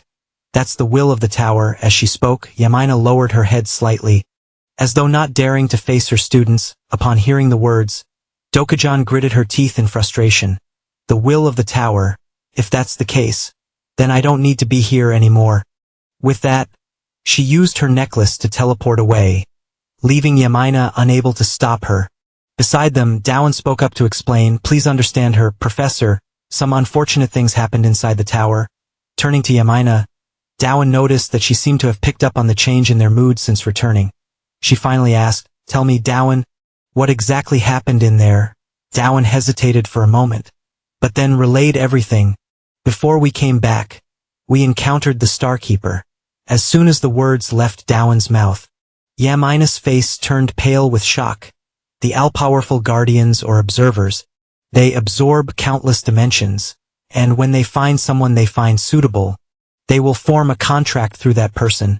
They are transcendent beings with significant influence over those dimensions. They bestow their power, magical abilities, superhuman skills, artifacts, and much more to compel others to obey them, but in return they also ask for quite a lot. Yet despite that, some still refuse these offers, but when you think about it carefully, in a world where power is incredibly valuable, there's nothing more worthwhile than what they offer. The Starkeepers are indeed extremely alluring partners. Returning to Professor Yamina, after taking a few seconds to calm herself, she curiously asked, a Starkeeper is in this world?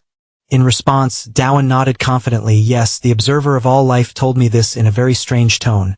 That entity promised me power in exchange for me carrying out its requests. When Dowan said this, his face showed a slight sense of confusion, but the professor seemed not to notice. Instead, she began to look at Dowan with a bright, beaming face and congratulated him. This is wonderful, everyone. Being offered a contract with a Starkeeper in the early days of entering the tower is a first in the Academy's history.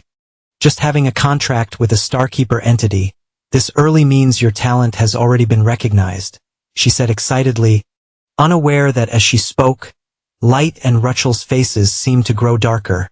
Meanwhile, Dowan found it hard to believe that he was being regarded so highly. Really? Is that true? He asked again, and the professor nodded vigorously. What, you think I'd lie to you? Returning to Dowan. Being praised so highly didn't fill him with joy. Instead, he was somewhat flustered and asked his professor, Professor, how will the Academy react to contractors and Starkeepers?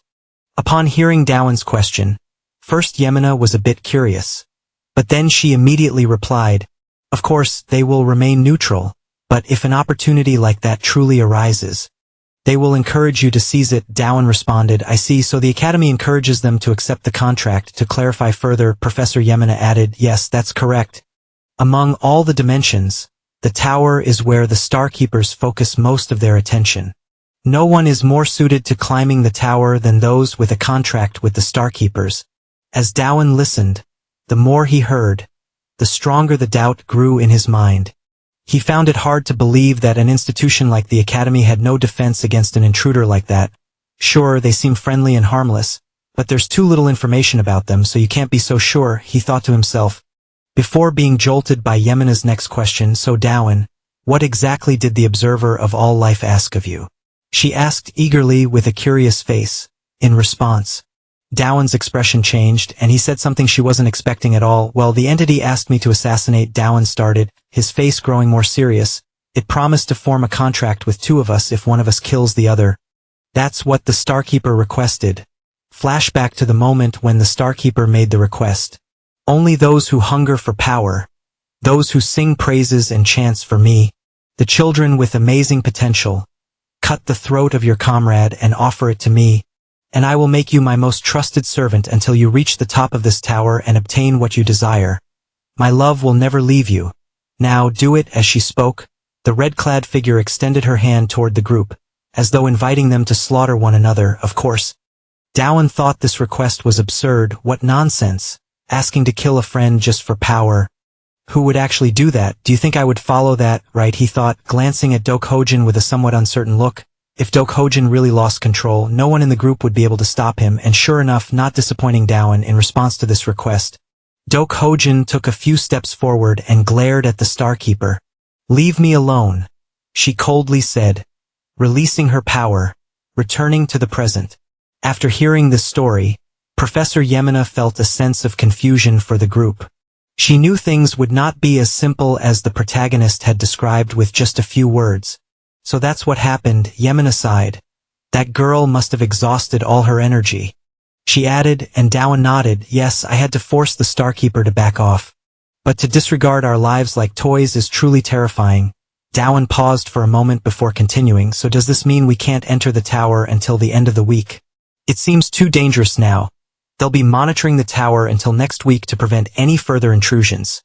Yemena replied, which made Dowan rethink his plans.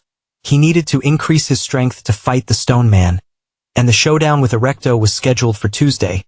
But now he couldn't climb the tower. This was definitely a disadvantage, so how can I train during this time? Dowan thought to himself before remembering something and turning to ask his professor, Professor, I was thinking of documenting the events that happened in the tower along with the group's recordings. Is that okay?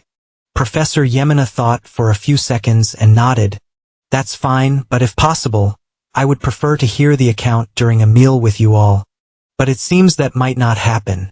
Does it? She said, looking over at Rutschel sitting quietly to one side. Seeing the mood of the group, Dowan could only shake his head. Yes. Everyone seems a bit drained. Turning back to his professor, Dowan said, it looks like we've all been through a lot. Yemena could only offer a few words of comfort. I understand. Dowan, Light, Rutschel. You've all done very well. I will make sure that nothing like this happens again starting next week. I hope no one has a biased view of the academy. For today, just rest and recover. Hearing her words, Light's mood improved slightly, and he turned to reply, yes, excuse me. I wish you a pleasant weekend. After saying this, both Light and Rutschel used their necklaces to teleport away. Just as Dowan was about to do the same, Yemena suddenly called him back. Wait a moment, Dowan, I have a question. I'll get straight to the point, that being, the Chuan Jiaqing Sin didn't just promise to make contracts with two of you, but specifically chose you and Decujian, right? Her accurate deduction left Dowan stunned, and after a brief pause he bitterly nodded, recalling the moment when the entity singled out both himself and Decujian. You two are the only ones who can make it to the top of the tower. The voice of the Starkeeper had said, yes, definitely, but only after getting rid of these burdens. As it spoke, the being had pointed toward Light and Rutschel, who were cautiously standing by. Upon hearing this, both Light and Rutschel's faces became stunned, not paying attention to their reactions. The Starkeeper continued, now, my dear children, go handle those burdens, and I promise you two will ascend the tower together. You will be left with only the finest potential to defeat everything. Take my power, for it is what this world revolves around. Returning to the present, after returning to his room, Dowan saw Light sitting on the chair in a withdrawn manner, almost like an isolated person. Finally back. Are you not going to shower or anything? Seeing his roommate like this, Dowan casually commented, quite the impression. Even Rutschel can't seem to cheer up. You really comfortable sitting like that? Doesn't it look uncomfortable? As he spoke, Dowan removed his tie. Meanwhile, Light turned to look at him and said with a slightly distant tone, Dowan, are you mocking me because I'm sitting in an unusual way? Hearing this, Dowan quickly turned to explain, what are you talking about? I didn't mean it like that. Behind him, Light seemed to realize he had gone too far, so he lowered his head and said, sorry, actually, I just wanted to dig a hole and bury myself. Go ahead. Feel free to mock me. I didn't mean it like that, Dowan, flustered, replied, but for some reason your words made Light laugh sarcastically. Really, I'm not even worth your time to mock. On Dowan's side, the more he heard, the more he felt that his friend's brain was short-circuiting. Why was he reacting like this? He thought to himself. After that, Light suddenly said coldly, hey Dowan, to be honest, I kinda hate you. In response to these words, Dowan no longer bothered giving the other person a respectful look and simply admitted it in his heart. Haha, so what? I hate you too. Finally, we have something in common. That was what Dowan thought inwardly but dared not speak aloud. He really wanted to say it but had to endure, had to be patient, because calling a fool would be impolite. As he thought about it, Dowan clenched his fist tightly in anger. Then, after a few seconds to calm himself down, the main character sat down in his chair to listen to the other person. Hey, Light. If you have anything to say, just speak your mind. Even if you complain, it's fine. I'll listen to everything. As he spoke, he stared directly at the night, and only when these words came from the protagonist did Light begin to open up and share his story. I feel the same. In my world, I am one of the greatest geniuses. I am not exaggerating. My family, my subordinates, Everyone admired and praised my talent. They entrusted the holy sword to me, not out of flattery, with the trust everyone placed in me. I could form a contract with the holy sword and come to this academy with their expectations in my heart. But what is this? What the hell am I doing? Why does he treat me like a useless burden? As he said these words, Light's mental state seemed to waver, causing Dowan to quickly offer reassurance. Hey, Light, you don't need to pay attention to those holy relics or whatever they are. Before Dowan could finish speaking, Light interrupted, whether they are holy relics or not. You can call them whatever you want because you are one of the chosen ones. But I am different. In the end, I am just an outsider to the two of you who have been chosen. First of all, they are divine beings, transcendent entities, far stronger and wiser than humans. With such an offer, how could you and Dokujan so easily reject it? Light raised his voice to question Dowan, making him pause in silence for a few seconds. Then he slowly explained to Light, because it is clearly meaningless, that kind of proposal. There are plenty of ways to become stronger without anyone having to die. Both you and I. We didn't come here to follow that nonsense, right? Dowan asked in return, however. These words still seemed insufficient to move the knight, who continued to draw into himself and shake his head. You are like this because you are a true prodigy. Ask for me. If that's what it takes to be chosen, I might have hesitated and sacrificed all of you.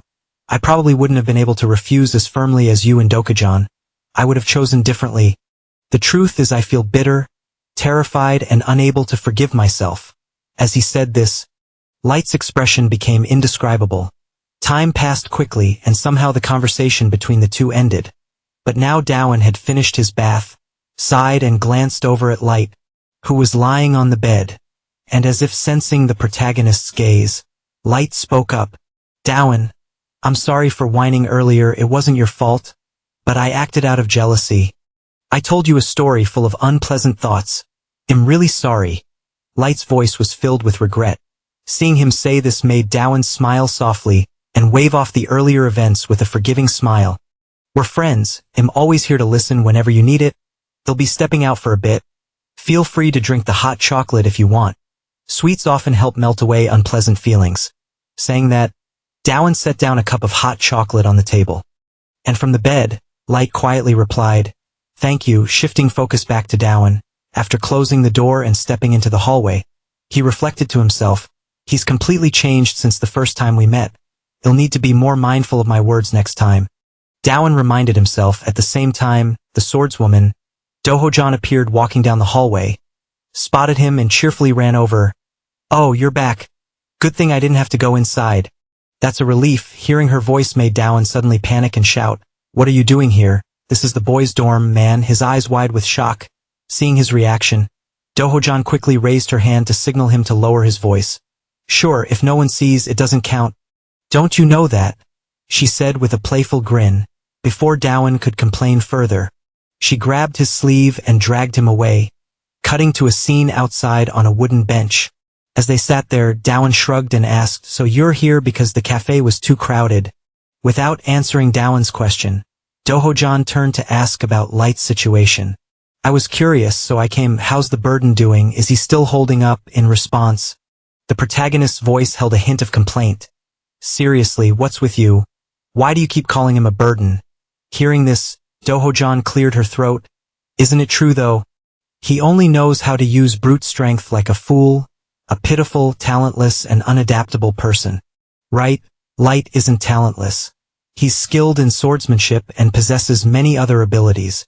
Dowan explained in defense of his roommate. However, Dohojan had already seen through the essence of the knight's abilities. The issue is, all of that is because of the sword. You know it too, his powerful body, keen combat instincts, and special abilities. Everything comes from the sword. Without it, he's nothing but a useless fool. Unable to grasp situations, he becomes terribly insecure at crucial moments. He gets captured. A clueless idiot. A simpleton. The swordswoman calmly listed Light's weaknesses one by one, making Dowan, who was listening beside her, sigh and rub his forehead. Stop. Stop. I get it. Enough already. If I keep listening to you, it'll take a lifetime to finish. Hearing this, Dohojan finally paused her list of shortcomings. Then her tone became significantly more serious. In such a critical situation, If he loses his courage and spirit, it's over. There's no need to stay together. Even without that, the monster was already weakened. If that fool still stays silent, it's truly, at this point, Dohojan trailed off.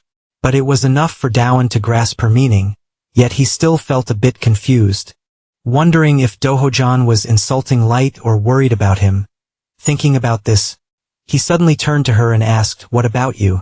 You acted strangely when facing the divine beings. You got irritated with the professor too. Are you okay?" Dowan's voice carried a note of concern, causing the swordswoman's face to flush red, her composure faltering slightly. "Are you worried about me? Why don't you use your ability to check?" Dohojan stammered. Upon hearing this, Dowan could only sigh and look up at the sky. "Sigh, I don't even need to use my powers to tell. It's clearly written on your face. I just wanted to ask if you're okay." As he spoke, he took out a cup of hot chocolate from his bag and handed it to Dohojan. Back to the swordswoman's thoughts. She lightly took the cup from Dowan, feeling a bit warmed inside. "I get it now, he's trying to comfort me," she thought, and after taking a sip of the hot chocolate, she nodded in approval. It's sweeter than I expected. What are you talking about?" "Of course hot chocolate has to be sweet," Dowan replied nonchalantly. After that, it seemed like Dohojan's mood improved a bit, and she started to open up. "Thanks for worrying about me. But it wasn't that serious. I was just frustrated at that moment." Hearing this, Dowan gave her a curious look and asked, "What made you so upset?" "Well, I'm not really sure myself. Do you think I, who observe with 10,000 eyes, and that thing have the same thoughts?" "Is that what you think?" she suddenly said, catching Dowan off guard, who blurted out in confusion what. Beside him, Dohojan continued explaining. "Essentially, it's the same. If those two can't contribute anything, I'm considering getting rid of them." Returning to Dowan, the more he listened, the more he felt the conversation was heading in an increasingly concerning direction, so he quickly asked again, What nonsense are you talking about?" In response, Dohojan's expression grew colder. "That's why I feel frustrated. If I had been more decisive, I would have only kept capable people by my side. If I had truly been determined, even if I didn't kill them directly, I might have ended up indirectly killing them through sheer indifference. It's probably that. I'm angry at myself for agreeing with such a method," Dohojan said bitterly. Meanwhile, the protagonist quietly sipped a bit of chocolate before asking again. "Is that how it is?" "Yes, exactly," Dohojan replied calmly. "So, that makes you a fool, huh?" Dowan's tone carried a teasing note, causing the swordswoman's face to flush red, irritated. She turned her head away, sharing her deepest thoughts only to be met with this reaction. She grumbled inwardly before turning back to ask, "Do you really believe those two are talented?" In response, Dowan gave her a look full of confidence. "Yes. No matter how extraordinary an artifact may be, without talent, they wouldn't have come this far. Light has a natural gift for swordsmanship, but he's leaning too heavily on the holy sword. He struggles to adapt to variables in battle. It's similar with Rachel. She possesses immense physical ability and extraordinary potential, but her internal struggles are holding her back. Overcoming that isn't simple. But if they can complement each other and fix their lingering issues, their talent will surpass anything we can imagine," Dowan said with a smile, offering his assessment. His words left the white-haired girl in quiet reflection, and though she wasn't entirely convinced of their abilities yet, she decided to place her trust in Dowan. "All right, I'll believe you. If they train hard, sooner or later, the results will speak for themselves." Hearing these words from Dowan's eyes lit up with joy as he asked, "Oh, so now you're willing to help, like you said. If they overcome their struggles and grow, I'll admit you're right. But if the result isn't what I expect, you'll take responsibility, won't you?" She responded, turning her gaze toward Dowan, making him feel slightly flustered, but before he could protest, Dowan continued, "That's because you've made me put aside my judgment and invest my time in those fools. Think carefully about that. See you tomorrow morning. Bring those two kids along." With that, she walked away without waiting for a reply, leaving Dowan speechless as she vanished down the corridor. Time quickly passed until the next morning, transitioning to the training session. At this point, Light and Dohojan were sparring. Barehanded, their strikes slicing through the air with sharp sounds that echoed all around. Unsurprisingly, Light was completely outmatched. His punches failed to connect, while Dohojan, with just one hit, sent him flying toward Dowan. "Hey, Dowan," Light weakly muttered, as if preparing to leave his final words. Alarmed, Dowan rushed over. What is it?" "I'm here." Hearing this, Light gave him a look full of resentment and complained. You said you'd teach me something, that's why I followed you. So why am I the only one getting beaten up? Dowan stammered, unable to find the right words to defend himself. But before he could formulate an excuse, Dokujan stomped her foot firmly on the ground and shouted, "Fool, this is body conditioning training, it's completely normal to practice like this. You're not someone who can just mimic what you see once like Dowan, so quit whining and get back up." Turning back to Light, his entire body trembled as he reached toward his sword. "My sword. Give me my sword. No way, until you learn to fight without it, you won't get it back. It's just like when we were in the tower." Dokujan refused without hesitation. The Night Light's eyes rolled back as he exclaimed, "But I'm a swordsman. Taking away a swordsman's sword, how is that reasonable?" Dokujan shot him a look that could only be described as pitying. "If you lose your sword, is that how you'll end your life?" "No, I would never lose it," Light insisted confidently. His attempt at wriggling out of the logic only stoked Dokujan's irritation. "Want your sword back and a chance to fight me? You'll lose it in 3 seconds flat, guaranteed." The sharp certainty in her voice silenced Light, and he could only mumble in frustration, "But without my sword." Dowan, watching the spectacle, decided it was time to step in with some encouragement. "Light, this is training designed for your growth, something Dokujan and I agreed on together. Trust us on this and focus on fighting without your sword. It's all for your sake." Light, hearing the sincerity in Dowan's words, felt a flicker of determination reignite within him. If Dowan has a plan, it must mean something. "Fine, he'll trust you and give it a shot." "Good. Let's begin again," Light said, brimming with newfound resolve. But before he could even finish his sentence, Dokujan unleashed a spinning kick from above, sending him hurtling through the air like a rag doll. "Another opening. What are you doing? Your stance is awful. Are you planning to defend at all? Stop relying only on your eyes to attack. Feel it with every sense. How much longer are you going to let yourself get hit? If you understand, then concentrate. Is your combat instinct really this pathetic without that holy sword?" Her barrage of rapid strikes forced Light to raise his trembling arms just to block the onslaught. Dowan, observing from the sidelines, narrowed his eyes thoughtfully. What Dokujan said wasn't wrong.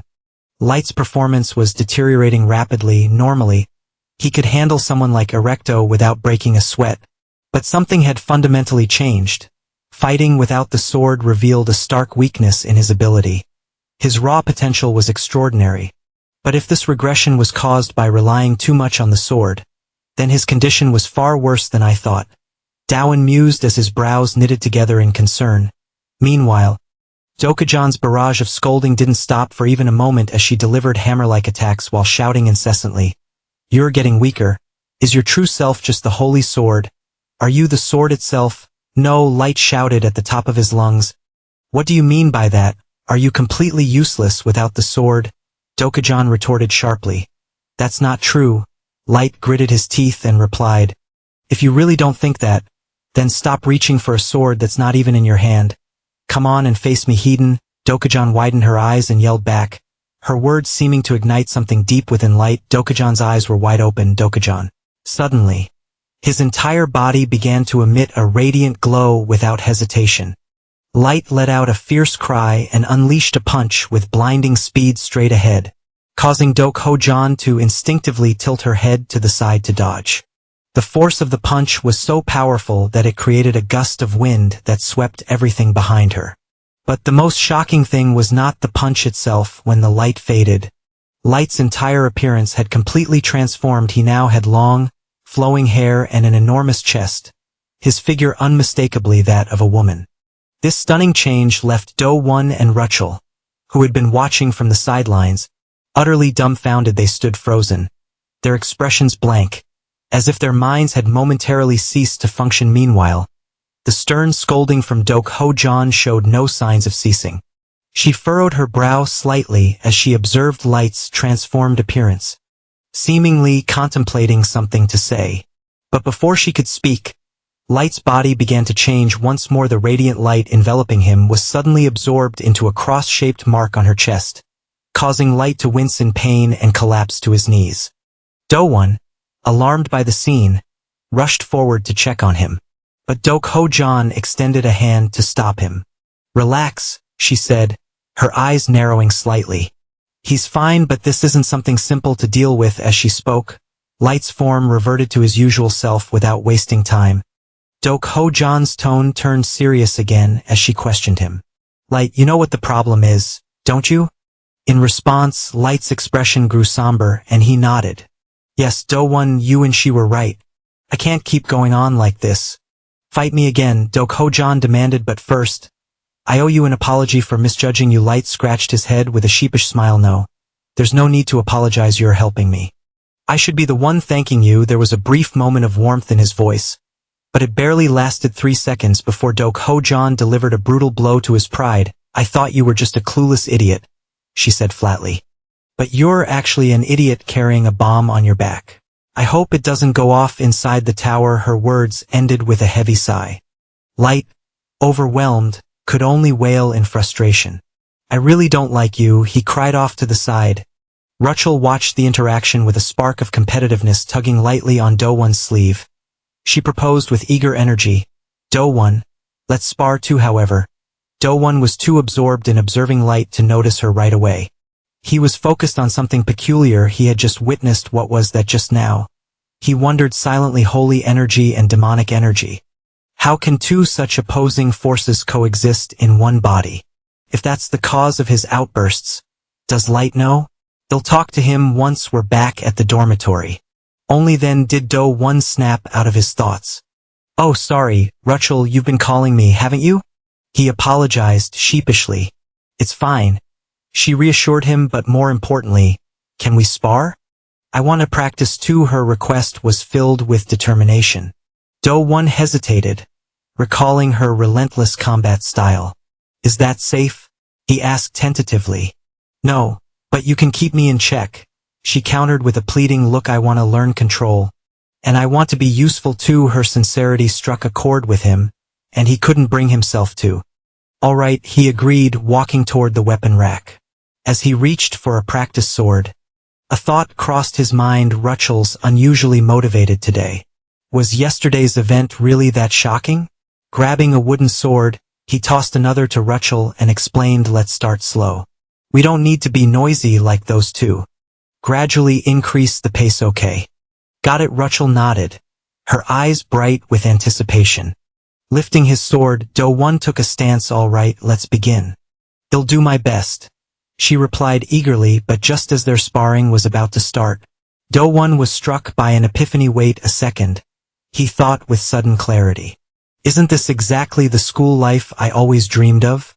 This isn't a chaotic battlefield full of mindless brawls. This is boys and girls motivating each other, sharpening their skills together. This is it. Feeling a rush of joy, he grinned to himself, a warmth spreading in his chest.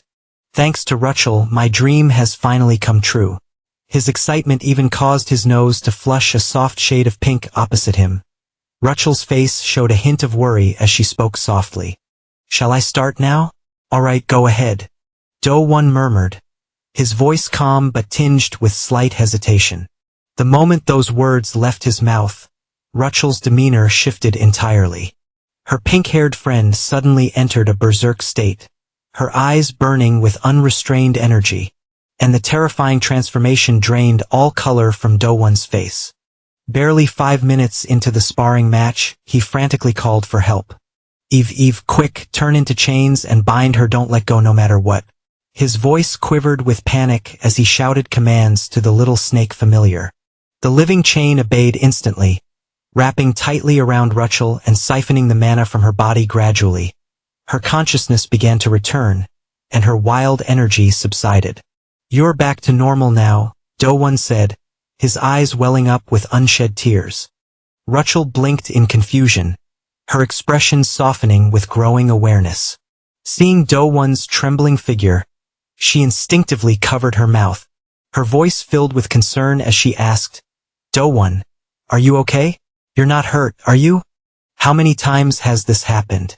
In response, the protagonist let out a weary sigh, his soul practically leaving his body. I stopped counting, but it's probably over 10 times. Don't worry. I'm still in one piece. Rachel's lips quivered, her eyes glistening with remorse as tears pooled in the corners. I'm sorry. It's my fault that you have to go through this, she whispered, her guilt written all over her face.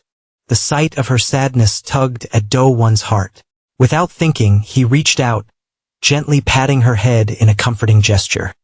His voice was warm and sincere as he reassured her. It's really fine, Rachel.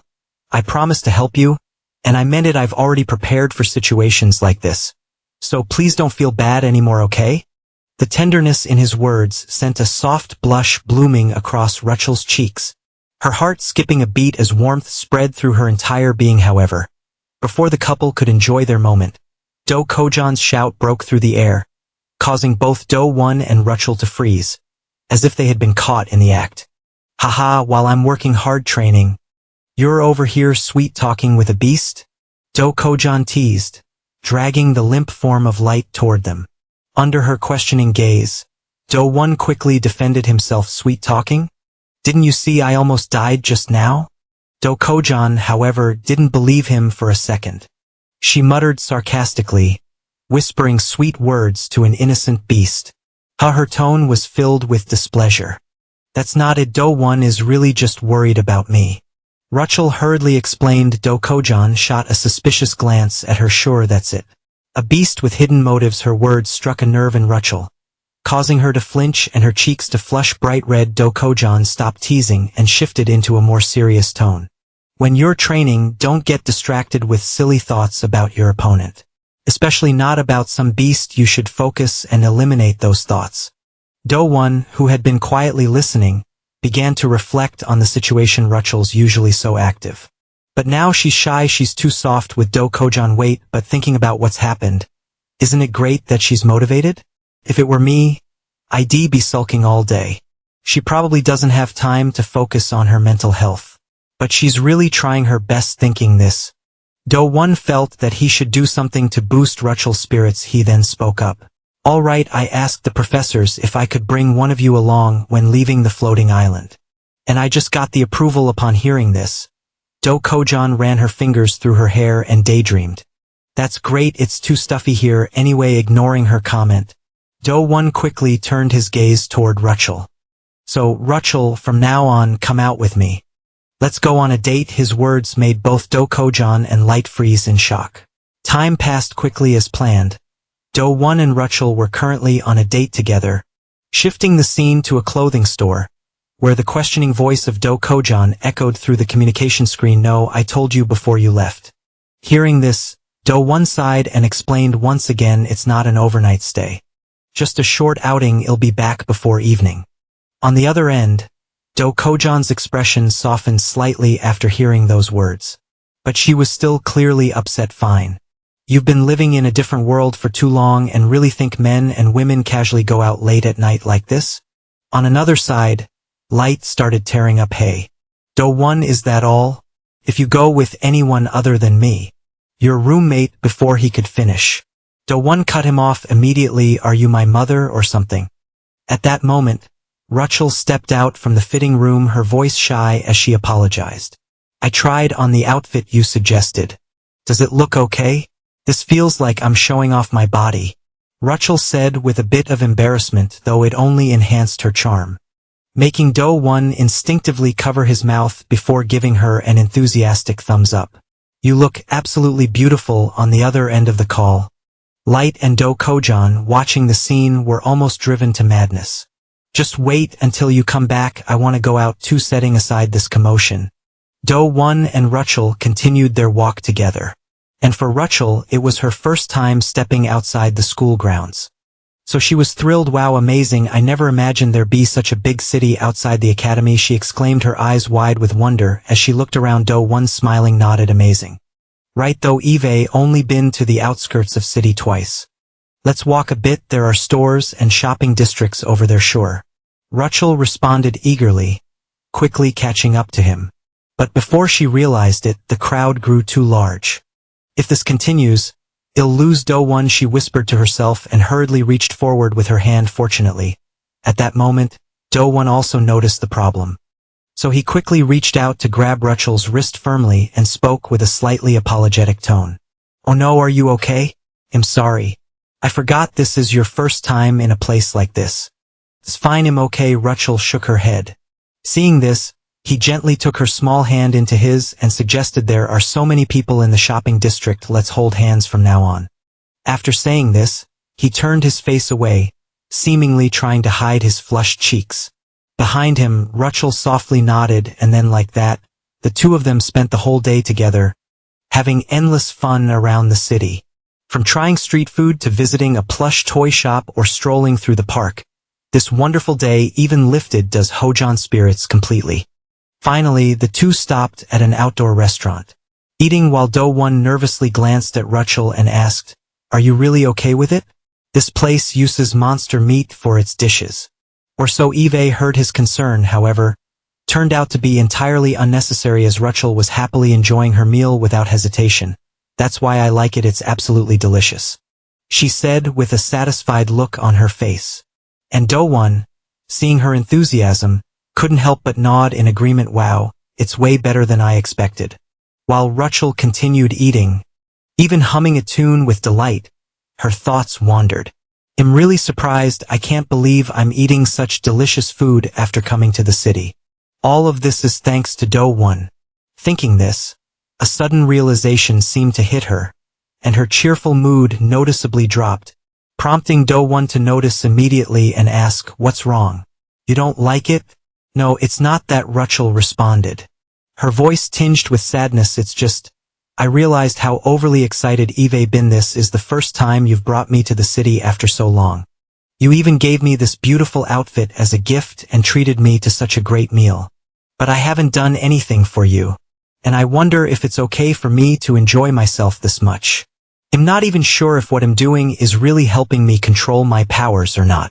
I don't know anymore." The more she spoke, the more uncertainty filled her voice, making her seem even more lost. Hearing those words, Do-won paused in contemplation for a few seconds, then slowly raised his hand, drawing a concept into his palm as he spoke.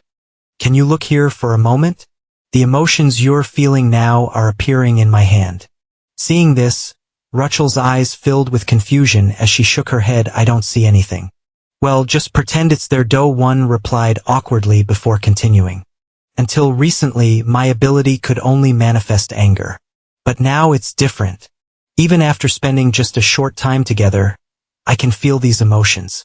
If we grow closer and share more, I'm sure we'll figure out how to solve your problem." From Rachel's perspective, her face lowered slightly as she muttered after hearing his comforting words.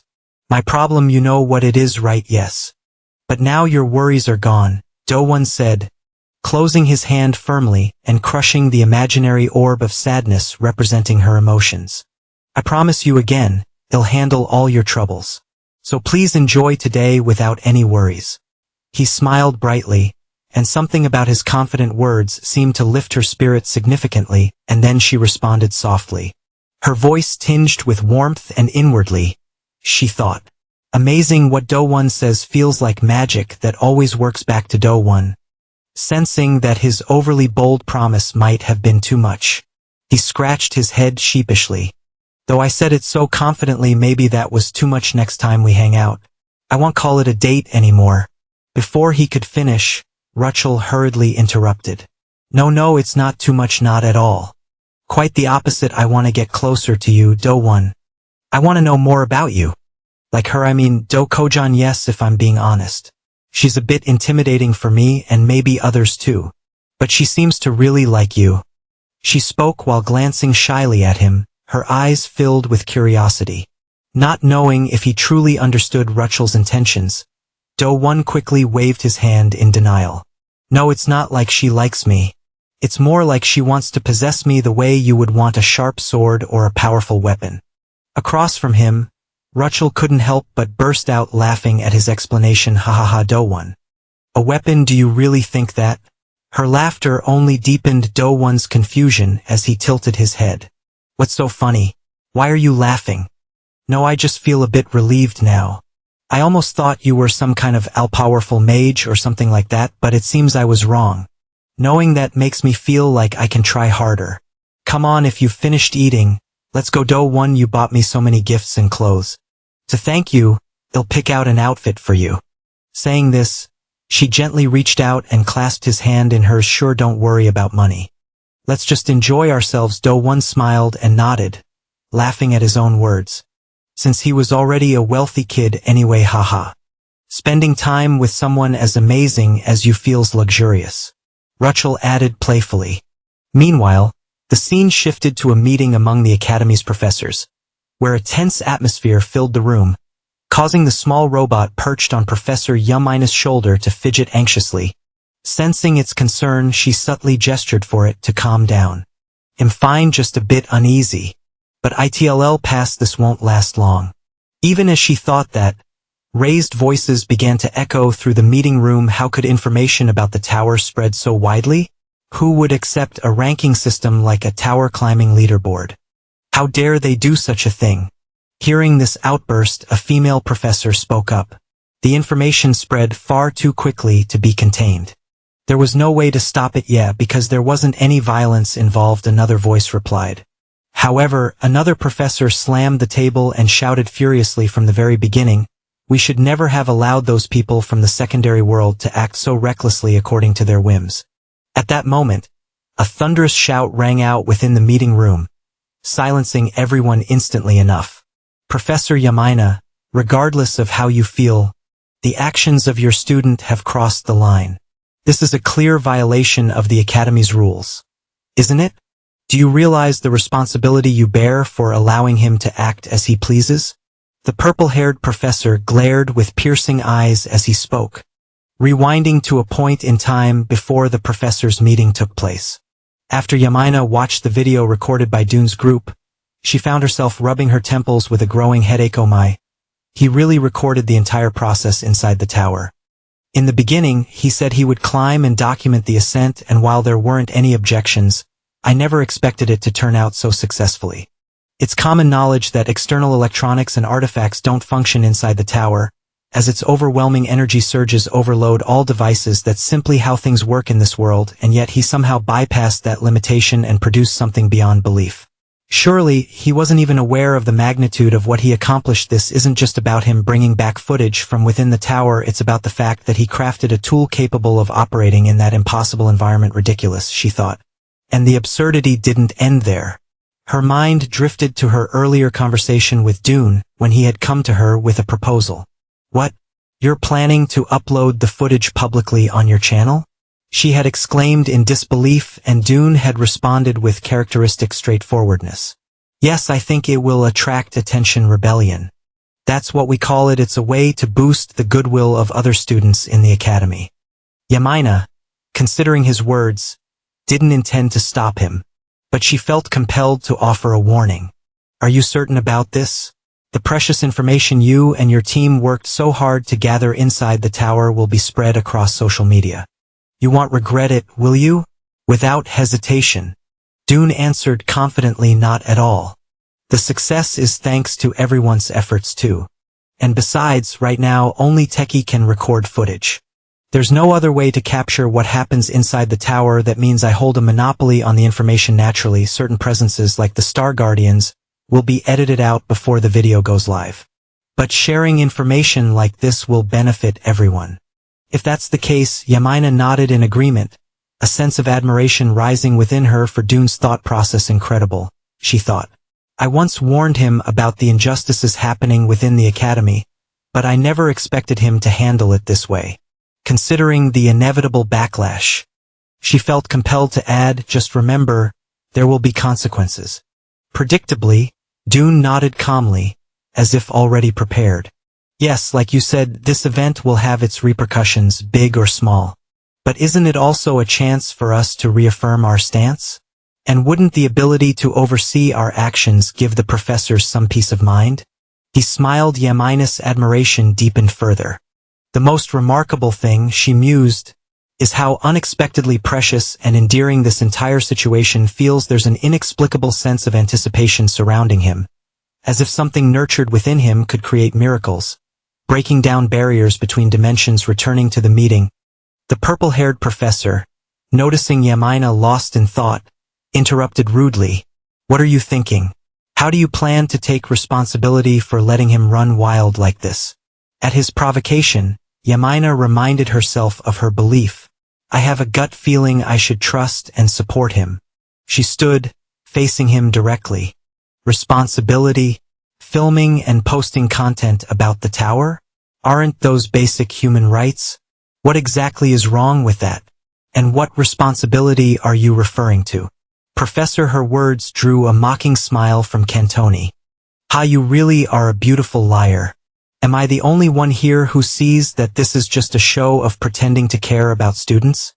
Before he could finish his sneering comment, Talia Liriana, the head professor of artifact engineering, cut him off with a sharp command. Silence. She turned to Yamina, asking bluntly, Yamina, don't test my patience, just tell us. Who is it? Even as the room grew tense with anticipation, Yamina shook her head. Even if you ask that, he's just a regular student. A first year who only enrolled this year. In response to these words, a professor with green hair spoke up in objection. His name was Ryu Kiyomai, a professor from the Aura Combat Department. No, he is just a student. So I cannot accept this. Selfishness has its limits, you know that, don't you? The information about the tower is closely tied to the academy. How can you irresponsibly spread it like that? This clearly violates the academy's regulations. Upon hearing his statement, Professor Yamina's expression shifted slightly. Professor Ryu, your words seem quite different from usual. The reason no one has been able to record footage inside the tower until now is simply because the technology hasn't been advanced enough. What we need to discuss now isn't regulations or policies, but rather how to utilize his abilities. I don't think this has anything to do with rules or policies anymore. Then, Professor Yamina, could you explain the core of his ability and technology so that everyone can understand it better? Professor Cantoni spoke with a cunning smile, making the little robot perched on Yamina's shoulder raise its tiny hands to cover its mouth in fear. Following that, Professor Talia also pressed further. Listen, Yamina, Eve spent 200 years researching this field. Artifacts created outside the tower cannot function inside it. Especially devices that require high precision like recording equipment. Nothing can withstand the magical waves emitted by the tower. The deeper I studied, the more convinced I became that no external machinery can operate within the tower. It has become an unchangeable law, but Bandu 1 has accomplished this. Yamina whispered, exactly, that's what I'm asking. How did he do it? He comes from a lower-tier world with no magic at all. How could you think it makes sense? Why do you keep making it sound as though he's someone uniquely special? At this, Talia immediately directed her gaze toward the robot sitting on Yamina's shoulder with a covetous glint in her eyes. The registered artifact currently functioning inside the tower. Hand it over to me right now. I'll dismantle it and examine the technology used to enable him to record footage. Saying this, she slipped a pair of gloves onto her hands, as if ready to seize the robot at any moment, her intent unmistakable. Of course, Yamina did not accept this action.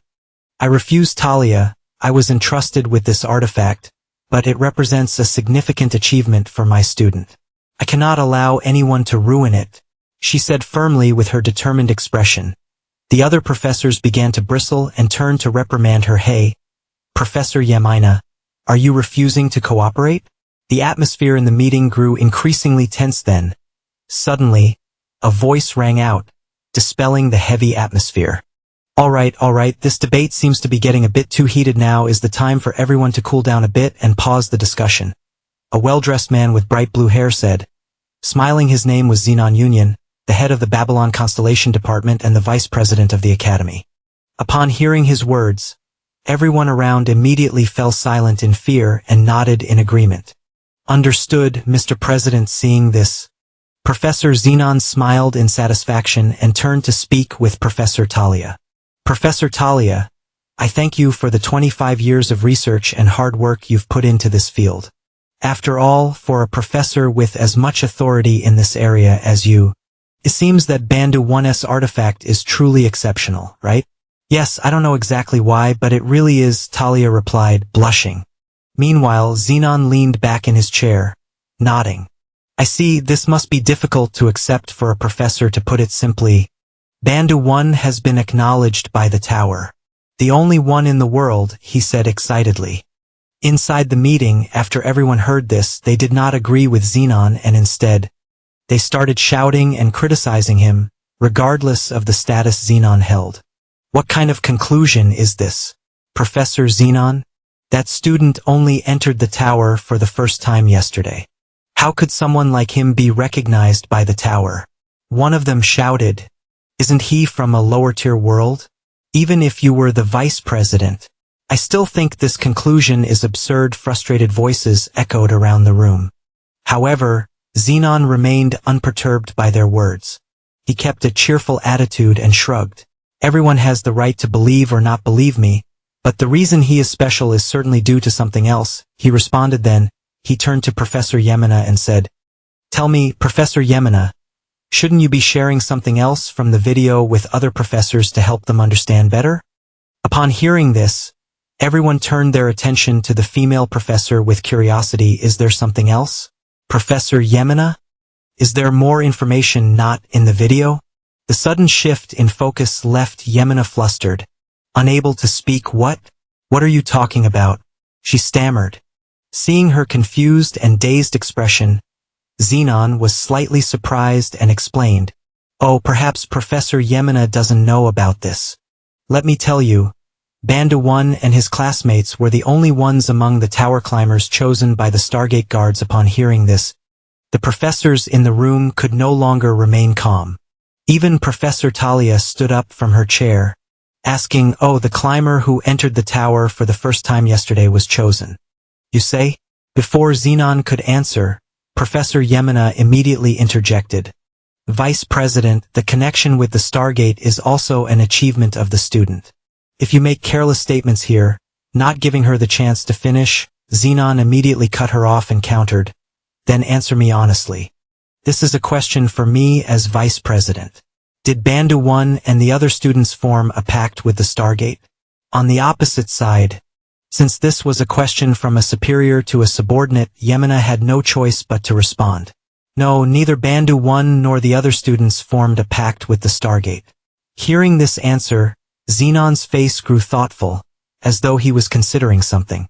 "So they refused?" "As expected, they are no ordinary individuals. It must have been very difficult for them to express their intentions under the pressure from the Stargate," he mused. After a moment of reflection, he clapped his hands together and made a decision. "If that's the case, then fine, I will have Bandu 1 and all the 11th grade students attend a private lecture of mine." Upon hearing Xenon's decision, the group of professors in the room once again disagreed. "What? Wait a moment, Vice President. Didn't you just say that none of the students had formed a pact with the Stargate? So why is he being allowed to attend advanced chemistry?" Upon hearing this, Xenon became somewhat exasperated and tried to clarify the issue to the clueless professors around him. "Professors, the important thing is not whether they have formed a pact with the Stargate or not, but that they have been chosen by the Stargate. Being chosen by a Stargate is proof of their excellence. Since they rejected the pact, other Stargates will certainly take notice of them. So, aren't they the students who should be attending my lecture? I am the professor for students chosen by the Stargate. If Bandu 1 has been chosen by the Stargate, then he is also my student. Do you all understand now?" As he spoke, his eyes glinted with a subtle brightness, and he glanced around the room. It seemed like he was exuding some kind of pressure, causing the professors to have no choice but to agree. "Yes, sir," they weakly replied. Seeing that, Xenon continued, "Then I will proceed with the meeting. As for the issue of spreading the internal video of the tower, there is nothing that we, as the Academy, can impose as punishment on that student. Regarding his abilities, personal questions and requests will be allowed, but if we discover during the process that anyone has pressured the student or caused any disadvantage to him, the person involved, whether a professor or a student, will be expelled from the Academy. Please remember this." With that, Xenon smiled and left the meeting room. Meanwhile, Professor Yamina had finally understood everything. "Now I get it. This meeting wasn't to decide how to handle Do 1. The Vice President's words are the President's words. This is a warning from the President through the Vice President. Don't touch Bandu 1." She sighed deeply, reflecting, "I never imagined Do 1 would earn the President's favor to such an extent. Well, I don't need to worry about it. There's no need for me to be concerned with this thought." Professor Yamina exhaled a heavy sigh. Meanwhile, for some reason, Professor Cantoni suddenly approached the beautiful Professor Yamina and suggested, "Professor Yamina, what do you think? How about we grab a drink at the bar? I'd like to toast to the success of your student." In response to his words, the small robot shot him an angry glare, as if questioning why he had continuously cornered the beautiful professor earlier and now he had the audacity to invite her for a drink on the side. Yamina also looked at him as if he were invisible. Immediately leaving the meeting room without saying another word. Seeing this, a few other male professors could only give awkward smiles and tried to comfort Cantoni. "Haha. Looks like you got rejected, Professor Cantoni. Come on. Why don't you join us for a drink instead?" Time passed quickly, and soon it was the next day. Scene transition, cafeteria. For some reason, Do-won found himself surrounded by a swarm of students, all eager to talk to him. "You're Banda-1, right? My name is Miria from the world of Hidoro. Are you interested in joining the student council? Do-won, do you want to exchange contact info? Eureka, are you really from that secondary world with no mana? Are you even listening? I'm asking you out. Let's meet tonight, okay? Should I write this in my diary? The student council always welcomes talented individuals like you." A flood of voices bombarded him from every direction, leaving Do-won utterly overwhelmed. His face was blank with shock. He had no idea how to respond. Off to the side, Ho-jian approached, curiosity in her voice. "What the hell? Why is there such a huge crowd?" To explain, Light chimed in, "You remember the channel we started, right? Well, it's blown up. After posting our tower climbing video, we hit over 2 million subscribers. The video itself has already surpassed 5 million views. At this point, it's hard to find anyone in the academy who hasn't seen it." Upon hearing this, Ho-jian's thoughts turned inward. "Honestly, compared to his actual skills, I didn't think just recording videos would make this much of an impact. But seeing everyone's reaction, I have to admit, Do-won's ideas and execution really stand out." Time passed, and Do-won finally managed to escape from the crowd. He slumped onto a table, exhausted, and groaned, "Oh God, it's only Monday morning, and this is already happening?" Across from him, Rochelle laughed and gave him a thumbs up. "Great job, Do-won." Beside him, Light smirked and teased, Well, Do-won, the superstar, you enjoying all this attention?" Do-won let out a sigh and muttered, "I guess it's still better than getting dragged into drama just for breathing." Then, something crossed his mind, and he turned to Light. "By the way, you got a ton of fans too. If someone talks to you, try to be a bit friendlier. Some of them told me they're too scared to even approach you." Light chuckled and replied casually, "As long as they come with good intentions, there's no problem." But not everyone was a fan of Do-won's group. In the background, a few students began whispering mockingly among themselves. "This is ridiculous, all this fuss over a staged video? There's no way they cleared 4 tower floors that fast, especially with those low-tier weaklings from a secondary world. Look at the size of that spider, it's obviously fake. The academy would never let monsters like that run loose. Just wait until tomorrow, all their lies will be exposed." Their words were filled with hostility, and their glares were sharp as daggers. But instead of being intimidated, Do-won simply smirked as a thought surfaced in his mind. "Oh yeah, tomorrow's the day I have to fight that massive, muscle-bound bastard." The doubters and haters were eagerly anticipating his downfall, hoping to see him crushed behind him. Both Light and Rochelle exchanged worried looks. They wanted to help, but aside from cheering Do-won on, there wasn't much they could do. Meanwhile, Ho-jian, who had just finished her meal, casually dabbed her lips with a napkin before flashing a confident smile. "Then all you had to do is give them the best response possible.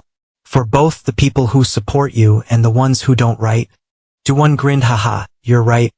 At the same time, he reminded himself, at the very least, tomorrow's fight will be the perfect chance to gain even more subscribers. Time passed quickly. Scene transition, training arena now.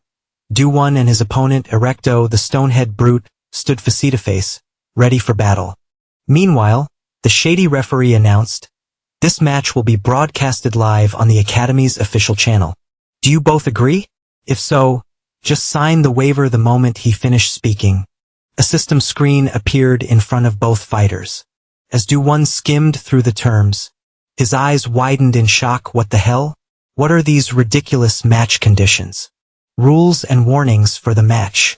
If either fighter surrenders or can no longer continue, the match will be declared over. Targeting weak points is prohibited, but any injuries sustained are the fighter's own responsibility. So basically, they want us to fight until one of us is completely crippled. The more Do-won thought about it, the less he understood the Academy's policies regarding this fight. But before he could dwell on it any longer, a loud, mocking voice interrupted his thoughts. "Hey, you damn negotiator!" Do-won flinched at the sudden outburst. "What? Negotiator?" Erecto sneered, his voice dripping with condescension. "You seriously subscribed to our channel? Huh?" Before Do-won could respond, the brute continued taunting him. "What's wrong? You scared already? If you're that terrified, just get on your knees, crawl under my legs, and bark like a dog. Do that, and maybe I'll consider accepting your surrender." At that moment, Do-won's eyes twitched in absolute disbelief. This thick-head bastard. What the hell is he even saying? Around the arena, a group of thugs, ones who had once been taught a painful lesson by Light, began jeering loudly. "That lowly brat doesn't know his place. Tear him apart." Erecto. Meanwhile, up in the stands, Ortimo was also present, observing the fight closely. However, instead of focusing on Do-won, his eyes lingered on Doke Hojin.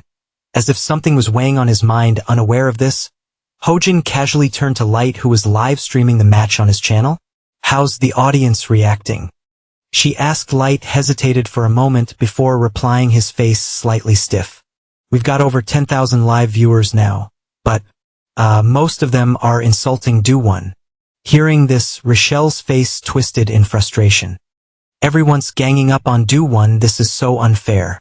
Unlike Rochelle, Hojin remained indifferent. She had already expected this reaction and simply thought to herself, honestly, this isn't surprising at all. We were never exactly popular. To begin with, if anything, the number of people who actually support us can be counted on one hand. So in a moment like this, with so many eyes on him, he has no choice but to prove himself. Whether they love him or hate him, the only way to make them acknowledge him is through sheer strength. Back in the arena, Do-won suddenly let out a laugh. "Crawl under your legs and bark like a dog? Pifed? Ha, no way in hell. I never thought I'd actually hear something this ridiculous outside of a third-rate novel." Still grinning, he shook his head and looked at Erecto with amusement. "Did you come up with that insult all by yourself? Or did you rehearse it in front of a mirror first?" "Gotta admit, it's kinda entertaining." Erecto, standing across from him, smirked in response. "Hey, let's see how long you can keep up that cocky attitude." Do-won simply shrugged, turning his back as he walked away. "Whether I'm calm or not, why don't you come and see for yourself?" With that, he pulled a sword from his inventory and raised a hand, taunting the dumb brute standing before him. Erecto's jaw clenched so tightly that his teeth ground together with a loud, angry creak. His blood boiled with rage, and he could barely hold himself back from ripping Do-won apart on the spot. Unable to contain himself, he snapped at the referee. "Professor June, hurry up and start the match. I'm going to smash this little punk into pieces." "Do it now." Even the referee flinched at the sheer killing intent in Erecto's voice. Sweating nervously, he quickly raised his hand and announced, "A match between Class 1's Erecto and Class 11's Bandu 1 begins now." The moment the words left his mouth, Erecto wasted no time. With a deep roar, he charged forward, his massive fist swinging like a wrecking ball, aimed straight at Do-won's chest. His furious bellow filled the entire arena, as if he were trying to send Do-won straight to hell with just one punch. Yet, even as the enormous fist came crashing down toward him, Do-won remained completely calm. "Wow, confident much?" he mused. "But seriously? Moving this slow? What exactly do you think you're gonna do to me?" His opponent's sluggish movements were an undeniable weakness. "All right, if he's this slow, this is my chance." With that thought, Do-won shifted his weight back slightly, then twisted his body into a smooth spin, effortlessly dodging Erecto's clumsy strike. At the same time, his sword whipped through the air and slammed straight into Erecto's jaw, twisting the brute's face to the side with a sickening snap.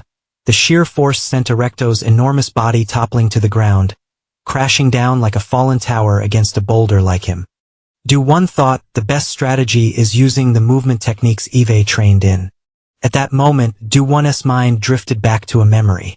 The night after his date with Rochelle. inside Class 11's private training hall, where Hojin had been drilling techniques into him. Her sharp voice rang out in his head, "Before you use this technique, you'll have to go through countless trials and errors. If you don't, it'll be nothing more than a half-baked move. When you face a new opponent, a new attack, you need to rely on your agility. And at that moment you might feel overwhelmed, but stay calm, watch your opponent's movements carefully. That's why, to master this, you had to train constantly. You need to reach a level where you can use your movement techniques at any time." Instinctively she had raised her practice staff, then her stance solid and unforgiving. "I'll attack at different speeds, from different angles, each one carrying a unique purpose. If you can land even a single counterattack, I'll consider it a pass." Back then, hearing Hojin's harsh tone, Do-won had trembled like a baby lamb. His eyes had even welled up with tears. Blank. Back in the present, Do-won focused his sharp gaze ahead, analyzing the situation. "That dumb boulder. He couldn't even touch me if he keeps throwing ineffective attacks. He'll eventually expose an opening." Meanwhile, Erecto still hadn't fully processed what had just happened. His massive frame trembled in disbelief. "Wait, what the hell just happened?" he shouted, his voice laced with confusion. But before he could even regain his footing, a deep, jagged crack suddenly split across the stone-like skin of his face. Agonizing pain shot through him, and he clutched his face, letting out a piercing scream. Do-won simply nodded in satisfaction. "Looks like that strike worked well. Before I hit him, I infused my blade with wave energy. His rock-hard body must be an excellent conductor. No wonder the pain is hitting him so hard." Erecto's response to Do-won's explanation? A crazed, manic glare. His voice roared like a rabid dog. You actually dared to injure my body?" Meanwhile, Do-won only cast a calm, indifferent look at him, seeing this weakling still barking at him so arrogantly. He simply walked forward and spoke in a cold tone. "Sorry, but can you stop whining and actually fight me? If you don't want to get punished even more, maybe you should just give up right now." For someone as arrogant and idiotic as Erecto, these words were unbearable. His entire body began trembling, shaking violently with rage. Then, without any warning, he swung his massive arm toward Do-won, attempting to grab him. But with such a ridiculously slow speed, how could he possibly lay a finger on the protagonist? With just a light hop, Do-won effortlessly dodged the attack. This only drove Erecto further into a blind fury. "You, a lowly mutt from a pathetic lower dimension, how dare you look down on me?" As he spoke, his eyes darkened, turning pitch black like ink. From both his mouth and the cracks forming across his head, thick, white smoke began to pour out, billowing in all directions. Then, no one knew what kind of skill he had just activated. But suddenly his already massive hand swelled several times larger. "I will kill you." Erecto roared with pure madness in his eyes. Raising his now gargantuan hand high into the air, he slammed it straight down with full force. The impact was so powerful that the entire arena shook for a brief moment, yet all it did was make his attacks even slower for Do-won. There was absolutely no danger at all. How stupid. At the very least, after taking such a strong hit, he should have tried a different method of attacking. If he keeps throwing out the exact same attacks that don't work, then I have no choice but to put him down quickly. Of course, Erecto had no idea what Do-won was thinking. The rockhead brute had already lost it. Madness consumed him as he wildly charged forward, attacking in a frenzied, thoughtless rage. Meanwhile, Do-won calmly sidestepped to the side and slowly began channeling energy into his sword. Just before Erecto's massive hand could slam down again, Do-won's blade sliced upward in a precise arc. The strike connected with Erecto's stone-like arm, and in a single slash, countless deep cuts carved through the brute's gigantic limb. Cracks spider-webbed across the stone surface. And then Erecto screamed like a pig being slaughtered. Meanwhile, Vice Principal Xenon watched the match unfold from inside his office. As Do-won's blade carved through Erecto's stone-like arm, Xenon let out a soft chuckle and shook his head. "What is this? What a pointless fight." He wasn't the only one left bewildered. Everyone who had once looked down on Do-won was now flooding the live chat with question marks, completely at a loss for words. Light, watching from his own stream, was absolutely loving it. Ha ha ha, even seeing it with their own eyes. They still can't believe it. Beside him, Rochelle was just as excited, exactly compared to when he first enrolled. Do-One has grown unbelievably strong on the other hand. The group of thugs who had once been humiliated by Light were now pulling at their hair in frustration. Is this real? How the hell did Erecto get beaten so fast? And by someone from a lower dimension. No less. Don't tell me all those skills he showed on the stream were actually real. Doubt and disbelief were written all over their faces. Meanwhile, Professor June, the referee, remained utterly speechless. In his mind, only one thought repeated over and over. What the hell is happening? Just a week ago, this kid didn't seem even remotely this strong. What the hell did he go through in just a few days? His eyes carefully studied Do-One. A radiant golden aura now surrounded the young fighter, its brilliance crackling with sheer intensity. But just as June was about to observe further, his communicator suddenly lit up with a message from the faculty council back in the arena. Do-One stared down at the battered form of Erecto. Sprawled motionless on the ground, a slight frown crossed his face. Now what? Attacking someone who can't even move would just make me look bad. Hurry up and stand back up already. Yet before Do-One could dwell on the thought for long, Professor June stepped forward, raising a hand. That's enough. Stop right there. After reviewing the match, the faculty has decided that Erecto is no longer capable of fighting. For the safety of both participants, this match is officially over. The referee's sudden declaration left both Erecto and Do-One in shock. But for Do-One, it wasn't just surprise, it was suspicion. Something smells fishy. Why the hell is he stopping the match now? Right at the most crucial moment? If I were the one getting my ass kicked, I bet they wouldn't have done a damn thing. Do-One scoffed internally. Still, he wasn't about to let it slide that easily. Hold on a second. He turned toward the assistant referee, ready to argue his case. But before he could say another word, "You have no right to protest. Ban Do-One, the match is over now. Get off the stage." Professor June cut him off immediately, his tone leaving no room for debate. Do-One clenched his jaw, seething, but there was nothing he could do. Defying the faculty council's decision would only make things worse for him. So despite the frustration burning inside him, he had no choice but to turn around and leave. They didn't even bother announcing a winner. What a joke. Still, at least I didn't lose. Guess that's something. But just as Do-One was about to step off the stage, a panicked voice suddenly cut through the arena. Wait, Erecto, stay where you are. You can't fight anymore. The match is over. Do-One whipped around, and what he saw made his eyes narrow. Despite his battered and broken body, Erecto was forcing himself back up. His entire form trembled, his injuries screaming at him to stay down. But sheer blind rage was driving him forward. Who the hell said that? You want me to kneel before some lowlife from another dimension? You want me to accept this humiliation? That bastard, he'll kill you. With a crazed roar, Erecto activated his ability once more. His right arm swelled to an even more monstrous size. Cracks of raw energy streaking across its surface then, like an unstoppable tank. He charged the ground beneath his feet, shattered with every step.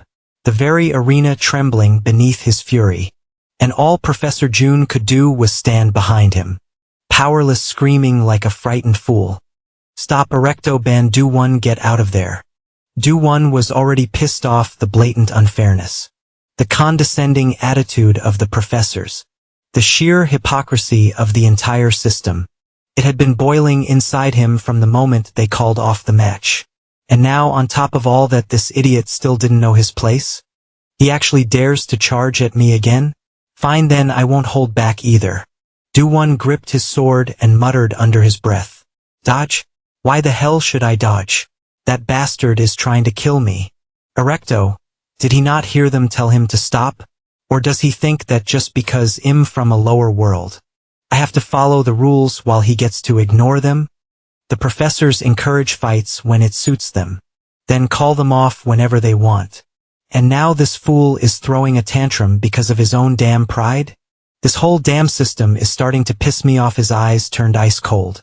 Then, with a swift motion, his blade slashed through the air, and just like that, Erecto's massive stone arm went flying. A clean cut. A stunned silence fell over the arena. Erecto's eyes bulged out of his skull for a brief second. He couldn't even process what had just happened then. Araherarger. Agonizing screams tore through the stadium as he clutched his severed arm. His monstrous frame convulsed, writhing in pure agony. The audience, the same people who had belittled Do-Won before, now stared at him slack-jawed. Some had their mouths open.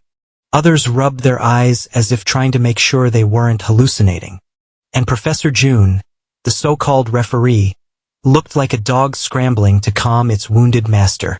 "It's okay, stay calm, Erecto, your arm can be reattached.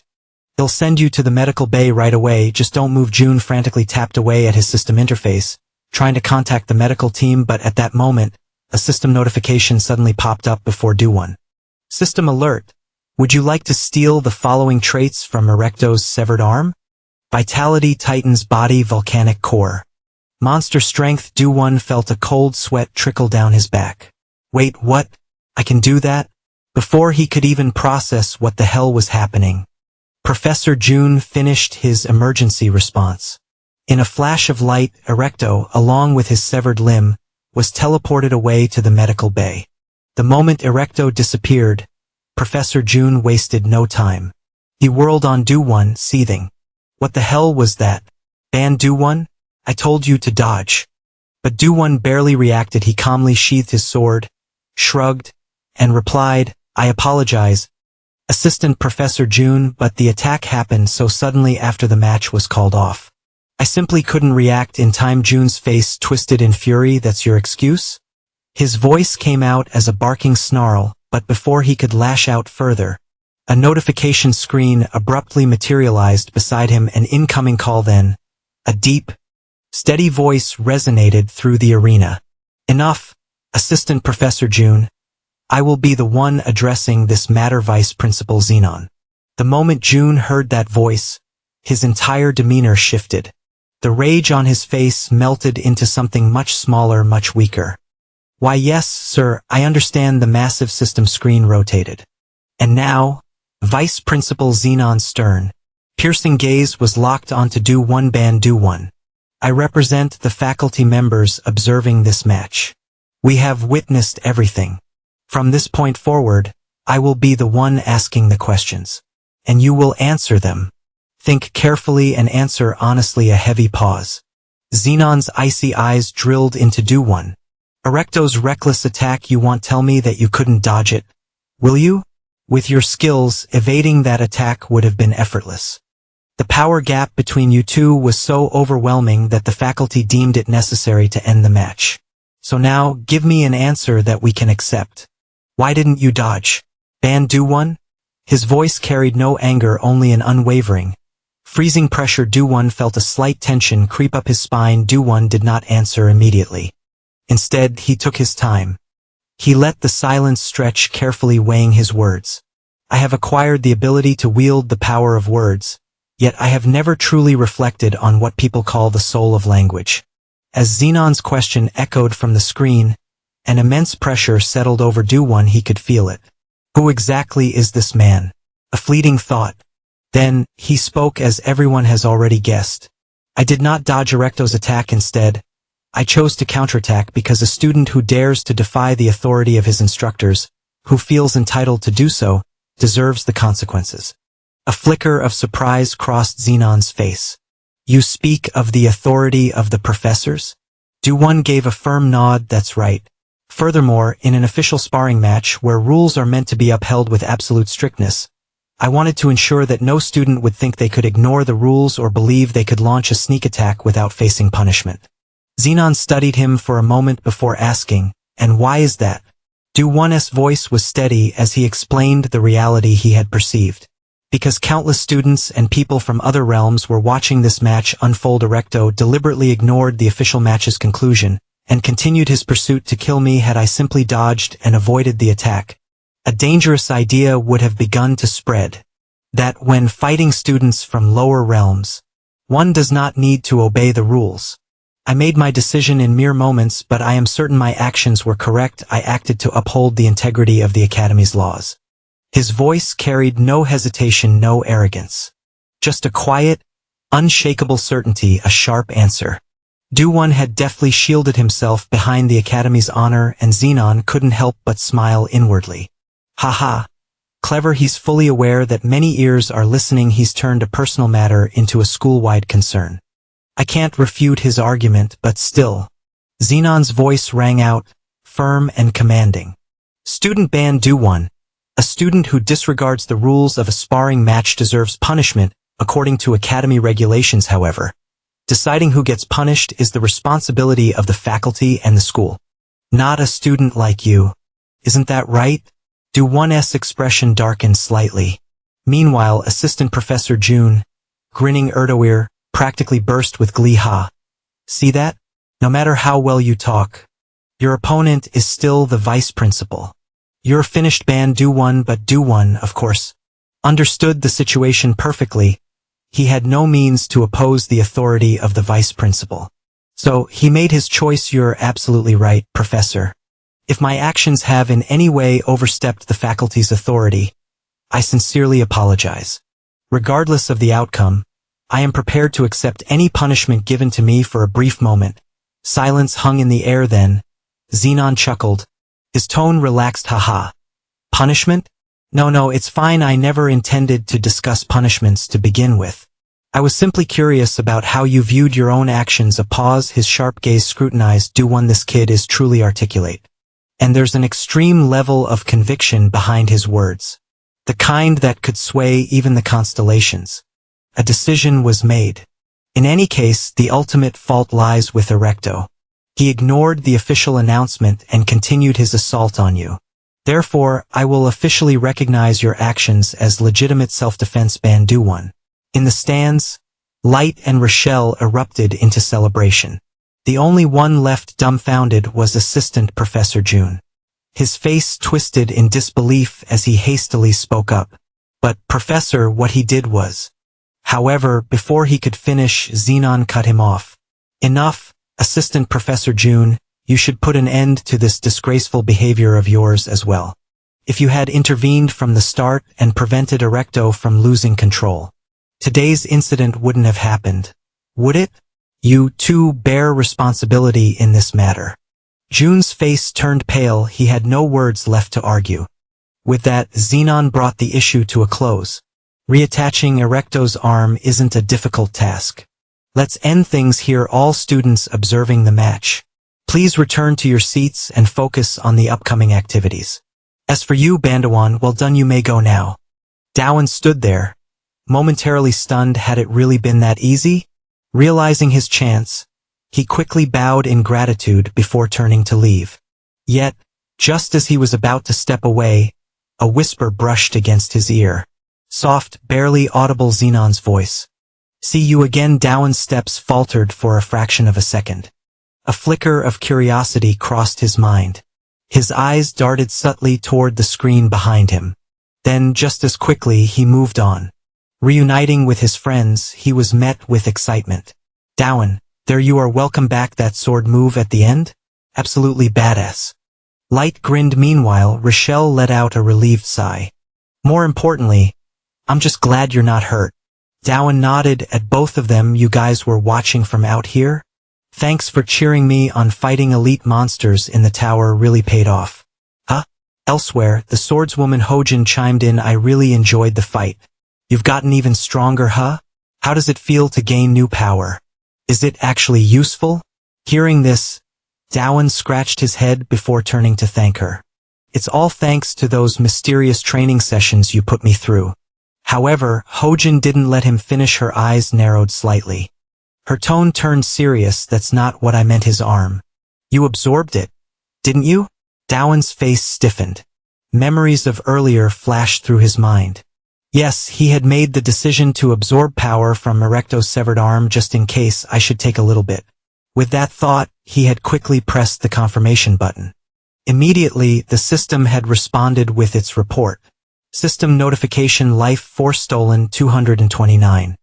Body stolen 279. Titan 14, Volcano 14. Super Strength 14. Titan and Volcano are attributes that humans cannot possess. Staring at those numbers, Dowan had felt himself zone out for a few seconds. Now, back in the present, he admitted to the group. As of now, I still can't control the attributes of living beings at will. But, It seems I can strip away certain parts by severing them. That's why, somehow, I ended up choosing to absorb the power from Erecto's right arm. His voice was heavy with emotion. Seeing this, Hojin's tone turned sharp. Isn't that a good thing? Then why do you look like you've just had the life sucked out of you? Dowan sighed, trying to put his feelings into words. At first, I was happy to grow stronger.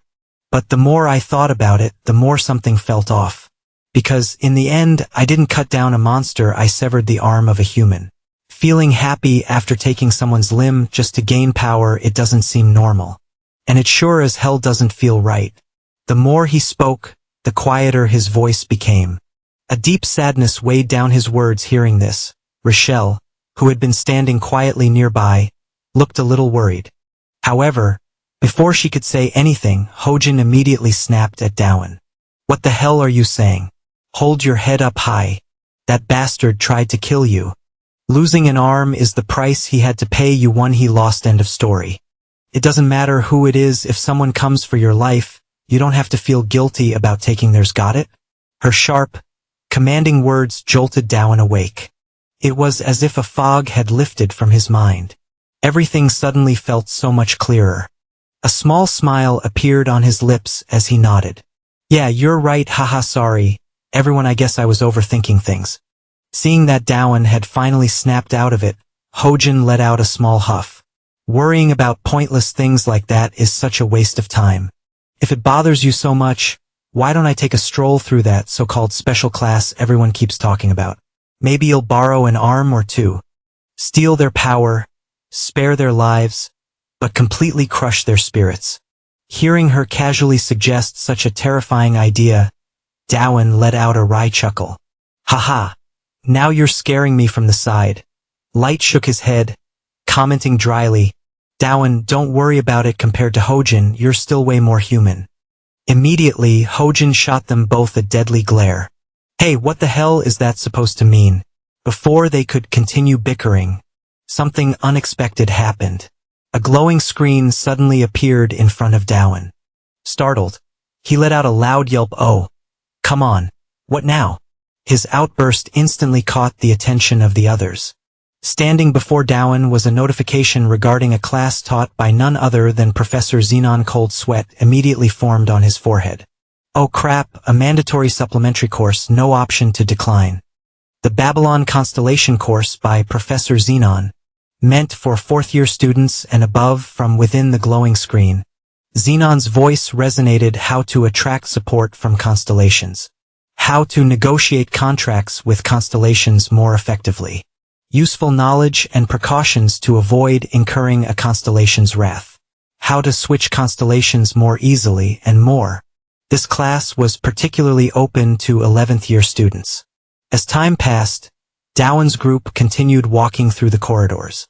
However, they could feel the unfriendly stares drilling into their backs. Hey, look over there, it's the low-class group walking through. Look at that guy strutting around all smug, pisses me off, so damn annoying. Someone muttered, but another person had a different opinion. Really? I mean, yeah, he's a lower-class student, but he doesn't look half bad. Did you see how sharp his swordplay was? He's got skills. But why are they even here? This is the fourth-year floor. That last comment made a few others blink in realization. Yeah, wait a minute, why are they here? This floor only has Professor Xenon's lecture halls. Back with Dowan, he noticed his friends had grown unusually quiet. To lighten the mood, he spoke up. Did I ever tell you guys? In my world, there's a rumor that the more people curse you, the longer you live. Hearing this, Hojin shot him a look, the same kind of look you'd give a toddler spouting nonsense. Huh? Then you'd be immortal at this rate, she teased. Meanwhile, Light scrunched up his face in disgust. Those cowards talking crap behind our backs, do they think we're deaf? As for Rochelle, she tugged gently at Dowan's sleeve. Her voice soft and worried, are you okay, Dowan? After what happened yesterday, I'm afraid people will start avoiding you. They don't even know the real you, and yet they're already spreading rumors. Her voice trembled slightly, her eyes glistened as if she were about to cry. To Dowan, it seemed like Rochelle was the one who needed comforting more than he did. It's okay, Rochelle, sure, it stings a little, but it's still better than being completely ignored like before. So don't worry too much, all right? And thanks for caring about me. As he spoke, Dowan reached out and gently ruffled her small head. Almost instantly, Rochelle's mood brightened. However, their heartwarming moment lasted only a few seconds before a sharp, menacing laugh cut through the air. Wow, you two sure have gotten close fast. And here I thought you just had a casual weekend hangout. Hojin's voice dribbled with sarcasm standing beside them. Light shuddered, quickly stepping aside as if avoiding an incoming storm. Then Hojin turned to Rochelle, her gaze sharp. You like that outfit Dowan gave you that much? If you want to get cozy, do it somewhere else. You damn beast. Yet, to everyone's shock, Rochelle didn't back down. Instead, she shot back. Jealous, are we? Dowan's eyes widened in disbelief.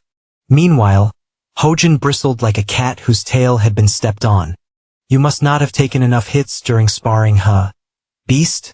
Seeing the incoming storm, Rochelle quickly darted behind Dowan.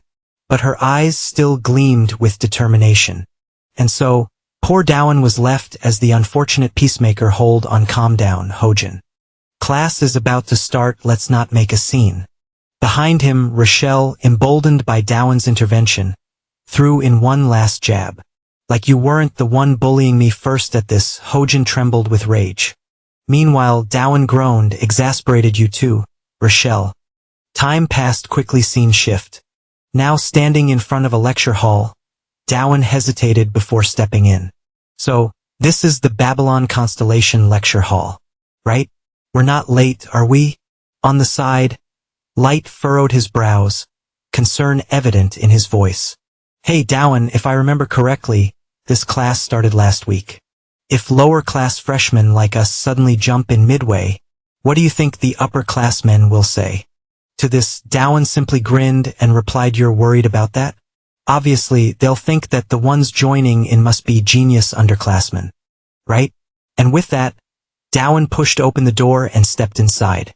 The moment they entered, every single student in the lecture hall turned to look at them. The weight of their collective gaze bore down on them. Even Hojin, usually unfazed, had to admit the sheer presence of the upperclassmen. Just as expected, maybe it's because they're upperclassmen. But even I can't underestimate their abilities. But while Hojin maintained her composure, Rochelle panicked. She clung tightly to Dowan's arm, her grip firm. However, Dowan's own face had gone pale because, unlike his friends, he saw something even more terrifying. Holy crap! I knew this class was for exceptional students, but what the hell is this? Before him, countless vague and unreadable notifications flooded his vision. Signs that these upperclassmen possessed overwhelming power. His current abilities weren't even enough to measure their strength. And then, the system sent another message. You have successfully comprehended a fraction of a concept held by a transcendent being. Your understanding of the compendium of all poisons has reached 137. Dowan's mind reeled, but before he could process it all, a familiar voice rang through the lecture hall. Welcome. Class 11, I'm pleased you've decided to attend my lecture. Welcome, everyone. I am Xenon, your supervising professor. Feel free to take any available seat. Hearing this, Dowan's eyes widened in realization. Wait, this voice? It's him, the one who spoke to me during the fight with Erecto. Once Dowan's group quickly found their seats, the vice principal began his lecture. As detailed in the curriculum I provided, the objective of this course is simple. To understand the origins of the tower and the constellations. Since we have lower-class men joining us today, let's start with the tower itself. His words carried weight, immediately drawing the class into deep thought. At first glance, the tower may seem like a place without rules or an end. But in truth, the tower functions much like a living being. As you climb, you will face trials, uncover hidden treasures, and encounter the tower's secrets. You may think you're simply earning rewards for overcoming challenges. But that is not the case. The vice principal's gaze swept across the students. You are not hunting for treasures. It is the tower itself that has prepared them for you. Its goal is to select the most exceptional individuals, providing them with greater artifacts, rarer treasures, and more transcendent miracles. The tower is seeking those who actively attempt to understand it. And as with any highly intelligent entity, it reveals more of its secrets. Only to those who prove they are worthy of knowing them back to Do-One. Hearing the vice principal's explanation, Do-One scoffed inwardly. What a load of crap. A flimsy system thrown into chaos by an irregular invader who entered through an unofficial method quote. And now you expect me to believe this thing is alive, that it chooses people? This has got to be blown way out of proportion. How can anyone take this seriously? But then, he paused. A thought lingered in the back of his mind, unsettling him. Wait a second, the mass distribution of the headmaster's letter happened shortly after that intruder appeared in the tower. We assumed that the anomaly at the spider altar in room 4 was caused by the intruder. But now that I think about it, a cold realization crept over him. The difficulty level on floor 1 was already absurd. That thing that instantly killed Lewis, there's no way it was a normal monster. That was an elite class creature. If the tower only started acting strange after we reached room 4, then why was the difficulty in rooms 1, 2, and 3 already at hell level? Something wasn't adding up. What the hell is going on? Could the tower actually function like a living entity? It was an insane idea. Unless the premise itself was wrong. What if the tower's difficulty hadn't changed because of the intruder? What if something else had triggered it? A thought he didn't want to acknowledge suddenly crossed his mind. Wait, could it be because of me? That difficulty spike? Was it something the tower deliberately set up for us? Or worse, was it because I'm the descendant of the tower's true owner? God, that sounds so narcissistic. What am I even thinking? The more he thought, the worse his headache became. Frustrated, Do-One ran his hands through his hair. Visibly distressed. This did not go unnoticed. Light, sitting beside him, furrowed his brows. What's up with you, Do-One? Meanwhile, up front, Vice Principal Xenon continued his lecture. But his sharp eyes never left Do-One. Noticing the boy's agitation, the corners of his lips curled into a knowing, mysterious smile back to Do-One. Do-One stroked his chin, deep in thought. No need to overthink this. If the tower truly chooses its climbers, like the professor said, then there's no better environment than this. At the very least, my class is facing a totally different level of hostility and circumstances compared to everyone else. High risk, high reward. If the tower is handpicking challengers, then the rewards it has in store must be on an entirely different level. TSK, why can't I wrap my head around this? What even is this class?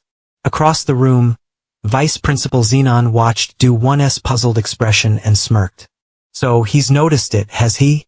The barriers surrounding it. Some students go years without recognizing it. But this first year can perceive the orb on his first day sitting in. Impressive band. Do-One, he turned to address the class. It seems that even first years from class 11 are fully qualified to attend this lecture. Raising a hand, Xenon gestured into thin air, and a floating purple sphere descended from above. He then turned to Do-One. I have a question for you, band. Do-One, what do you see inside this orb? The professor's cryptic question made Do-One squint at the sphere. But every single system notification returned the same message. Unknown. Nothing? Suppressing his confusion, he responded, I don't see anything. Hearing this, Xenon simply smiled. You should focus more. Try again. Still nothing. Do-One shook his head. I still don't see anything. Xenon chuckled. You must be able to see something. Keep trying. Unlock the secrets of this sphere. Do-One narrowed his eyes and stared into the orb.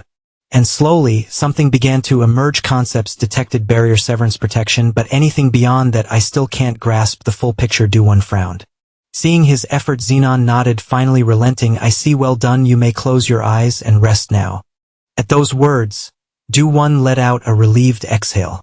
On the other side, Professor Xenon couldn't help but be surprised by what Do-One had perceived. I didn't expect him to uncover 3 abilities from the sphere. This kid is far from ordinary. Now I understand why the headmaster is so interested in him. With that thought, the professor turned back to the protagonist. Do you understand what this is? Not at all, Do-One replied bluntly. His response caught even the vice principal off guard. You're quite honest, but you should think a little deeper. Zenon then turned to the rest of the class. I want to emphasize something to all of you, whether in class or in life. Expanding your way of thinking and cultivating imagination is crucial. The way you broaden your mind is directly connected to how you broaden your power. If you wish to use your abilities at a higher level, then you must develop the power of thought, the effort behind the action. You must cultivate your ability to think. Even if the results aren't immediate, you must never stop thinking. Hearing this, Do-One's brain just short-circuited. Never stop thinking? What the hell does that have to do with the sphere? Unable to hold back, he directly asked the professor. If someone had high perception or a strong imagination, could they control this orb? His sudden question made Zenon's gaze sharpen. But after a brief pause, the professor nodded exactly one day. If you can understand the structure of all things, analyze them and develop the ability to expand them, then this sphere will turn you into a god challenger. The entire classroom fell into absolute silence after Zenon's words. No one reacted enthusiastically. It seemed they were all still processing whether what he said was actually true. Seeing the blank expressions on the students' faces, Zenon burst into laughter. Haha, it might seem confusing now, but as you continue learning, it will start making sense. This is one of the core concepts in my lectures, and it's closely tied to the main topic, simulated stellar warfare. Alright, that's it for today. As for homework, try to imagine potential applications of what we've discussed. See you all next week. Do-One's perspective. Knowledge gained from today's lecture 0. Do-One scratched his head, completely lost. This is way too complicated. A god is just a god, right? What the hell is a god challenger supposed to be? Some kind of godlike being? A false god?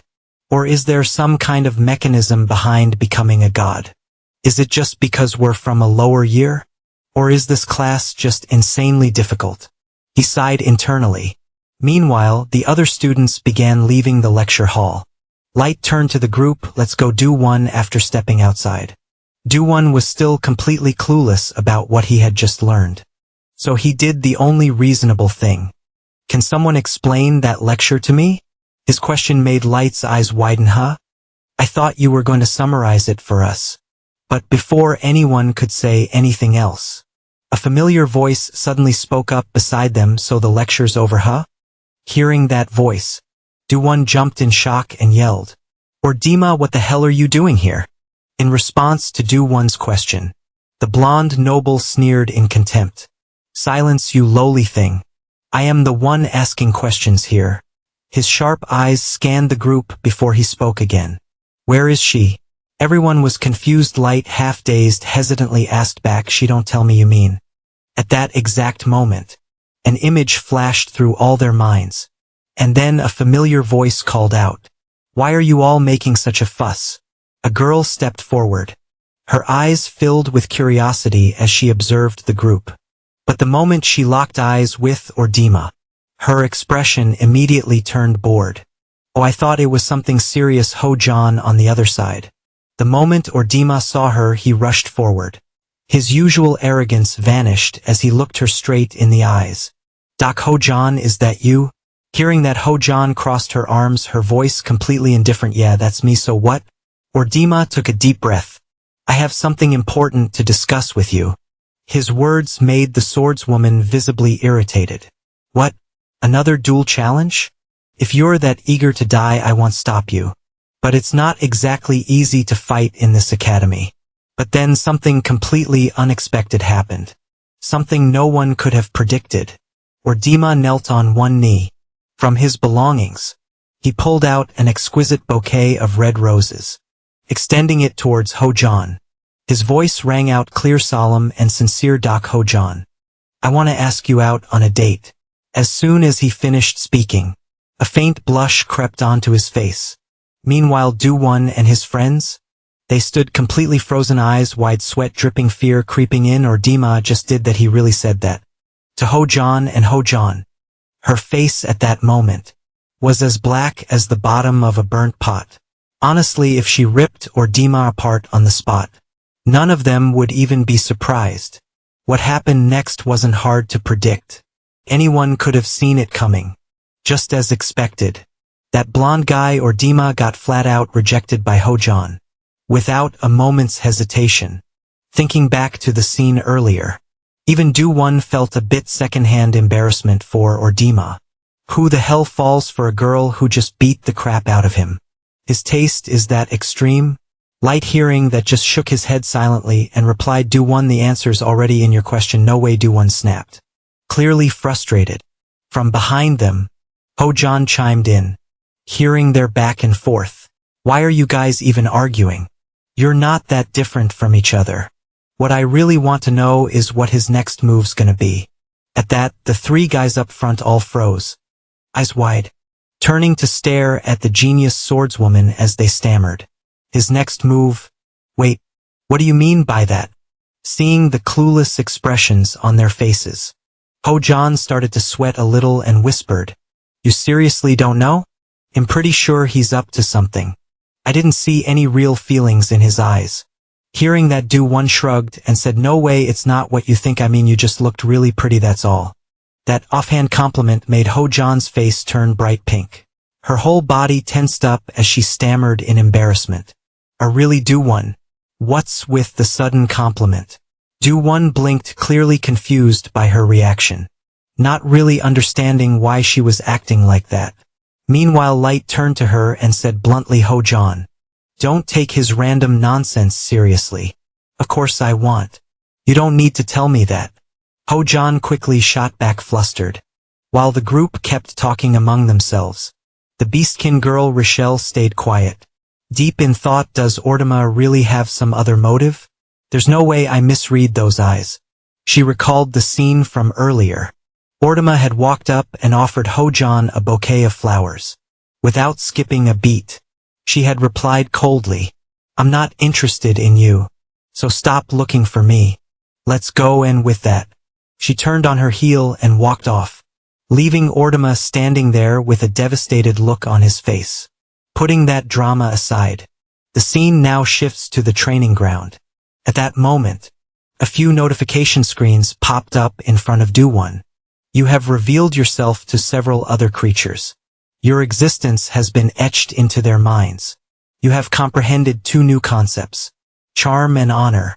Depth of charm and honor. 10. Seeing the notifications, Do-won was a bit stunned. I just uploaded this week's video to my channel. And I already got new concepts unlocked? Curious. He pulled up more detailed info on the two new concepts. Charm 10, the ability to attract and influence others. Honor 10, power granted through recognition by other beings. After reading that, Do-won understood what these two traits actually meant. Still, he didn't seem too thrilled about the new powers. They sound nice and all. But are they actually gonna help me climb the tower? Wondering just how impactful these new traits might be, Do-won turned to his close friend and asked, Hey Rochelle, do I look different to you? The sudden question caught Rochelle off guard. And she stammered, what? I guess you look kinda handsome? Now it was Do-won's turn to be flustered. Waving his hands quickly, he replied, No. That's not what I meant. But, thanks anyway, not far off. Hojan saw the two of them chatting all sweet and cozy. And she instantly grew annoyed, taking her frustration out on Light beside her. She dragged him along with her toward the duo, her eyes practically glowing with irritation. Hey you two. Focus on what you're doing, she snapped. Stop flirting and get back to training. Do-won, seeing her stomp over, quickly tried to change the subject. Hey Hojan, do I look? Before he could even finish the question, Hojan cut him off, clearly flustered herself. She raised a hand to his face and snapped. Seriously? Were you not listening to what I just said?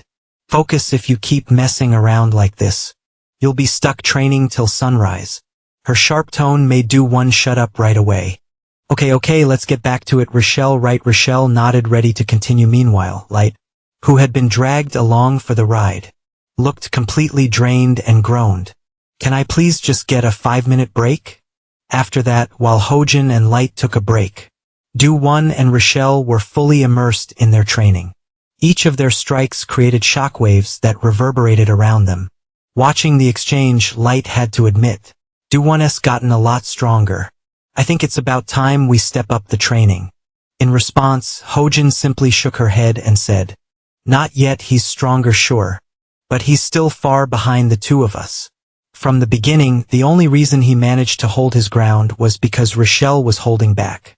As she said this, the skilled swordswoman frowned and continued. Anyway, tomorrow's the day we head into the tower. Do you have a plan to face the monster? Do-Won? If not, it'll be just like last time. If we don't figure out a solution soon, we'll just fail again. Switching perspectives to the main character. During the fight with the beast woman, Do-Won activated his observation skill quietly. In his mind, he began to formulate a plan. After a week of training with Rochelle, Eve started to understand her better. Her rage is triggered by emotions. And depending on the type of emotion used, her state changes drastically. When negative emotions like anger are the fuel, she becomes stronger but also harder to control. However, if positive emotions like happiness are used, her rage subsides, and she becomes more stable. In battle, negative emotions are the easiest to fuel, making it difficult for her to control herself.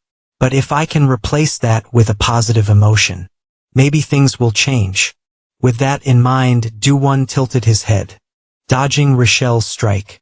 Then he lunged forward, raising his sword in front of him and pushing it hard toward her chest, sending her stumbling backward. Seizing the moment while Rochelle was still recovering, Do-Won thought to himself, This is the moment. I've spent this entire week with Rochelle, collecting emotions when she's happy, relaxed, and calm, not fake emotions but her real ones. This will definitely work. With that, Do-Won pulled out the emotional concepts he had gathered earlier and rushed forward. With that, Do-Won began pushing the concepts filled with positive emotions toward Rochelle. Unfortunately, Rochelle's beastly instincts were extremely sharp. Before the protagonist's hand could even reach her, Rochelle swung her arm and knocked his away. Then, with a furious growl, she lunged at Do-Won. Her arms spread wide. She wrapped them around his waist and slammed him to the ground. It was as if she had completely lost control. Rochelle raised her sharp hand and drove it down toward him. Observing from the sidelines, Light and Hojin quickly ran over to intervene. But before they could get there, the small snake, Eve, transformed into a chain and wrapped tightly around Rochelle's attacking arm, pulling it sharply to the side. Rochelle could only scream in helplessness. After a few seconds, her red hair slowly turned pink, signaling that she had completely changed, and that she was slowly regaining her consciousness. Meanwhile, Do-Won was startled and remarked, Rochelle, you seem to be moving faster after being chained. Don't you think? Rochelle, panting heavily, weakly replied, I think so too. Do-Won then started to dissolve the chain and sighed in relief. Phew, thank goodness.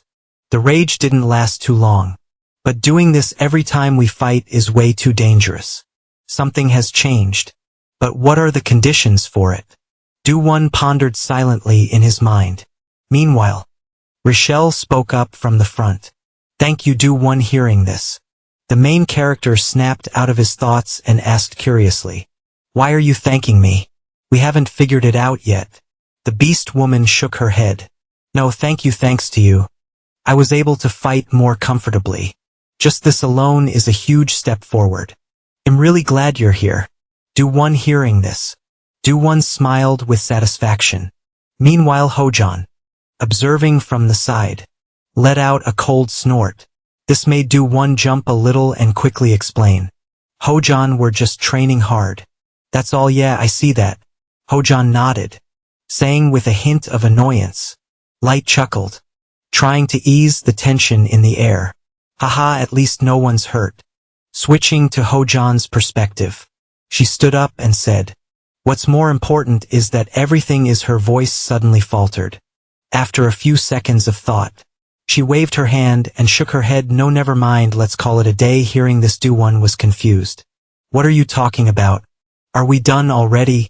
Time quickly passed, and the scene shifted to the base of the tower. The group had fully equipped themselves and were ready to enter the tower once again. The interesting part was that this time, Light wasn't wielding his holy sword. Instead, he had a large spear. This decision was due to Hojan's insistence. It made Light a bit flustered, and he said, "Hey Hojan, wouldn't it be better if I used the holy sword? At least when we first step into the tower. I don't mind for myself, but our fates are tied together, right?" Hojan met his words with a confident glance. "We all agreed to build a solid foundation first, rather than rushing in. This is just our second expedition in the first year. So don't worry too much." That's right, Do-won eagerly agreed. Before turning to glance at Light, who was shaking nervously, he silently thought, "It seems like Light doesn't care much, does he? But the more he uses the holy sword, the more dependent he becomes on it. The essence of the evil soul is slowly blending with the holy soul. I'm not even sure if it's really a holy sword anymore. But in any case, it's better to keep it as a last resort." With that thought, the scene shifted back to Light, looking at Hojan's determined expression. He could only lower his head and accept it. "All right, I get it. But if I fail in the tower because of the challenge, don't blame me, okay?" Hojan responded with a menacing crack of her knuckles. "Nobody's gonna blame you. Well, make sure you suffer even more." Do-won, standing next to them, added his own threat. "Who has time to blame you? Don't forget we have millions of subscribers watching our videos." Hearing this, how could Light not understand their intentions? He began to tear up. "So in the end you guys are still gonna blame me, huh?" "Shut up," Hojan snapped while the two of them were bickering. Do-won took the opportunity to check his status and nodded in satisfaction with what he had at the moment. "Good, everything seems fine. We've also got Eve and Teish ready, right?" Saying that, he called out to the small snake Eve and the tiny robot used for filming and said, "Thanks to both of you." Meanwhile, Rochelle the Beast Girl took a step forward and said, "Do-won, I'll give it my all, and I'll follow everything you say." Hearing this, Do-won turned around and nodded. "All right, trust me, I'm strong in battle too, I believe in you." Rochelle replied with an expression full of trust. However, for some reason, Hojan found their affectionate exchange a bit irritating and sarcastically said to Do-won, "I just hope we can last at least until Saturday afternoon. The first person to die will have to suffer the worst punishment." Upon hearing this, Do-won's eyes widened in surprise, and he whispered, "You really like to put others in pain, don't you?" Next to them, Light panicked and asked, "Hey, are we really not going to use the holy sword?" Ignoring his complaint, Hojan's expression shifted slightly as she quietly said, "Do-won, come here for a moment. There are a few things I need to clarify before we head out. Today is the first assessment. Honestly, I'm a bit disappointed. You still haven't kept the promise you made to me, have you?"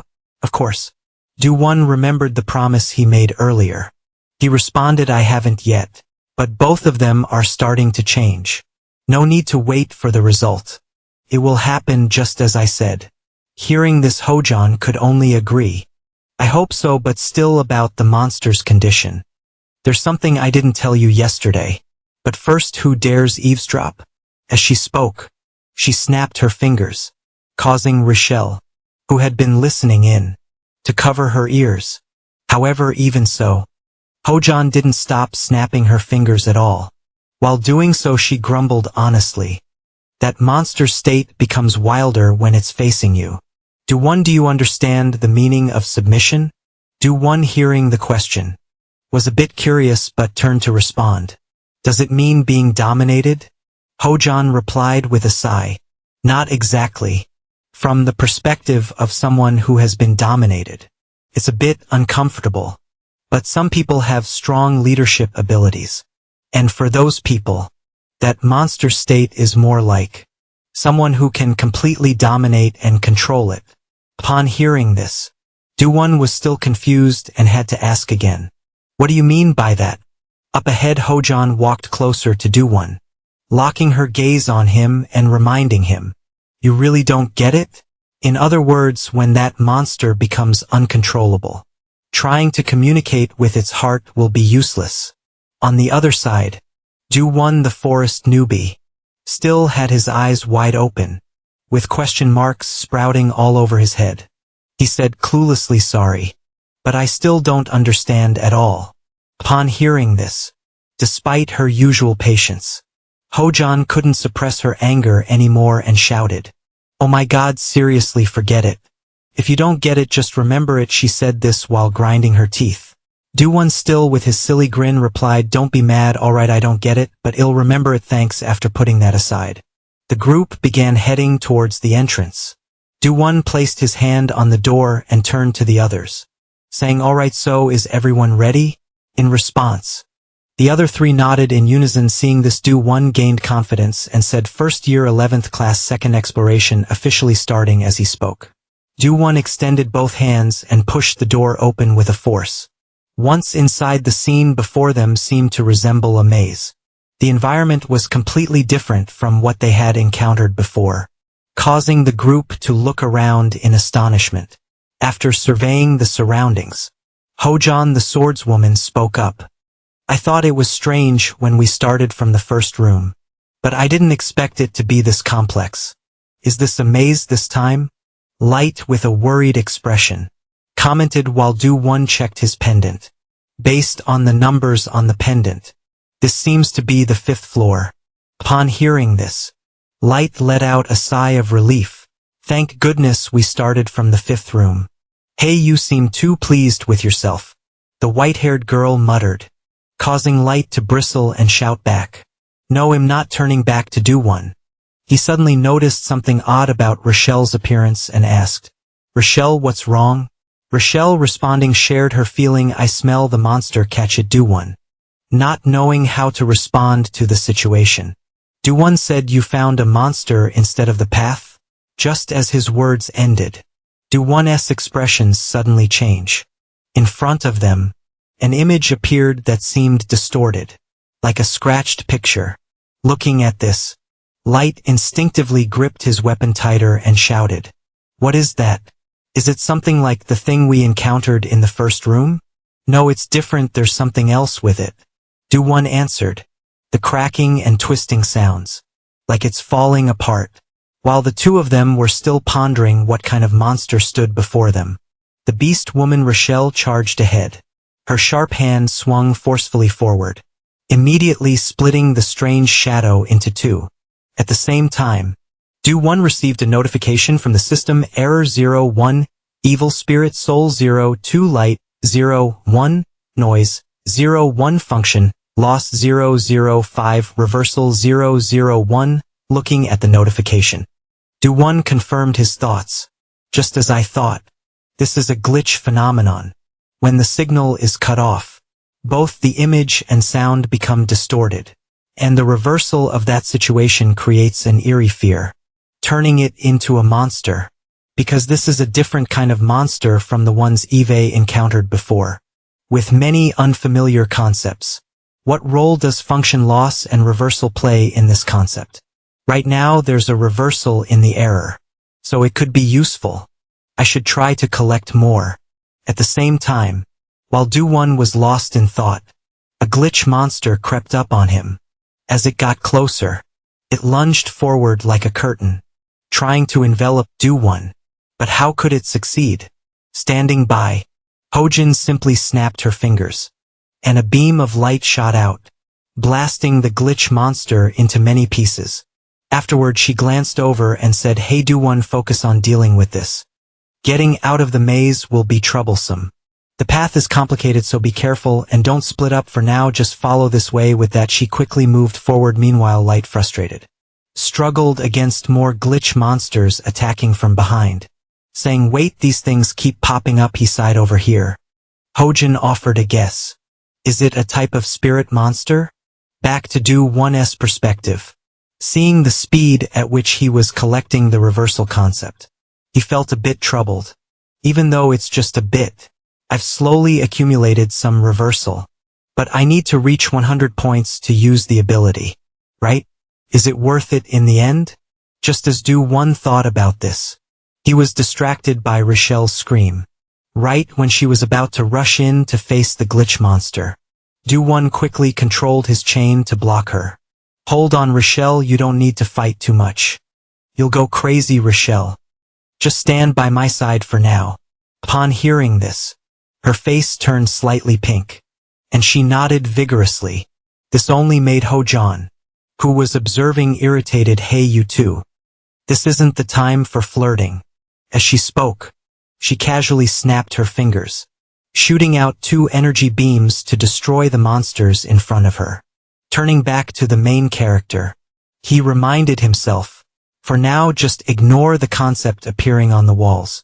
Behind them, Rochelle observed the surroundings and assisted Do-Won, saying, "Hey Do-Won, they're appearing over there, I got it." Do-Won nodded and quickly controlled his chain to attack the glitch monsters. Time passed quickly. Do-Won's group kept fighting while retreating, but they still couldn't find a way out of the maze. This frustrated Light, "Oh my god, it's been hours. When are we going to get out of this maze?" Upon hearing this, Ho-Jan, who was in the front, frowned and said, "It's true, I remember every path we've taken." Not only her but even Do-Won himself felt the same. He said, "This place, even though it looks a little different, seems like we've been here before. Exactly, this isn't a normal maze. It changes over time at this rate. The only choice is to try to destroy it. If we destroy everything, something will appear." As Ho-Jan said this, she started gathering her energy into her fist, preparing to perform a powerful attack to destroy the walls in front of them. Her words suddenly sparked an idea in Do-Won's mind. "Wait a minute, now that I think about it, I've been too focused on collecting the reversal concept and didn't pay attention." With that thought, Do-Won moved forward to stop Ho-Jan. "Ho-Jan, hold on a second. Normally a path doesn't change so easily. That means there must be something inside the walls." As he spoke, Do-Won reached out to feel the wall in front of him. Within a few seconds, his hand gently pushed against a piece of the wall, causing it to sink inward. The system then displayed a notification: Illusion 05 has been stolen. Concept of humans cannot possess. Looking at the scene, the section of the wall in front of him slowly vanished, revealing a path ahead. "I knew it, I was right," Do-Won thought to himself with a quiet smile. Seeing this, both Light and Rochelle turned to admire the protagonist and asked, "How did you do that, Do-Won? You even broke through the maze." Hearing their words, Do-Won casually scratched his nose in satisfaction and thought to himself, "Actually, I've noticed it from the beginning. I was just too focused on collecting the concept, so I didn't mention it earlier." After thinking that, Do-Won waved his hand and smiled sheepishly. "I don't like wasting time. I just wandered around for a few hours and found the gap. Come on, let's go. I'm tired of this maze already." With that, Do-Won quickly moved forward behind him. Ho-Jan started watching his retreating figure and silently admired him. He found a magical loophole that even I didn't know. Truly, he's not just an ordinary genius. Time passed quickly at this moment. Do-Won split a huge error monster in half, causing it to scream in agony. Its appearance made the whole group more cautious about this exploration. Light spoke up, "We're encountering another elite monster in our second expedition. Our exploration team is definitely different from the others." Hearing this, Rochelle agreed, adding, "Seems like it's true then." Noticing Do-Won was turning left and right as though searching for something, she asked, "Hey Do-Won, what's going on? Are you hurt?" "No, I'm fine," Do-Won replied, but in his heart he was panicking. His mana had reached 199,999, and it wasn't increasing any further. This made Do-Won feel anxious. "It's not increasing at all.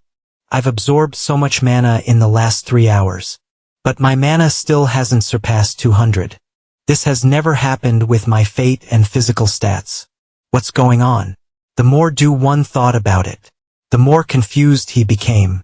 If one stat is stuck at this level, it will cause a lot of problems. However, Ho-Jan didn't know what was going on, so she approached and asked, "What's wrong? Are you hurt somewhere?" Her sudden appearance startled Do-Won, and he yelled, "Hey, I told you not to approach me suddenly." On the other side, his panicked appearance only made the group more certain of their thoughts. "So you really have a problem? Huh? Do-Won, what's going on?" Hearing this, the protagonist turned to share his issue. "It's not just that I just defeated an elite monster, but my mana still hasn't increased at all." As for Ho-Jan, for some reason, After hearing Do-One's problem, she smirked and chuckled, which made Do-One a little embarrassed. Why?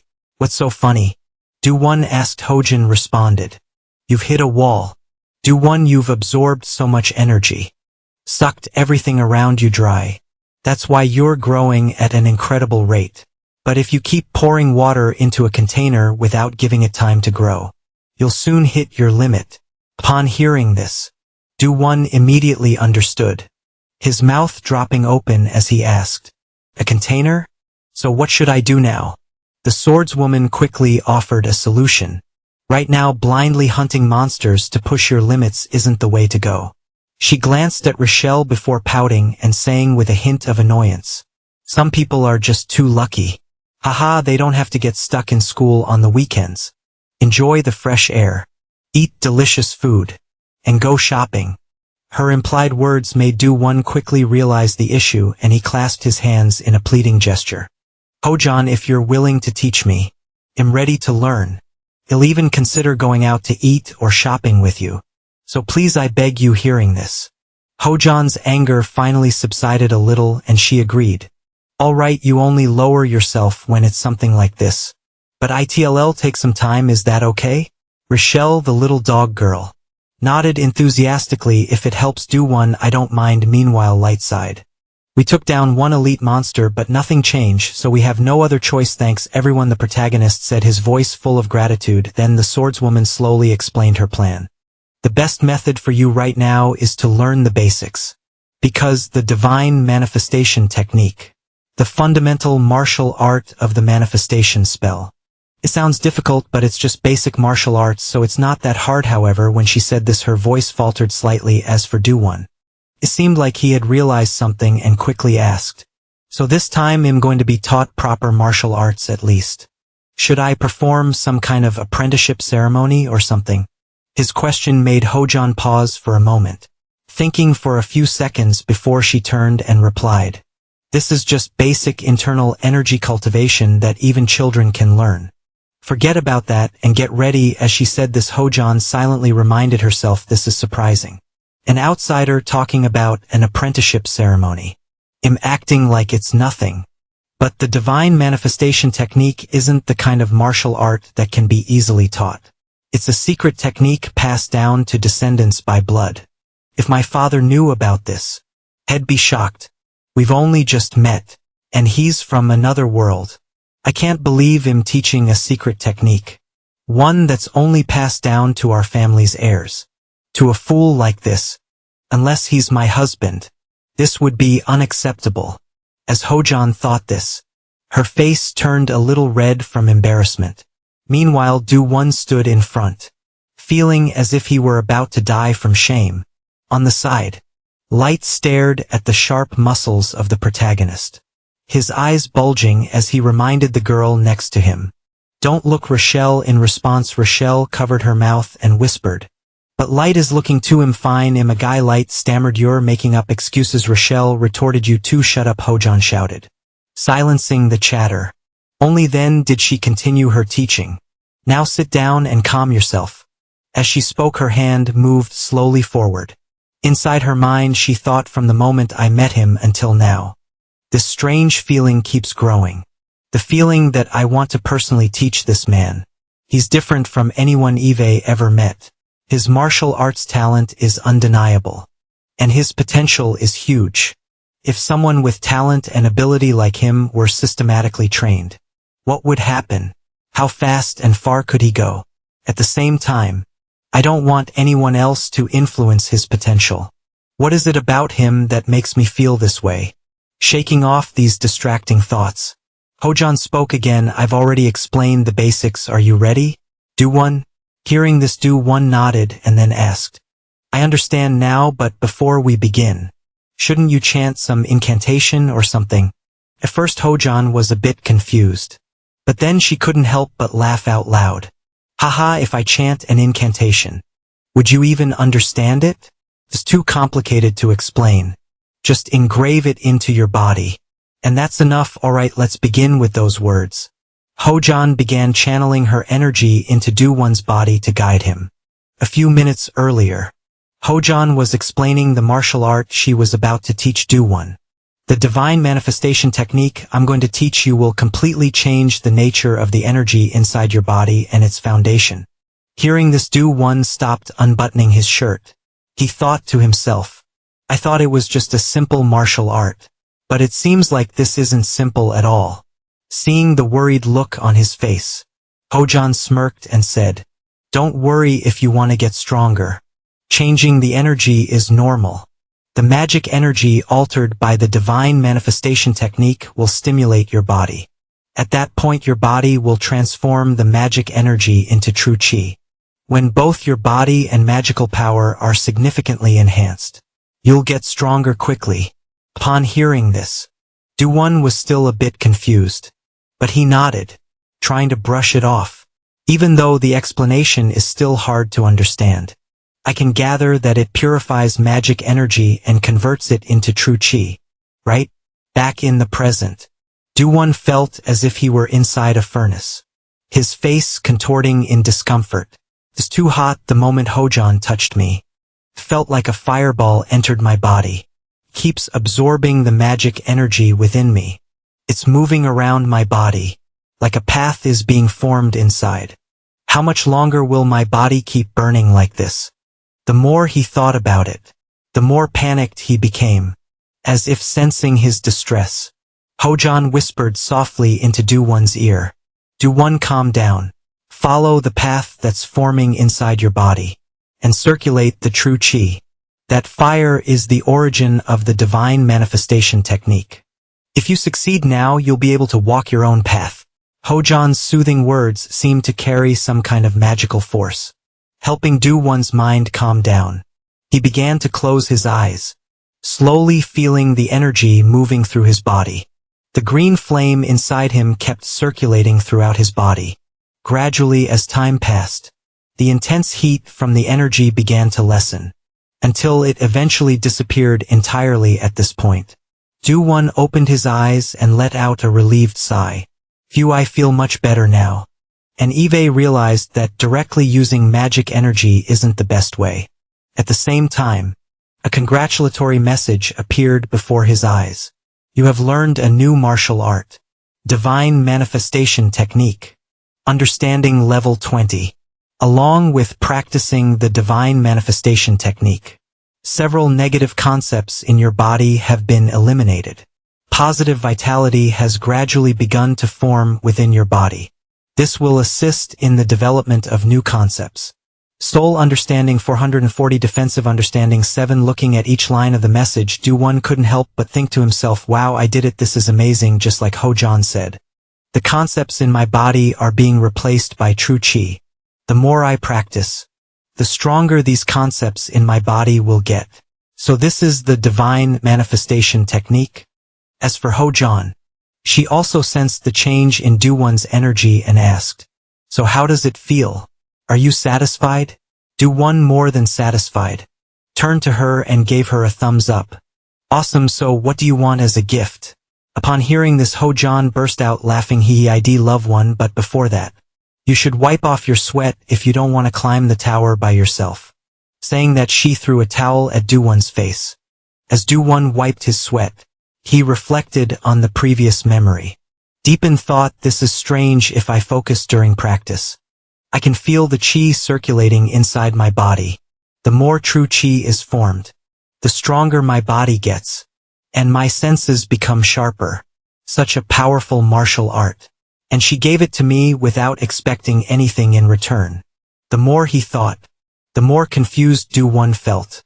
Before quickly finishing getting dressed and returning to the group.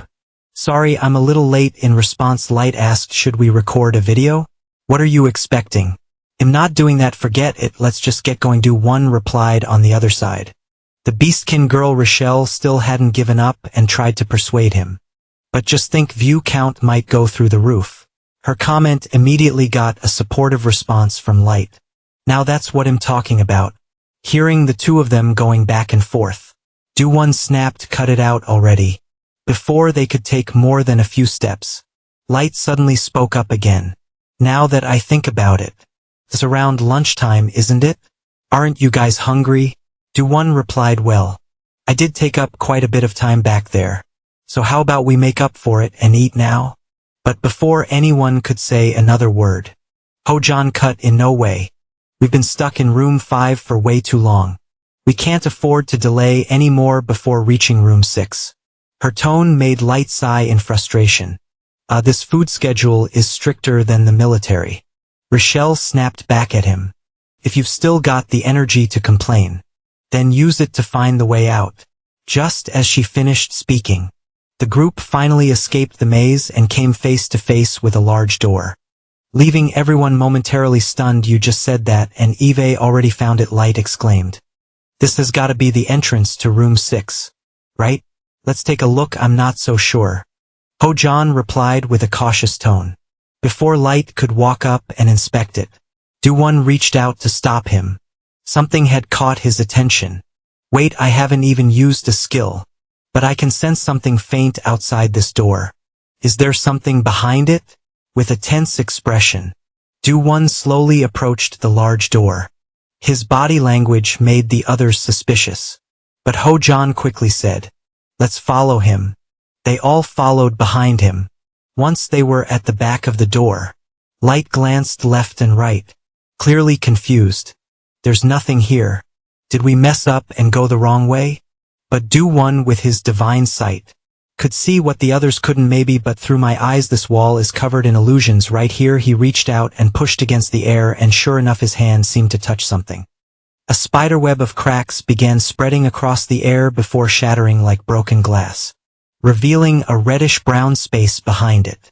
Light and Rochelle were stunned. What just happened? Did Du-One actually find a hidden path? Ho-Jan's eyes lit up as she shouted. I get it now, this is a shortcut. Through the opening they saw a spiral staircase leading upward. At that moment, a system notification appeared in front of Du-One. You have absorbed 50 illusions. Seeing that message, Du-One blinked in surprise. What? I just gained 50 illusion points? So I really did discover a hidden path? That's awesome. He turned back to the group and asked, looks like I found us a shortcut. What do you guys think we should do with it? The group all shared the same thought. What else? Of course we're going in with that. The entire group rushed into the newly revealed passage.